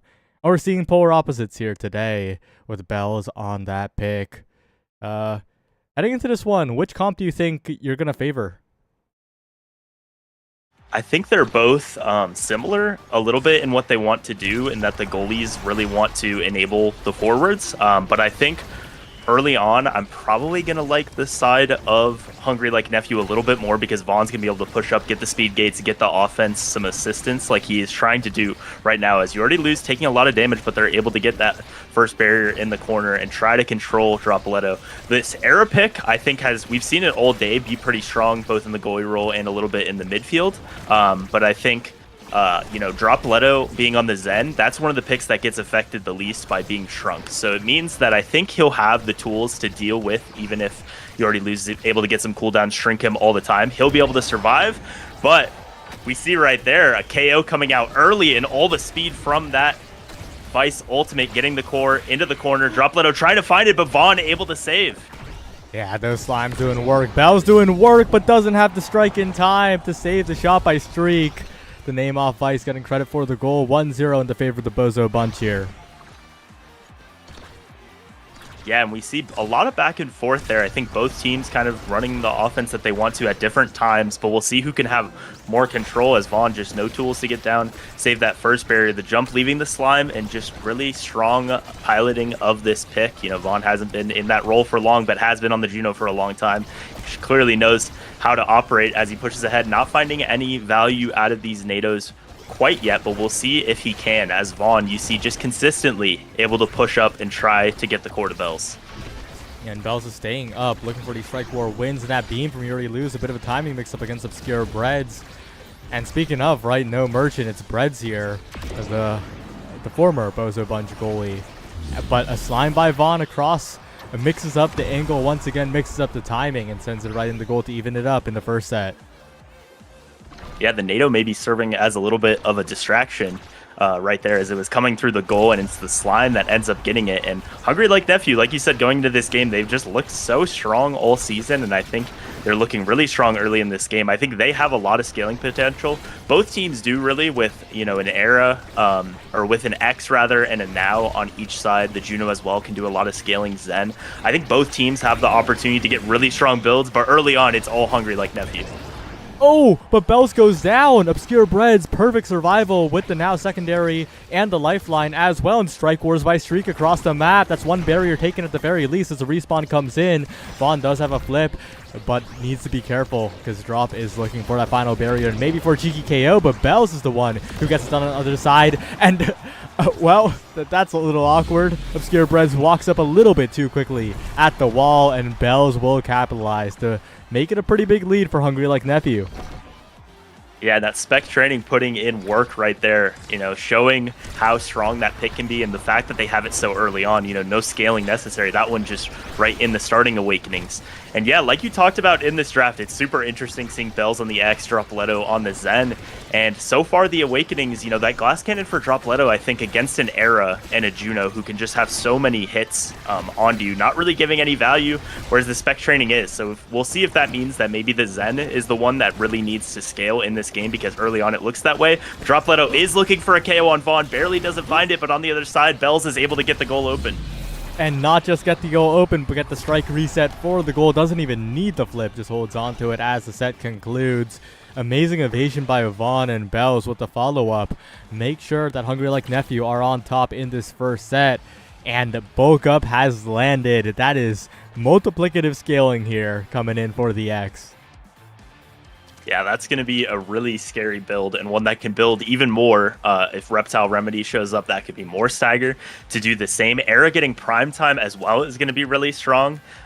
We'll see what they pick over here, but just those first two picks on your forward duo are going to give you a lot of potential. The Fight or Flight for Dropletto is going to help him set himself up for some more plays. That speed is important, although I think the Awakening sometimes is a little bit better in the midfield. The Twin Drive for Obscure Breads is going to give just more cooldowns that help set up offense and defense, so I don't think it's a terrible draft for Bozo Bunch, but Prime Time and bulk up on your X is going to be really difficult for Bozo Bunch to try to deal with here.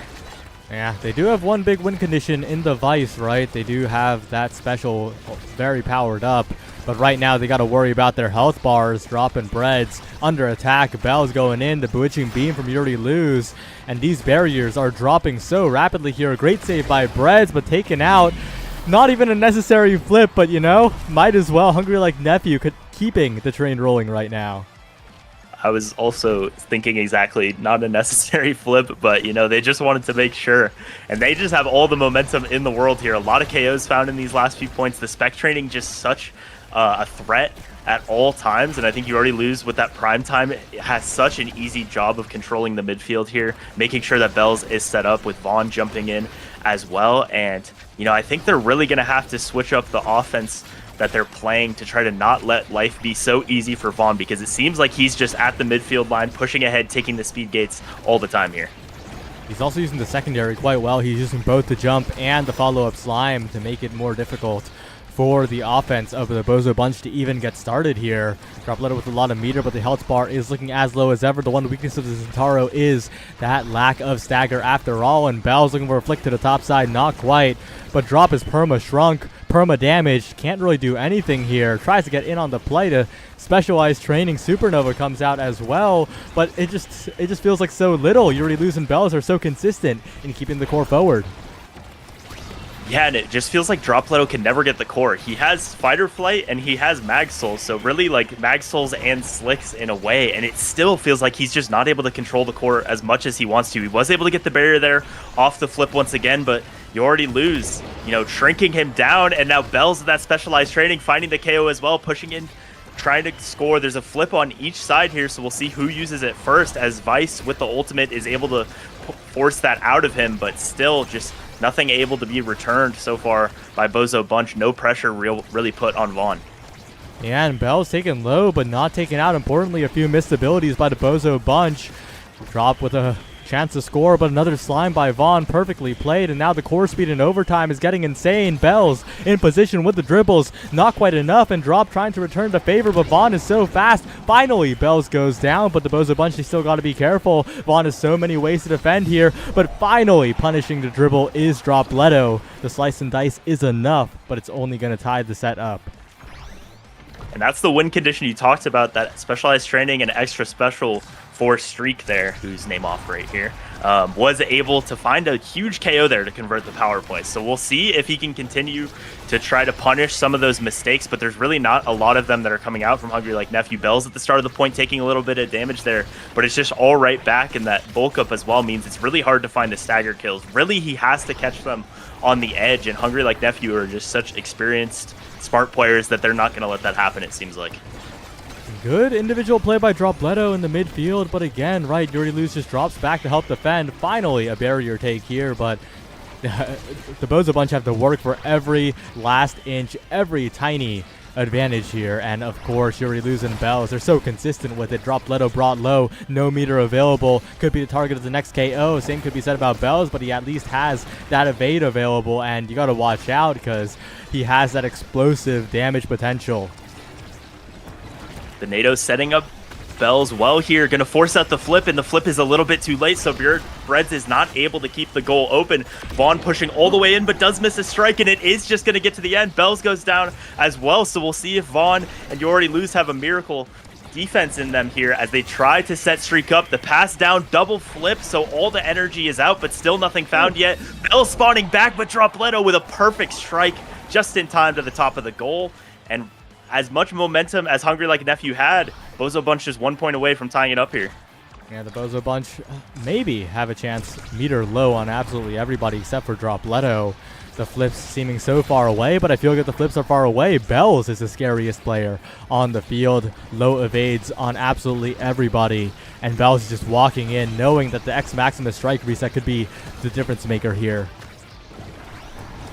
And we'll see if Streak, while they're starting to get the energy and they have evades now, he goes for the ultimate right there, but not able to find too much value, and You Already Lose making good use of the evade as well as the strikes. Is a great defense from Vaughn and You Already Lose there, just completely connected there. And as much as Dropletto tries to put the pressure on, it's now him being pressured with Bells using a lot of abilities, putting a lot of damage on here, but finally he's able to get the core, use the flip, but not quite finding anything. Yeah, and the Make It Rain is perfect from Vaughn. Clogs up the entire flip play coming out of Dropletto. And now it is an awkward spot for the Bozo Bunch to be in. Once again, drop low on meter, but finds the play around Vaughn. Finds the dribble to the bottom side. Obscure Breads maintaining possession. Streak on the top side, ready, but not quite ready enough here. Trying to set up for the drop, but he is not long for this world. X Maximus on top of him, but drops a little bit faster. Wait a second, the Bozo Bunch brawler stays alive, and Bread still has flip on the defense. It gets set backwards, and maybe the Bozo Bunch have a chance in this set. They have a lot of energy here as Streak gets close to a flip. Breads has one as well. Bells there almost found the right timing, but it ended up being the NATO that blocked it, so nothing found the energy used. Breads has the flip, but probably going to have to keep it for defense, but we'll see if they're able to get the core to Dropletto, who it feels like is just shrunk all the time, so it's so hard for those passes to get through. Finally has the core now, trying to make use of that fighter flight, but with the size differential, they're just able to get it around him so consistently. That's the jump used by Vaughn. That's a big cooldown gone, but it's going to come up before too long. And the core speed, once again, a problem. Dropletto goes in, but the flip from Vaughn. Wait a second, Streak with the core stop. Big opportunity for the Bozo Bunch if Drop can find a strike here to the top side, but Vaughn gets there in time. Really close to Streak getting KO'd, but it's Bells with a follow-up X Maximus strike, and now a flip available for Dropletto. An awkward spot, an awkward angle, not quite enough, in position, not quite still, and Bells will rocket it forward with the bell ringer. 2-2 now in this set, and Hungry Like Nephew looking to continue their dominance. Yeah, it felt like everything hinged on that, but we still have a 5th point here with everyone level 7 and level 8 in this second set. A lot of chances for Bozo Bunch, but the defense from Hungry Like Nephew has just been so strong all game. Even when Bozo Bunch has scored, it just feels like they have to get so many opportunities and play them so perfectly. As Bells pushes in here, the strike's not quite able to be found, just too much layered as Vaughn is pushing up on the offense. The core stop almost working against them, but Strike Wars are won. The core is shrunk down, but the specialized training gets 2 KOs, much like the last set. And Bells is able to take that second set home for Hungry Like Nephew. That's big as well. Vaughn now the one with the first pick. Plenty of scary awakenings that could be on the board. Monumental is going to be denied away from the now. And although Bozo Bunch gets the consolation prize of the losing team double pick here, 2 and 3, it is still such a rough game. Of course, Zentaro will be unlocked with that Super Surge pickup, but it is still not looking too good. Yeah, not looking great. It has really felt like Dropletto has struggled to get the core, so maybe that dash range will help the consistency just a little bit more. And I don't think it's any kind of crazy draft out of Hungry Like Nephew, so there is some solace, but I don't think either team outside of that Super Surge really got anything that's changing too much about the way the game is being played. I think Hungry Like Nephew, if they keep doing what they've been doing, are going to be in really good position to close this out, but we'll see what happens. Bell's here now, just on base at 176 power, so along with that specialized training, that's going to be a lot of pressure as Bells looks to get both barriers here and find a KO on the Vice. On to two people at once. Dropletto and Streak both going down really low. Obscure Breads walking up to the midfield line, and Bell so low, not taken out. Still has the elusive and heals right back up from the orb. Dangerous defense for Obscure Breads here, but they do combo Bells off the map. A 10-second power play could be what the Bozo Bunch need to turn this game around. But around and around the core goes, and it's hard to find some offense when Vaughn is playing on point on the defense. You already lose with the flip available. Still Dropletto on Death's Door. Obscure Bread's got to watch out as well. The healing comes through, but that's all the cooldowns burned. And the Bozo Bunch once again forced into their own half.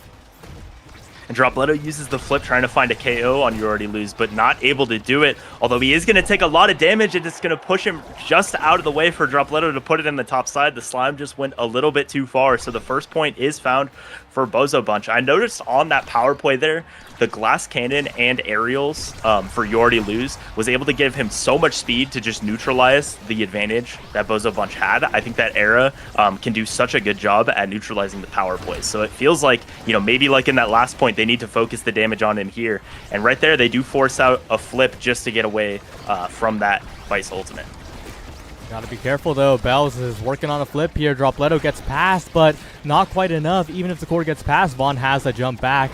Well played by the goalie of Hungry Like Nephew. A lot of meter being built up by a Dropletto and Streak, but they gotta be careful. Bells is there. The dash punch comes through, and Hungry Like Nephew are dominating here with all of the power on Bells, getting the KO with every slight slip up from the Bozo Bunch. Dropletto forced into the goal box, defending perfectly. Wait a second, what was that? Dropletto has the flip as well, gets it out of there, gets a barrier. Dropletto, the best goalie in this game so far, maybe. What a point. Maybe the best Zen goalie in the league as well. And right there is able to find the goal as well. Turns the defense into offense. And what an advantage it was for Hungry Like Nephew. But Dropletto with the hero defense is able to turn that around. And it's 2-0 Bozo Bunch in this set. Maybe this brawler's okay in the net.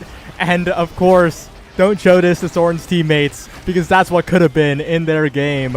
But we'll see if the Bozo Bunch can survive in this one here, because it's still Night Market, it's still Bells with 1,000,000 power, and it's still a Hungry Like Nephew that should be favorites. Yeah, and Bells just with all that speed pushing up, the Era speeding him up as well, and just so much pressure, finds the KO with all that power into the goal, and is able to win the strike war against Streak as well. So as much momentum as Bozo Bunch has, that X build is still just so powerful, and he's able to set up himself up perfectly for an easy goal. Just so many KOs are being found on the goal line, whether it be with the X Maximus, with the Bell Ringer. It's just a lot of pressure on Breads here on defense every single time. Oh, and Streak doesn't quite get the release to take the barrier here. The Bozo Bunch now in trouble. Hungry Like Nephew surging. Despite You Already Lose being low, they don't have a reliable KO at this stage of the game here. Meanwhile, on the other end, it's Streak almost going down, still staggered, despite the lifeline healing, and there's a good strike from Bells to the bottom corner. And despite the heroics, despite the 2-0 lead, it's still looking like a Hungry Like Nephew favor in this 5th point. There's a great pass from Vaughn off the slime and an even better strike to the bottom for Bells. Just perfect execution with not much of a window to score there. And as Bells pushes up, it just feels like the same story of the team being able to focus all their resources on offense, set Bells up perfectly. And a lot of pressure being put here, but Dropletto with the flip going wide just means it's going to be so difficult for Bozo Bunch to find this last barrier. Yeah, and Drop's doing chip damage, but it feels like he's only tickling the Hungry Like Nephew team. You already lose the lowest, but still not taken out despite the entire kits being dumped. And now Bells has the flip available, but the barrier goes down. A huge opening for the Bozo Bunch. A slight mistake by Hungry Like Nephew perhaps, but Bells with the flip doesn't take out Dropletto, and still an opening for Bozo here if they can get it past. But Vaughn stable as ever. There's the Supernova, but not really getting anything meaningful there as the barrier falls on the other end. And Dropletto, good evade. Still a dangerous spot. Really difficult evade to find there, but he's able to live, which puts a lot more pressure on You Already Lose, a lot more pressure on Hungry Like Nephew, as he's really looking for this kill, putting all of his cooldowns into it. Streak is able to save it with the secondary there, and now pushing ahead. A great strike war win to Dropletto, who puts it into the bottom. So Bozo Bunch keep this game alive. It was a hard-fought set, but they're able to get it and get into another draft. I didn't expect that. I thought Bells would just X Maximus, 3,000,000 power, get it done, but instead we're here at another draft. But this is still not a good situation for Bozo. I think this draft is a really bad situation for Bozo. Looking at the Awakenings, there's just too many options available. The hotshot for the Juno, the Might of the Colossus, or the 1-2 punch for the X. The hotshot ends up being denied, but in the end, it still feels pretty bad. Yeah, nothing too great. I mean, the only person on Hungry Like Nephew who was really denied was You Already Lose, having to settle for that Might of the Colossus. Vaughn able to get a second spark. Bell's able to get 1-2 punch. And the fact that Dropletto, who's really, what you're putting a lot of eggs in that basket of the Zentaro scaling, has to deny the hot shot away. So feels like even more of an uphill battle perhaps for Bozo Bunch, but they've done it before. They had some heroics in the last set, and we'll see if we can do it again as Obscure Breads makes a great save against the Bell Ringer of Bells there. Yeah, but the health bar is looking low once again for a drop. The flip is good, one barrier taken. And Bozo are slowly working their way back into this one, but all it takes is one slip up and Bells will start just exploding these fools. Dropletto though with the strike war. Wait a second, it's a brawler that's striking, but Bells with the Bell Ringer. There's a reason he's called Bells, and right now he's just dribbling, looking for the strike reset for the goal. Doesn't even need it. It's just a simple strike as the respawn comes in from the recovery drone. And Hungry Like Nephew 2 away. Yeah, and when the Arrow Beam is on Bells, has something like 200 power, so Obscure Breads could try to time that Bell Ringer all he wanted, but the core was just simply too fast. There was no way it was going to happen, as Dropletto early on in this point taking a lot of damage, but as they go to chase him, it means that the Vice Ult is able to be sent onto them. Bell's taking a lot of damage, but I'm not sure with that bulk up extra stagger that they're going to be able to find the KO here, and they're just able to put that damage right back. It just feels like in core control and damage, Bozo Bunch doesn't really have the advantage in either. Yeah, it feels like they're falling behind even more. You already lose as well. Wait a second, hit stun from Dropletto. Dribble to the top side.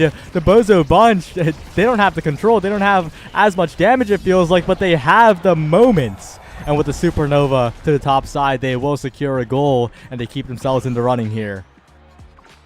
Yeah, just a perfect pass by Streak was found to Dropletto there, who had a beautiful hit stun. And then the perfect angle as well. It feels like it has to be true perfection in the plays from Bozo Bunch to find these points, but they're managing to do it enough to stay alive in this game as Dropletto looks for a KO on You Already Lose, not quite finding it yet, and has to use a lot of cooldowns as the Maelstrom sets up the offense. Vaughn pushing ahead, looking like the old rules ahead of You Already Lose, but each team is able to keep one set up for now, and we'll see what this next Vice Ultimate is able to do, how much pressure it's being able to put on, but Dropletto is somehow just finding these barriers barely, wins another strike war as well to force out the flip, and we'll see if he can set up an offense as two flips on the side of Bozo Bunch are available and a KO is found. This Dropletto guy's doing everything. The hit stun at the very end, winning strike wars against Vaughn. And now we're suddenly at a set point for the Bozo Bunch. They have all the meter in the world, and there's none on the side of Hungry Like Nephew. This is Bozo Bunch's chance to turn this all around and maybe get a draft in their favor, but you gotta watch out for Bells. Oh no, and you gotta watch out for your own Vice Ultimate, unfortunately finding the barrier there, although a lot of damage is being pushed. Dropletto finding the KO on Bells, has those cooldowns to try to find You Already Lose as well, who's gonna have to drop back. Vaughn pushing ahead to try to stall out this power play, and a lot of abilities coming down, but so far it's a great job of stalling by Hungry Like Nephew, and Bells is able to spawn again. Respawn once again on the top side, no meter available, but Dropletto is shrunk. In position though for another strike war win versus Vaughn. This is not how brawler versus goalie usually goes here. As Bells gets hit stunned away, Drops looking for a chance, looking for an opportunity with this flip, but taken so incredibly low. Hit stun taken out by the Arrow Beam of all things. Can Streak be the hero with this flip is the question here. You got to make something happen before Hungry Like Nephew can get back in position. The respawn comes in, 1 second left. Bells rushing forward, but Dropletto is back, and Streak still has that flip available. You got to watch out for the overtime slimes, but I think that they might have secured a little bit of insurance here, but again, Bells is just getting in there over and over. getting in there, but also taking a lot of damage as he does it. Almost KO'd once again, and what a strike by Breads against the primary from Era there. Is able to keep it alive. They find the KO, and they force the flip out of You Already Lose. Vaughn has a flip still. Gonna try to push up, be aggressive with this, and put the pressure on Breads not being able to step up because of the threat of that flip. So far, able to stall it out and not able to get the core to drop Leto in a scoring position. A lot of stalling done by Vaughn there is able to get us back in a position where it's even, and Bells makes it not even so quickly. Oh, dangerous spot for Obscure Breads. Gets it out of there. Now to Supernova to dribble from Streak. Looking for a shot, but not quite enough. The core stop, the Strike War win, the stall out, and Dropleto's back. The jump is burned. The best chance the Boza Bunch have had in this entire point. It feels like a great save by Breads with the secondary. Dropleto looking for a dribble to the bottom side, but Vaughn has cooldowns back. It's going to be so hard to score, and this time Vaughn does win the Strike War. Breads sending it around the world now, and Bell's looking for maybe a cheeky KO, maybe something to turn the tide once again. As Drop chases Shrunk once more. Such a difficult spot to be in for both the brawlers as the core goes flying past them, looking for something, but a rare error from Vaughn. The core goes right past him, and the Bozo Bunch got exactly the break they needed. Dropleto in that set, he had the hype moments and he has the aura right at the end to make Vaughn somehow, you know, that jump just doesn't quite catch the slime. And so we're going to a set 5 after all of that. What a crazy set we had. We'll see what Dropleto is able to get here, what he goes for. I think leaving that heavy impact for potentially the Now or the Vice, but it'd be a really strong pickup on Era if it's picked up. Taking the Reptile Remedy means he's going to be able to be out there more, try to get more opportunities with those Strike Wars. The Era does end up taking the heavy impact, so it's going to be Adrenaline Rush on the Vice instead. Not a lot found. I mean, that Prize Fighter on Bells is going to be very scary if they let it snowball, but they've been able to find enough return KOs that I don't think it'll be a problem unless Bells does something like finding 2 KOs right at the start of a point, and he almost does find 1 right there, but not quite. Yeah, Obscure Bread's forced to fly away with the lifeline. 2 barriers down already. And Bell's chasing, looking for the stacks on this prize fighter, the win condition for Hungry Like Nephew, and Bells with a shot right in the middle. Perfectly placed. Hug once again with the lead here. We'll see if they can hold on. Yeah, beautiful passing plays found amidst the chaos of the Vice secondary. All those abilities flying through, and it's just the simple pass up to Bells that's able to find it. We'll see what he can do, as every single time that X Maximus and the specialized training with this now 200 power is such a threat, and it's able to get both barriers down early on as they rotate the core around, try to find some kind of offense for Dropleto, who's having to do it all himself here. Doesn't quite find a KO, but they do get 1 barrier, and we'll see what Dropleto can do as they finally have a consistent offense here in this set. Yeah, the Breads through. The Slime's scary, but they get it around here. The Timeless Creator making them a little bit larger. The bounces making them a little bit scarier for Hungry Like Nephew. The flips available for Streak and Drop. Can they move the core forward is the question, though. There's so many Slimes, and You Already Lose is always there to follow up afterwards as Bells goes in for some positioning, for the Strike Wars, for the rebounds. A flip forced out of Breads, and Vaughn walking all the way forward, but it'll be Bells with a shot to the bottom corner. And now Hungry Like Nephew just 1 goal away. Both points just so perfectly set up. The Maelstrom into the bottom corner meant that Breads and Streak both had to walk up, and then Bells knew to strike it right there. Just beautiful execution. And as much as we've seen the heroics from Bozo Bunch, we're going to need even more here as both barriers are opened early on, and they're going to have to fight back from quite a deficit here. Yeah, just lack of control, it feels like. Dropleto trying to get in position to find a goal, but it's so difficult. A good Strike War by Streak, but Vaughn's approaching. Bell's approaching. Top side. Obscure Bread's almost a save, but it'll be Bells once more. And Hungry Like Nephew will secure this first game. Yeah, Vaughn in that whole last set, it felt like was on the offense, looking like a midfielder the entire time. Just really making use of all that speed that he was able to pick up with the 2 sparks, with the agility, the glass cannon, and the momentum boots as well. Was able to do so much on the offense. As you look at the redirects, I don't think on Night Market you ever see a spread quite like that, like you see on Hungry Like Nephew here, of Vaughn with 321, 7 assists, even more assists than his midfielder, just doing it all there. And as much as we saw Dropletto and Bozo Bunch try to claw back, they were able to get it to a 5th set. It seems like the scaling just didn't quite come for them. And Hungry Like Nephew just consistently played, their game and to a T. Yeah, he really just controlled the entire map. He was walking up so much as well. There were some flubs in the 4th set, but after he locked in, it was lights out. That final set, masterclass by Hungry Like Nephew. And Bozo Bunch, they got to go back to the drawing board perhaps for the next game, because it kind of felt like on the offense, Dropletto was 1v9, and on the defense, Breads was 1v9 as well. It's difficult. The Vice provided a lot of damage, but it just felt like possession was always in Hungry Like Nephew's side.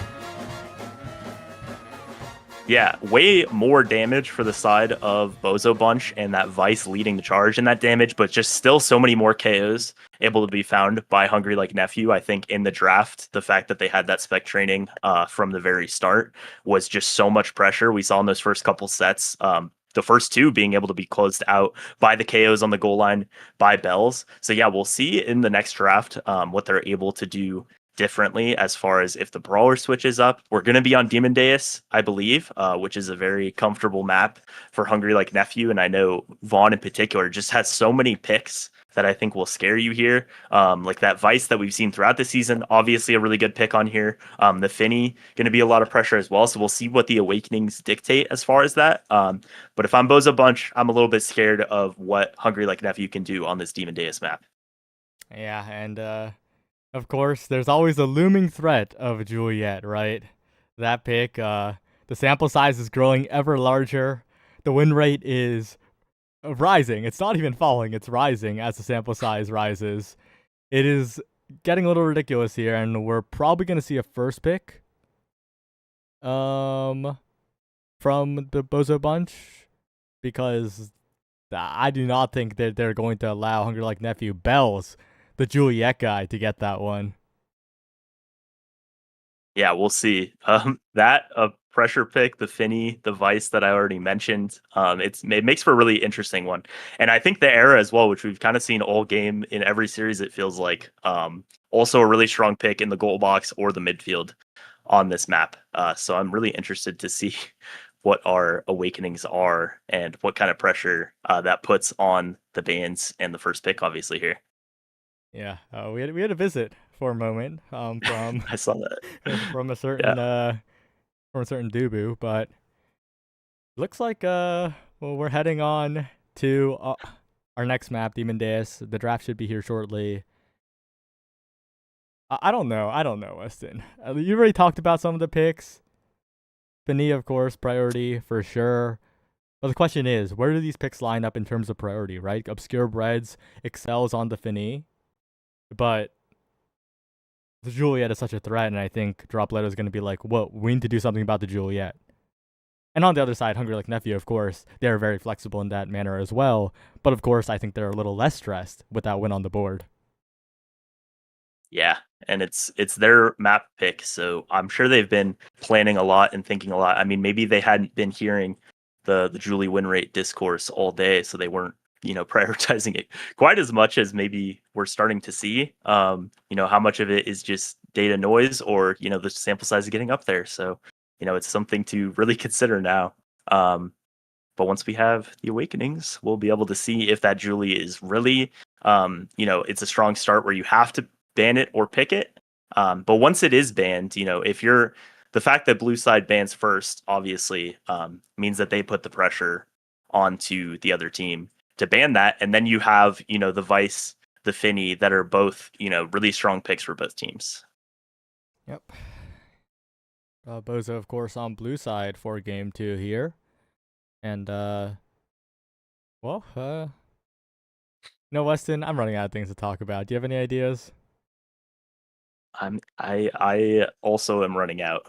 But that was a lot of fun in those couple miracle points that that Dropletto was able to find. It felt like they were behind in the draft, like the character draft, behind in the awakening drafts, a lot of disadvantaged positions.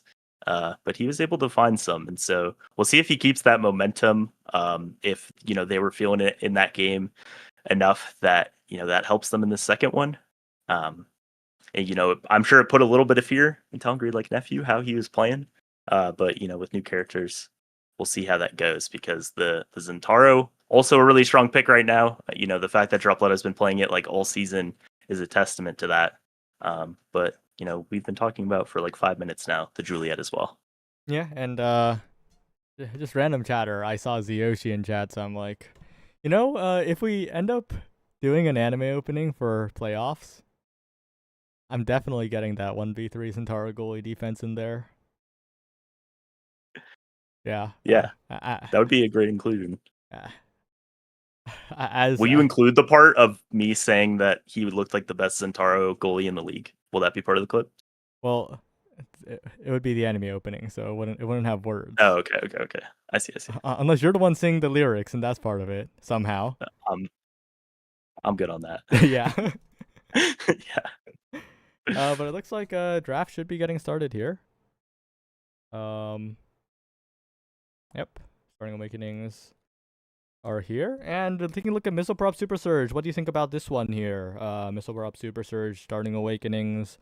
Doesn't really incentivize Julie, but like it doesn't disincentivize it either, really. So yeah, the Super Surge is that is really interesting, because the Zen and the Julie both look strong here. And it's not a lot for Finny. The Missile Prop can help a little bit. But yeah, that is very interesting. I'm curious what Bozo Bunch ban here, because I think all the pressure is on Hungry Like Nephew to potentially ban that Juliet and see what happens.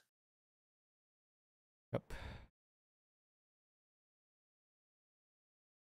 And we're just waiting for the draft to get started. We'll see. But I don't know, Weston. They're taking so long. They're really making our jobs hard. They are. It looks like you guys seem like you need some help. Wait, you guys look like you need some.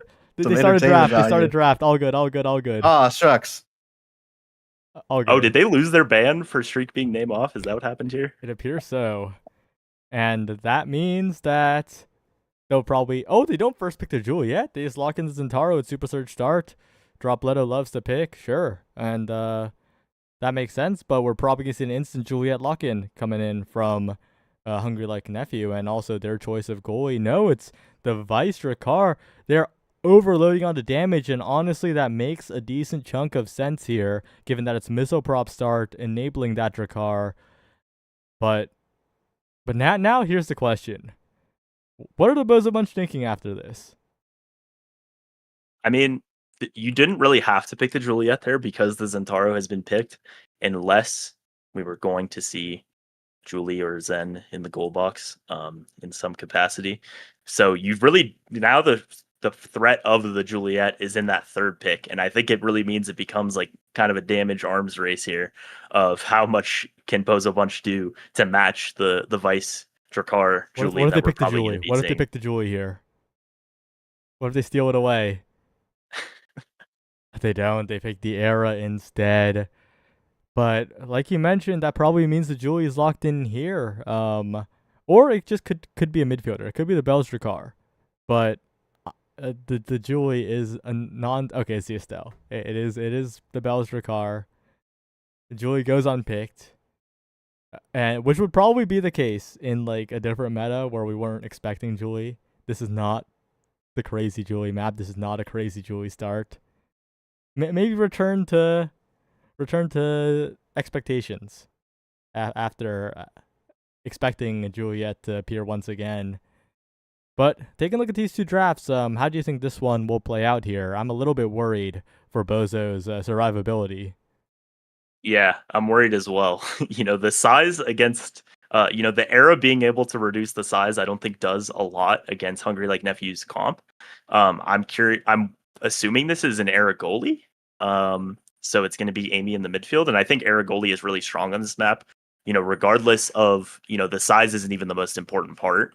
She just has good tools to set up offense and defense. So I really like that pick, but I do agree that I'm a little bit scared for the damage that Hungry Like Nephew can output here. And I wonder how much of an effect the no ban from Bozo Bunch had on that, because maybe you would have banned the Vice, maybe you would have banned the Julie, which didn't get picked, but it maybe affected things here. And yeah, we'll see what they're able to do to try to stay alive, but it is Obscure Breads on the Aragoli here. Yeah, taking a look into the match chat discourse, it seems that Bozo Bunch didn't expect anything. Didn't really expect what Hungry Like Nephew picked. What they would have banned was apparently not any of their characters, which is quite interesting, I got to say. What they have banned then? Maybe the Juliet. Yeah. maybe we talked about it for like 8 minutes, so you would think it is. But yeah, maybe Juno as well. But as much as we talked about the damage, it's Dropletto finding the KO early on, but Vaughn just wins every single strike war and is able to find both barriers, and not much able to be found out of this power play quite yet from Bozo Bunch. Yeah, it's a bit of a negative power play here as Bells goes in. Streak taken relatively low as well. Got to be a little bit careful when playing up here. Once again, the dribbling plays between Bells and Streak, and the hit stun away. The strike war wins, though, from the Bozo Bunch. Somehow, a miracle, they get it out of there, but it's still only one barrier taken. Dropletto really doesn't want to use the flip here, but is forced to. They maintain possession, though, and the point is really evened up, and Vaughn is exploded to the top side. Maybe a swing for the Bozo Bunch, but it's a really volatile first point. Yeah, and with the eject button able to get to the safety of his own goal, and Dropletto just doesn't have the speed to chase him down here as Vaughn comes in with the ultimate, forces out the flip from Obscure Breads, but the ultimate from Dropletto, the dash as well, is able to find it. So kind of a disaster early on in that point for Bozo Bunch, as they lost both barriers within about 20 seconds, but they're able to bring it back around, and first point goes to them. Yep, but we already saw the damage output being a little bit crazy from both these teams. One slip up, Obscure Breads with no meter available. That could be the difference here as Drop goes in. These primaries, these slice and dices have lined up so well, but Streak taking a ton of damage. Same can be said by Yuri Lose. In both games so far, the Aeronados have been doing so much damage.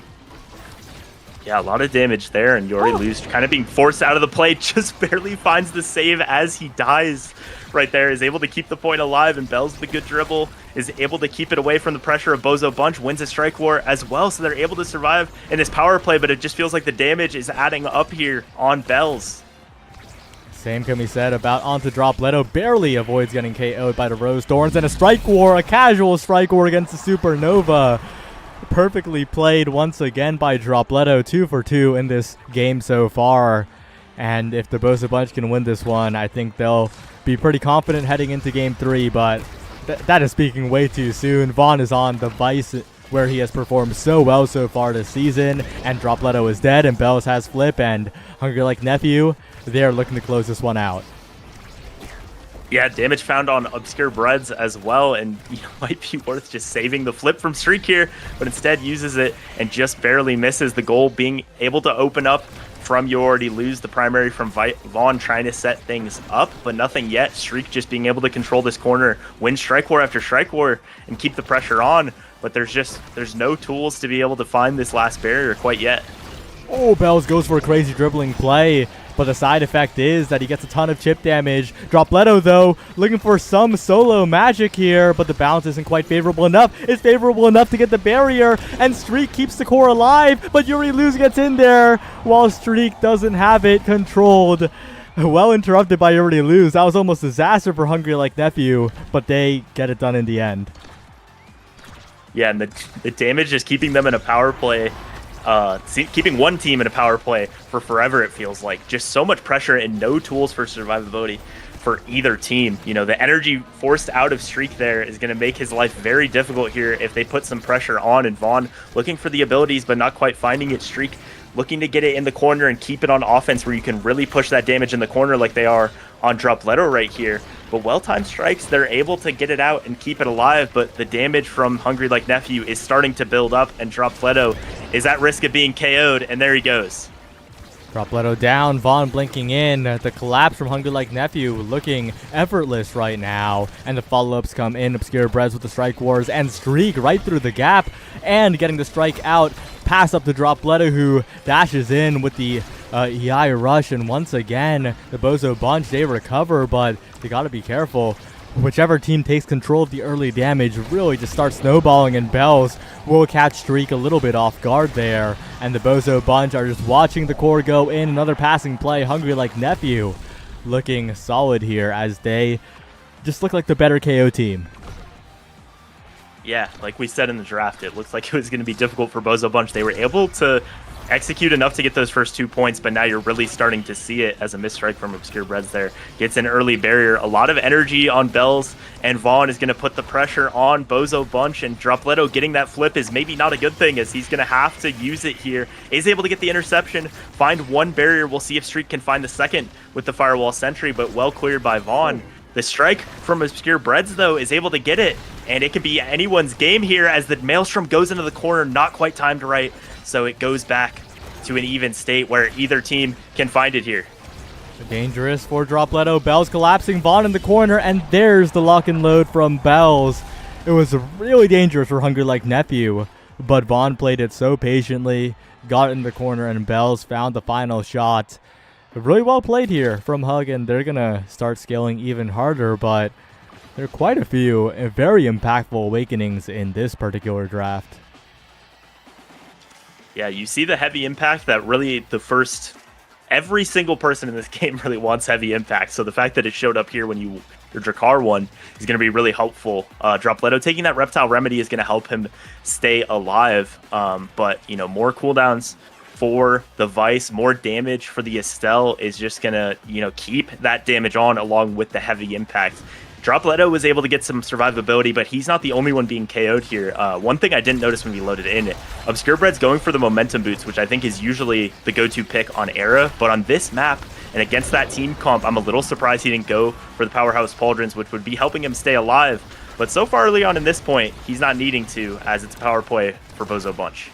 Yeah, I think the goal is to be able to step up the midline for as long as possible, especially in barrier advantage situations. But the Bozo Bunch, not many barrier advantage situations so far, but when they have the lead, when they have the net open, they do convert quite swiftly, as Dropletto does there. It's a 1-0 lead for now, but they got to close the set out.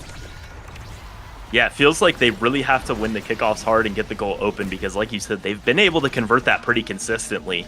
The Amy and the Zen are able to put so much pressure on the goalie, especially a goalie with not a lot of defensive tools. But when the point starts to go longer and the damage starts to add up like it is on Obscure Breads right here, it just feels like it's Hungry Like Nephew's points to lose. And they're doing all the winning so far in this one as they pass down to Vaughn, who's going to try to set up an offense, although misses the strike, and the core gets away from him. Oh, and a great strike war by Streak as well. Gets past Bells, who was incredibly low. Potentially a KO target, but instead just playing offense around the Drakkar. It looks like Streak's got to be careful, though. If you find yourself a little bit too close to the edge, you can go down. A creative angle by Drop. Almost gets a good rebound, but not quite. And Obscure Breads, of course, has got to watch his health as well. Follow up by Dropletto. You already lose, taken low, almost KO'd, and the barrier's falling. This is the win condition for the Bozo Bunch. A glitch pop to the top side, a bewitching beam to send it forward, but not quite enough. Now, the core speed, Streak's follow-up is good, and the Bozo Bunch, they need more of that, but it's not going to be easy. Yeah, and the damage specifically on You Already Lose that point was able to force him out of the offense for pretty much the entire time, just having to hold hands with Vaughn in the net and try to defend, but eventually there's enough confirms to bring it down. But completely different story at this point early on, as Bells is able to find a KO with those Palm Warriors early on. You Already Lose able to get the prize fighter stack that he lost last point back as well, so it's going to be a lot of pressure, but no barriers found yet off of that power play.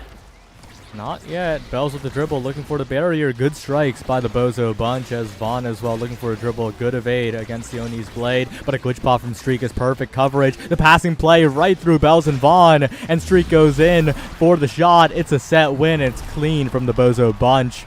They found their passing lanes so reliably there, and of course, once they have the barrier advantage, they have a comp that can convert. Yeah, and when they put the damage pressure on You Already Lose, it felt like him and Vaughn were maybe, stepping on each other's toes just a little bit, like both trying to do the same things on defense, and it kind of just fell apart for them. And 3 points in a row, they were able to get those barriers open and score very quickly. The conversion, like we talked about, was so strong for them. And Streak now with the specialized training and the extra special is going to put so much pressure on that defense. Just the damage as well, going to force out those evades and hopefully for them be able to find those barriers as well. The Monumentalist with those NATOs coming in, it's just going to be a lot of creations that put the pressure on the net here. You already lose with that Among Titans is maybe going to be able to get away from some of that pressure, but I really like the creations scaling that Bozo Bunch was able to get here to start to put the pressure even more on that defense. But one thing hasn't changed, right? It's the damage coming in. Streak taken out by the shotgun. Obscure Bread stunned away. One barrier down, almost two, as Dropletto looks for some hit stun to help out. It goes around the world and You Already Lose. A good follow-up will secure the second barrier. And these situations are so advantageous for Hungry Like Nephew. It feels impossible for the Bozo Bunch to even get a foothold if it's a 2 barriers to none situation, but the same can be said about both teams. Bells with a double KO, the lock and load catches 2, and Obscure Bread's also gone as well. Gets a return kill with the NATO, which was pretty funny, and that does make the energy situation a tiny bit better for Bozo, but what a spectacular point from Hungry Like Nephew. Yeah, and it wasn't on the member with Prize Fighter, unfortunately, either, so not much pressure being put on. But if Bozo Bunch can win the kickoffs as hard as they just did there, we talked about all last set, they're able to convert pretty consistently with all the stuns and now the creations that they have, but they were only able to get one, not open the goal quite yet as they dash in and try to find it, but Obscure Breads, oh no, being pushed out onto the side. Bell's getting that 1-2 punch, or sorry, Vaughn has the 1-2 punch. But that is just so much damage pressure onto Breads, who's going to be tossed around, pulled out of the goal net, and it's Streak who's going to have to try to play defense here. Not going to be easy. They do have a flip, but they would rather use that for offense here. Dropletto as well. A lot of risky EI rushes near the edge. Could get punished by any number of cooldowns, but they do open up the net. That opens up the map. That opens up the entire game for the Bozo Bunch, really. The gameplay changes completely like that. Streak with the interrupt on the pass on the enemy half. Has plenty of range to do so, and it's evened up. Yeah, just nothing left for Vaughn to save it there. He was able to get the orb right at the end for the extra energy, but nothing going there. And, Streak, we'll see how he uses these turrets, if it's consistently for damage, if it's consistently to pressure on the barrier. It looks to be, more zoning and damage that time, but it's not able to find much. And Vaughn, with a great setup, is able to find that first barrier and force it into these corners where that lock and load, that pressure from Bells is going to be so scary. But the core gets away. Dropletto trying to find the KO, trying to find that second barrier, but it's his teammate Streak who ends up going down. And the missed clear there as Vaughn finds his way in, is able to get that second barrier open. You Already Lose with a follow-up, not quite getting the goal itself. Dropletto helping out as well on the defensive strike wars, one in the midfield. As Obscure Breads going up to the top side. Dropletto looking for the barrier, but Vaughn is just too solid here. Bells now, and then You Already Lose with the follow-up. It's like there's 2 long-range Estelle Crystal Thorns available. And well played by Hungry Like Nephew to convert there, but you gotta look at the meter in these situations, and Bells and Vaughn are looking poised to close this one out. And Obscure Breads has absolutely no energy, so has to eat that entire Vice ultimate, being pushed away from the goal once again by Bells here, although the Firewall Sentry is able to save it. That time, the flip forced out from Vaughn and not finding much. One Strike Horse by Dropletto is putting the pressure back on, and the flip as well. They're just keeping the core in there, and they're not able to go and confirm this kill against Obscure Breads, and now it's You Already Lose who ends up going down. There's no way from the brink of a sweep in the point to very much in the advantage are the Bozo Bunch. All it takes is one play, and Dropletto's there with the Firewall Sentry from Streak. What a hold by Obscure Breads. What survival by Obscure Breads, and Bells had the flip on the barrier, but lost to the Firewall Sentry earlier. And both of these forward duos have so much hit stun, so much range, that whichever team has the goal open, it's so much pressure on that goalie to try to clear against, like you said, like 2 Crystal Thorns, the Amy jump, the Vice, all of this coming in. And it's Bozo Bunch who opened the goal up early as Streak almost dies in the corner, but is able to stay alive. We'll see if this Maelstrom can find any value. Not quite, and You Already Lose almost KO'd in the corner, but for now, Hungry Like Nephew is holding on. Dropletto low as well. Vaughn getting in there with the Strike Wars. A piercing shot. Not quite enough here, but the Firewall Sentry comes in. Dropletto trying to be the hero, but instead it's Bells around the world. You already lose, collapsing as well. The NATO a little bit, but Bells has a follow-up strike. An impossible defense for Obscure Breads, but he was close. He was somehow close, like you said, completely impossible. With Vaughn coming in there, a perfectly timed ultimate and just putting so much pressure on the evades the entire set. A great play to take that set home. And it's going to get them some more damage here. A lot of different options. You see Deadeye there, which the Amy is really going to potentially want unless they go for survivability. The Vice is going to take it instead, but there's a lot of speed in here to try to survive. Really interesting that Bells goes for the cast to last as a deny there. Yeah, a lot of speed in here. The Stinger going to drop Leto to try to, fight back and find some KOs for Bozo Bunch. But it's an interesting draft all around, and Obscure Breads with that Orb Replicator is going to try to get some energy onto his teammates to try to stay alive. Yeah. Oh, Obscure Breads has been greedy with energy a little bit this entire game, it feels like, and gets punished there. Dropletto, though, keeping up the offense, trying to make sure that Hungry Like Nephew can't get too much, but they do get both barriers, and they're looking for a Strike War win to close this one out. The defense is there from the Bozo Bunch, but not much else, and that draft confused me a little. I thought that Dropletto would do better with the Fight or Flight and streak with the Stinger instead, because Drop has Twin Drive, right? The double refresh potentially, and of course more mobility on the Playmaker. But, they're making plays nonetheless. The Firewall Sentry into the EI Rush. We've seen that so many times before, and they build up a lot of meter while doing it as well. Yeah, and just on the note of what you just said about the Fight or Flight as well, Dropletto has been the one, it feels like, who has been taking the brunt of the damage more other than Breads. So, if he gets staggered, he'd get both of those back. But instead, they put it on Streak, and that first point they were able to find. And it's them putting the damage onto Bells here and the KO as well. Dropletto able to find it with the stun here. And we'll see if he uses the flip to get the barrier. He does, able to find the timing through that Vice ultimate. And we'll see if they can convert before Bells is back and starts putting the pressure on. They're close to a flip on both Breads and Streak, but nothing yet. But the Firewall Sentry is able to stun Vaughn. He's not able to get down in time. And it's a quick 2-0 for Bozo Bunch. That was such a good play, too. Dropletto went for the orb, kind of, but immediately just a fake out. Rushes forward, and Streak is already there together in the play.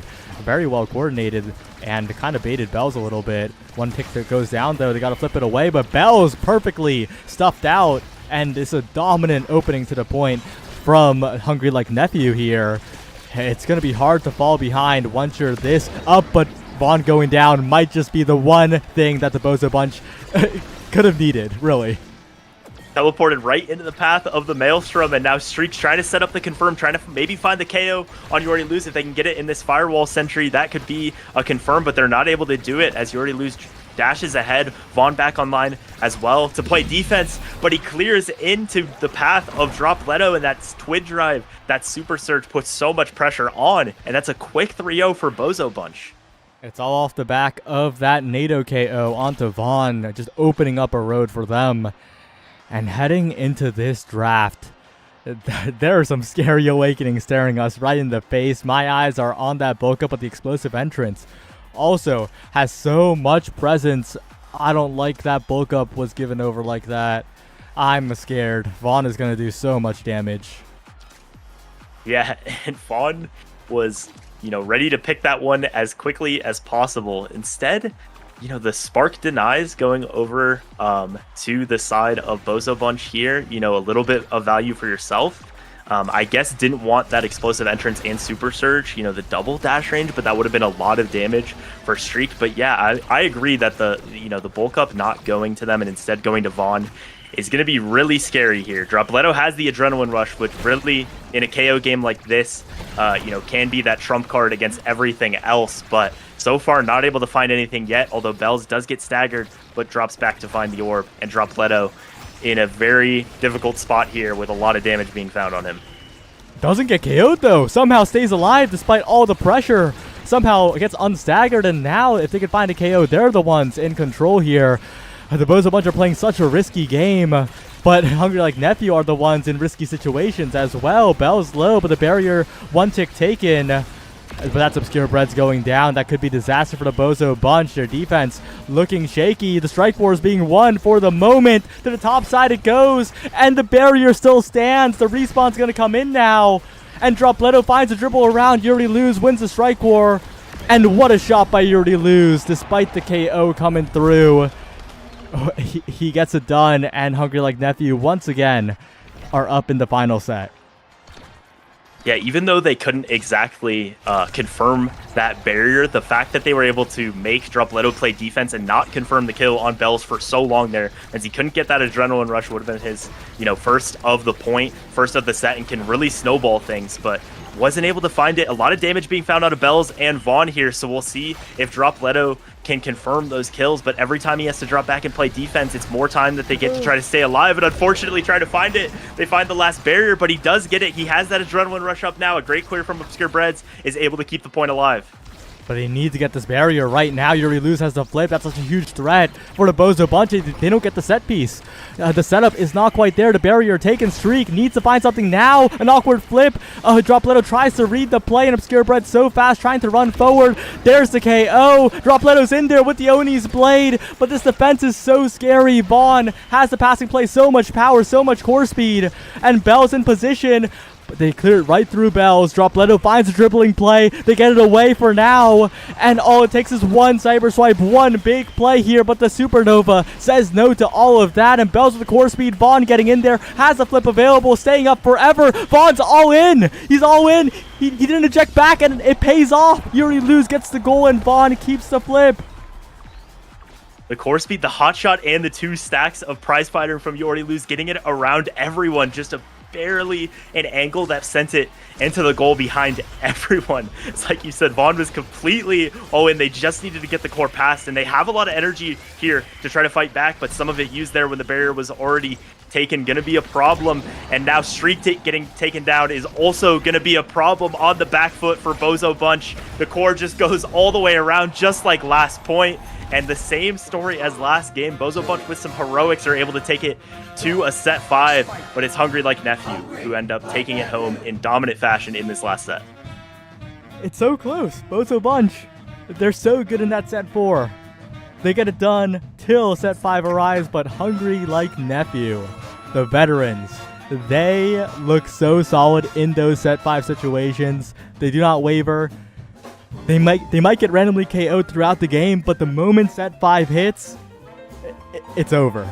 And they played it so well. Yuri Luz in particular just turned it up another notch in that set 5 and got it done. Yeah, and these redirect numbers, considering it was a 22-minute game, are just, it feels like so low across the board with how many KOs there were and how much focus was on, confirming those. No one really touching the core that much, but it was 16 KOs for Hungry Like Nephew that was able to do it, and in those last couple points, just being found time and time again, Dropletto, much like the last game, was able to find a lot of heroic plays, led in redirects here. But Vaughn holding it down, setting up offense, setting up defense was a little bit too much. And yeah, like you said, in set 5 in both games, really, they just looked like the more confident, the more calm and collected team. They took it home both times. Yep. Well played, Hungry Like Nephew. They now advance to a nasl leading record, tied with Showtime, 3-1. Which is very good. A very, very good spot to be in. There are so many teams at 2-2 right now. And that is going to be a mess as playoffs slowly approaches. We're almost at the halfway point of the season. And really nothing has shaken up at all, right? Like, we still have no idea who's going to be in playoffs. Usually by this time of the season, we're like, these teams are pretty much locked. But that's not the case. Yeah, we might know less than we knew at the very start of the season. I would say we probably do, because last week everyone was 2-1 or 1-2. This week a few teams fall below, a few teams go above, but there's still that huge pack of 2-2 teams right in the middle of the league, 6 of them. So yeah, we'll see how they rate themselves in the next few weeks. But as we're halfway, like you said, just it's anyone's league, it's anyone's game here. Yep. Well, the one thing I do kind of feel like is somewhat taking shape in my mind is who I'm going to be voting on the All-Pro ballot because we've seen some stellar performances through these 4 weeks. A certain brawler, a certain goalie. We've talked about it before. And yeah, other than that, we're going to head to the post show in just a bit where we talk to some of the winners from today. So don't go anywhere, and we'll see you very, very soon.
Hello, everyone, and welcome to the post show for nasl Season 6, Week 4. We're here with 3 of the winners from today, Moffin, 3Z, and Vaughn, as it's a day full of 2-0s.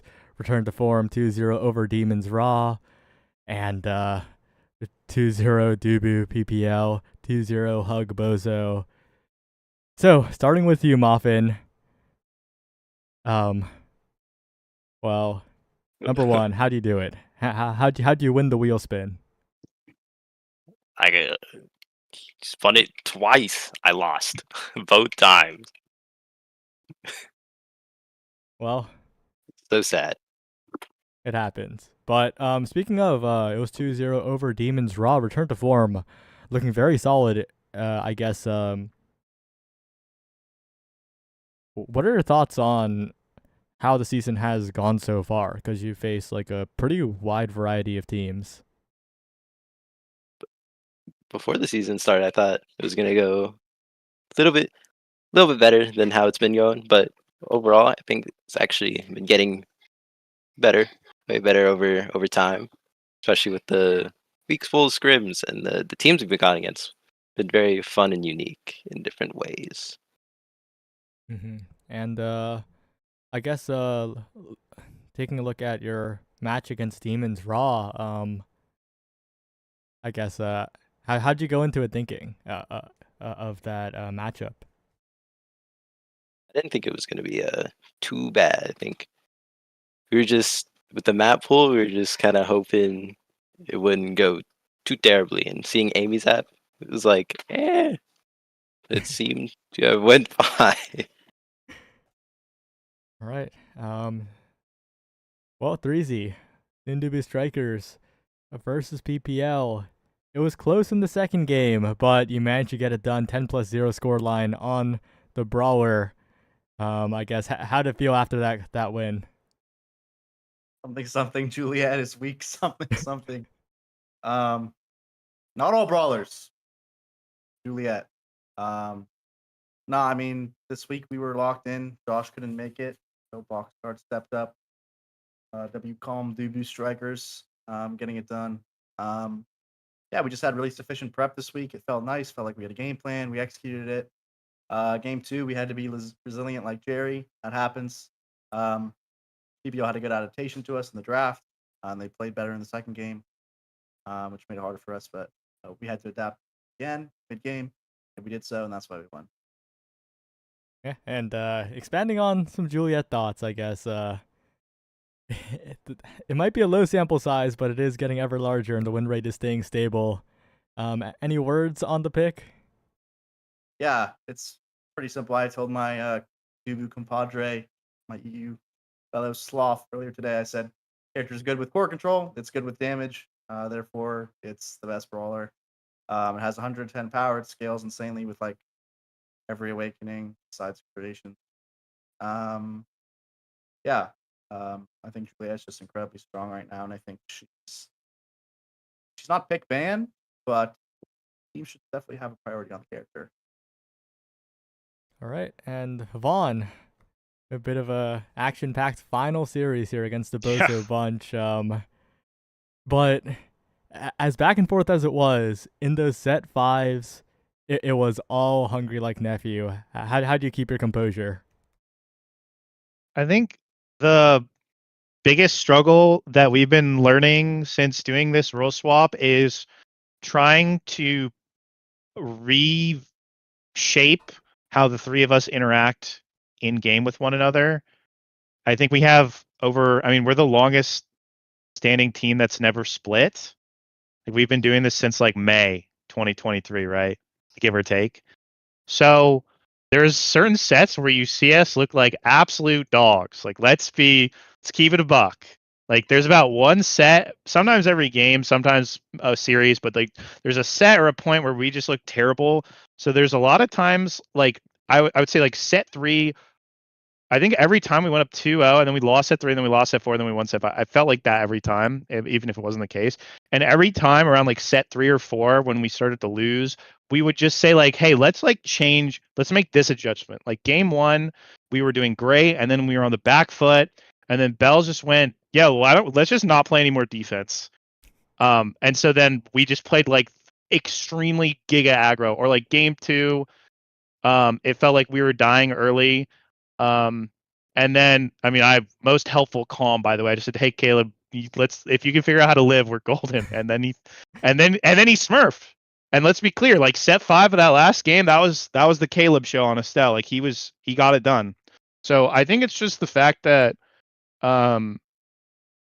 I think everyone is willing to be flexible in how they're approaching the game, and they're receptive to, especially me, kind of sometimes being like, "Hey, like I think we should do this now. Like go do it," or "I want you to do this now." So I think that is a big reason why we were able to tough it out. And we've been in set 5 so many times. So that's probably how I would summarize that upside. Mm-hmm. And I guess taking a look back at how this game went, what are your thoughts on Night Market as a map? Because the Hungry Like Nephew did feel pretty prepared for that map, and especially how you played on the defense. It's a classic map, of course, but it is making a return after a bit of an absence. Yeah, so if anyone is friends with me, they know that it's my actually the most hated competitive map as a midfielder. I think I want to blow my brains out playing Night Market as a midfielder. Goalie, you get to do whatever you want. You can pick any character in the game. You can like do a Gumi impression and just run around with your head cut off. Like the map is super chill. We had never played it before those 3, because we've scrimmaged once, and it was versus our subs, and we didn't win a single game for 2 hours. So we only played the maps in that map pool. But I knew that Ali or Bells is so good at Night Market at taking up space that like Caleb and I would just figure it out if we went to Night Market. And I was really excited to pick the Juno, because way back like 2 years ago when I first started learning Juno goalie, it was because I would pick it on that map on the off rollers. So it was good. I think we can obviously improve at it. And Bozo was really resilient. Fred's streak and drop are all beasts.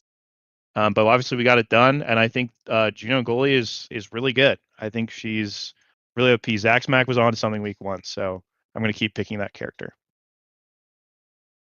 All right, and with that, we'll just go to shoutouts. Breezy, you got any shoutouts before we close? I got hella shoutouts. Hella.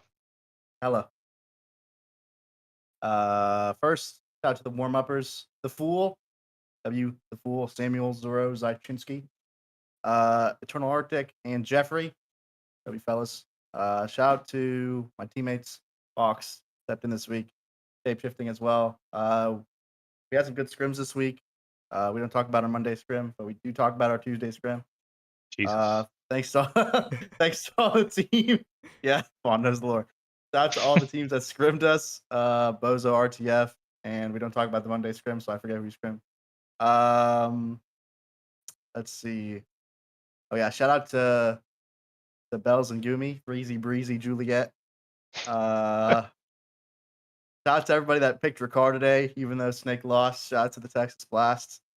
Shout out to Liari who picked Luna today. That was awesome, even though she lost on pick. W Luna representation. Shout out to Drop Leto. That guy played like a beast today, even though he lost. Classic Drop Leto loss into amazing performance. Unfortunate. Where my hug at? Facts. All right, well, you covered like a good third of the entire community. I'm down. Muffin, anyone you want to shout out? My team and my W coach Hook Resets telling me what to change up and make you to pass for warming us up, and Sudubu yesterday scrimming us, I think. This bastard. All he does is Rasmus primary hook me. Babo Flush. Oh. All right, Vaughn. Any final shout outs? Yeah, I'd like to shout out Cardbox, Wallaby Gangsta, We, Carmine, and Ratman Rob, and Cardinals 29, because these people will send me these like really nice messages, win or lose. Oh, and also Streak actually, and also Drop Leto. I forgot about those guys too. Okay, those guys send me really nice messages like before games, after games. And it's really cool because I like the positivity that I feel like is surrounding the league in general, at least for me. Like I've had a really pleasant experience interacting with the new teams that have formed, old teams that have looked different, and like players around the scene. So I'll take the second third of the community off of 3Z's shoulders. So I wanted to shout out those people and anyone else who's been really supportive. It's been really cool. Like it's been fun. Like it's a really good time. And otherwise, I just want to shout out my ref Potat because it was his first time ever reffing today, and I thought he did fantastic. So shout out to all the refs because it is a thankless job. Like That's true. Yeah. So obviously, it's always a shout out to Bestie and Slot, but I want to specifically shout out the ref army that we slowly have been developing. It's really cool that people are like stepping up to just like give their time to something that they don't really get anything out of. So that's really cool. Like obviously, just other than the satisfaction of the day. So those are my shout outs, and shout out Drakkar. I think our team is cool and we pick a lot of different stuff. I feel like you never know what we'll pick on the day, so stay tuned because we got more stuff cooking. All right, Where my hug at? Thank you once again for watching and playing and anythinging. Another week of the North American Strikers League. It's been week 4. Next week will be week 5, and tomorrow, hopefully, will be the supercut of NASA and Nasty. So, thanks for watching, everyone, and have a good night. Oh, wait. Exclamation point shop! Exclamation point shop! Yeah, exclamation point shop! Showtime Mako! Yummy! Okay, bye.